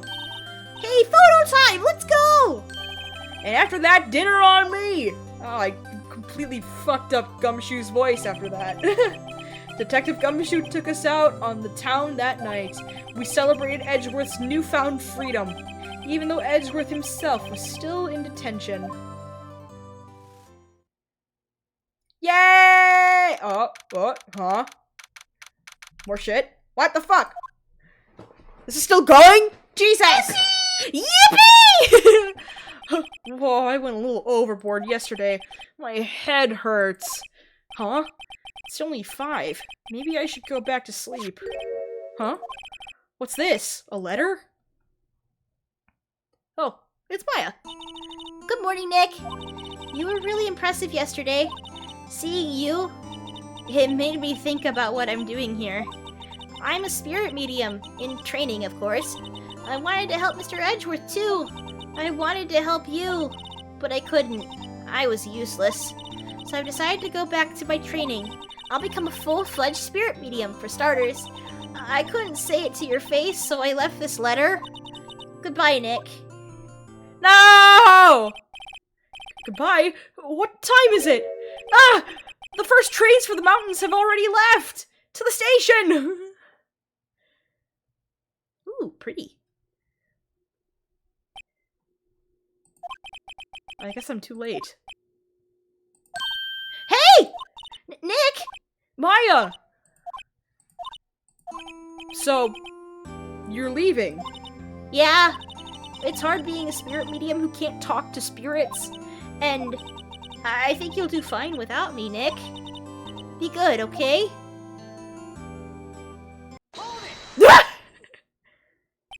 Wait! What? I never could have saved Edgeworth without your help. Huh? On the last day of the trial, I heard her. I heard Mia's voice. You heard my sister? Yes, only her voice, but still. It was at the very end when I thought we lost everything. Well, that's my sister for you. Detective Gumshoe helped, and Mr. Grossberg, and even Larry. I'm the only one who couldn't help. I was useless, Nick. But you were the one who stopped von Karma, Maya. Huh? I didn't do anything. All I did was wander around in a daze. Sorry, but I have evidence that you helped. Evidence? Evidence? What kind of evidence do I have? Was the bullet? She had the bullet, right? It was the bullet. A bullet? Von Karma was convicted.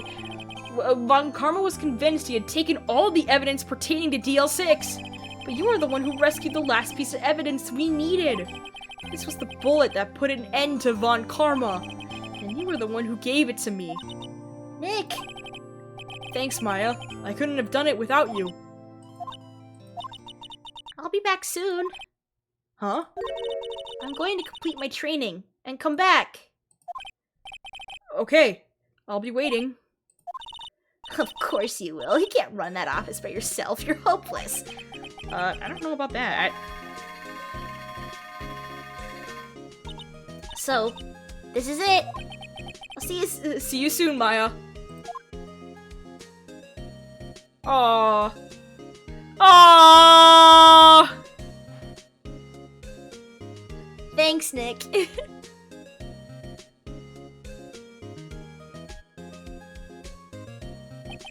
And so my story ends. Time to turn a new page.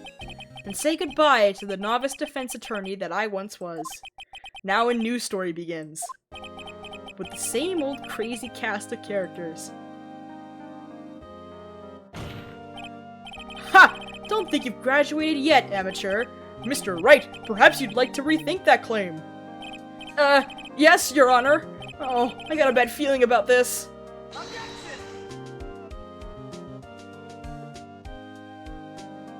Yay! Oh my god! Holy shit. Hey pal, Mr. Edgeworth came down to the precinct to wish you a happy new year. Talk about a pleasant surprise. Whoop, Detective Gumshoe. Then he hung his head low and went right back outside. Kinda like he was embarrassed or something. Strange, huh?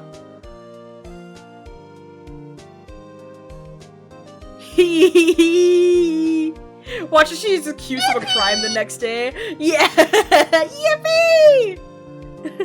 Huh? Nick? Nah, I haven't seen him lately. Who, me? I've been working at the cheese shop. That Missy's a nice lady, but she's not exactly what you call a cheap date.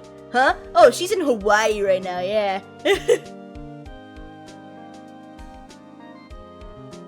I'm not gonna read out all these, this is the credits. Oh my god. Oh my god, it's pain! Oh, Jesus. Oh my god. Nice metal pipe chat. Okay, I think it's not the end of the Ace Attorney trilogy, but it's the end of the first game of 3. Oh my god, we haven't seen this guy in a while. Huh.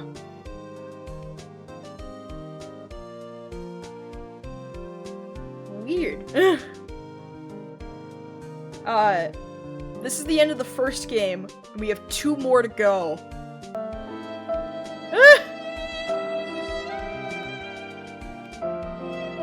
Sad violin.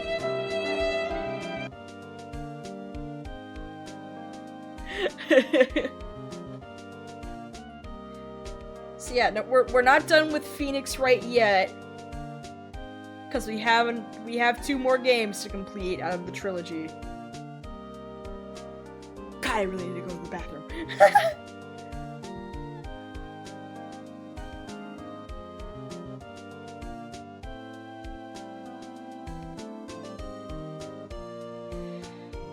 Oh man. That was a long ass stream. I am so warm in here right now. 4.5 hours. Jesus.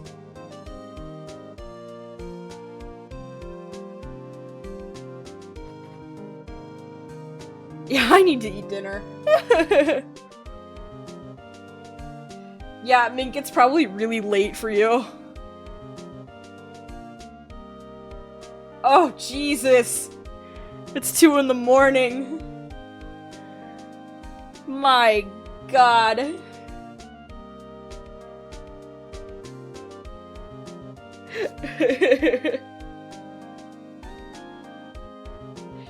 Jesus. Well, this is a good time, I think. Oh, man.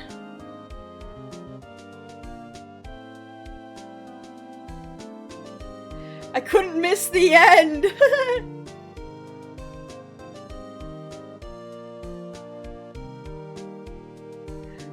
Oh, man.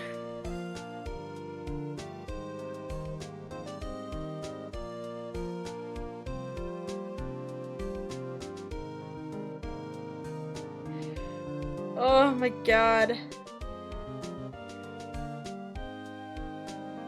I slept for like 2 hours this afternoon anyways. Yeah, that's what fucks up the sleep schedule, I know that firsthand.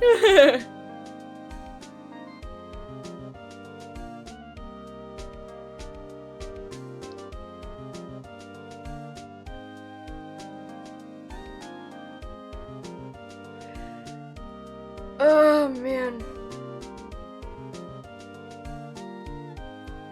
Oh, well, chat. Once these credits are oh, Mia's there. Hell yeah. Oh my god. Sleep is for the weak. Ah! There's a fifth one!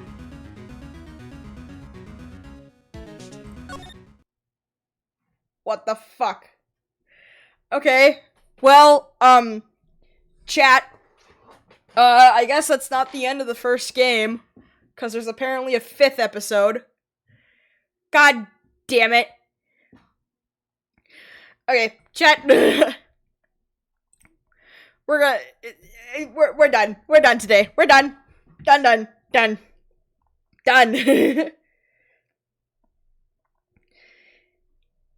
God damn, I am ending stream. I'm doing that right now. Oh, none of my friends are alive. That's okay. Chat, you guys can just scatter.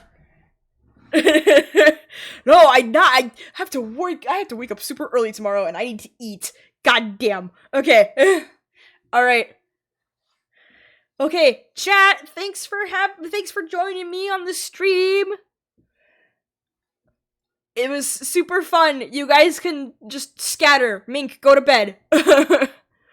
I want to thank again, Omalara33 for the follow. Greatly appreciated. Thank you so much. If people don't know, we have a Discord. Join the Discord. It's where I post my updates and stuff. And yeah, I don't know if I will stream again this week, but I will definitely find some time to stream next week. So yeah. All right, chat, you guys just scatter. All right, chat, remember to drink some water. Remember to eat some snacks. Remember that you are a loved and valued person. Bye, guys. Go scatter. Goodbye. Bye-bye. Bye-bye. Bye-bye.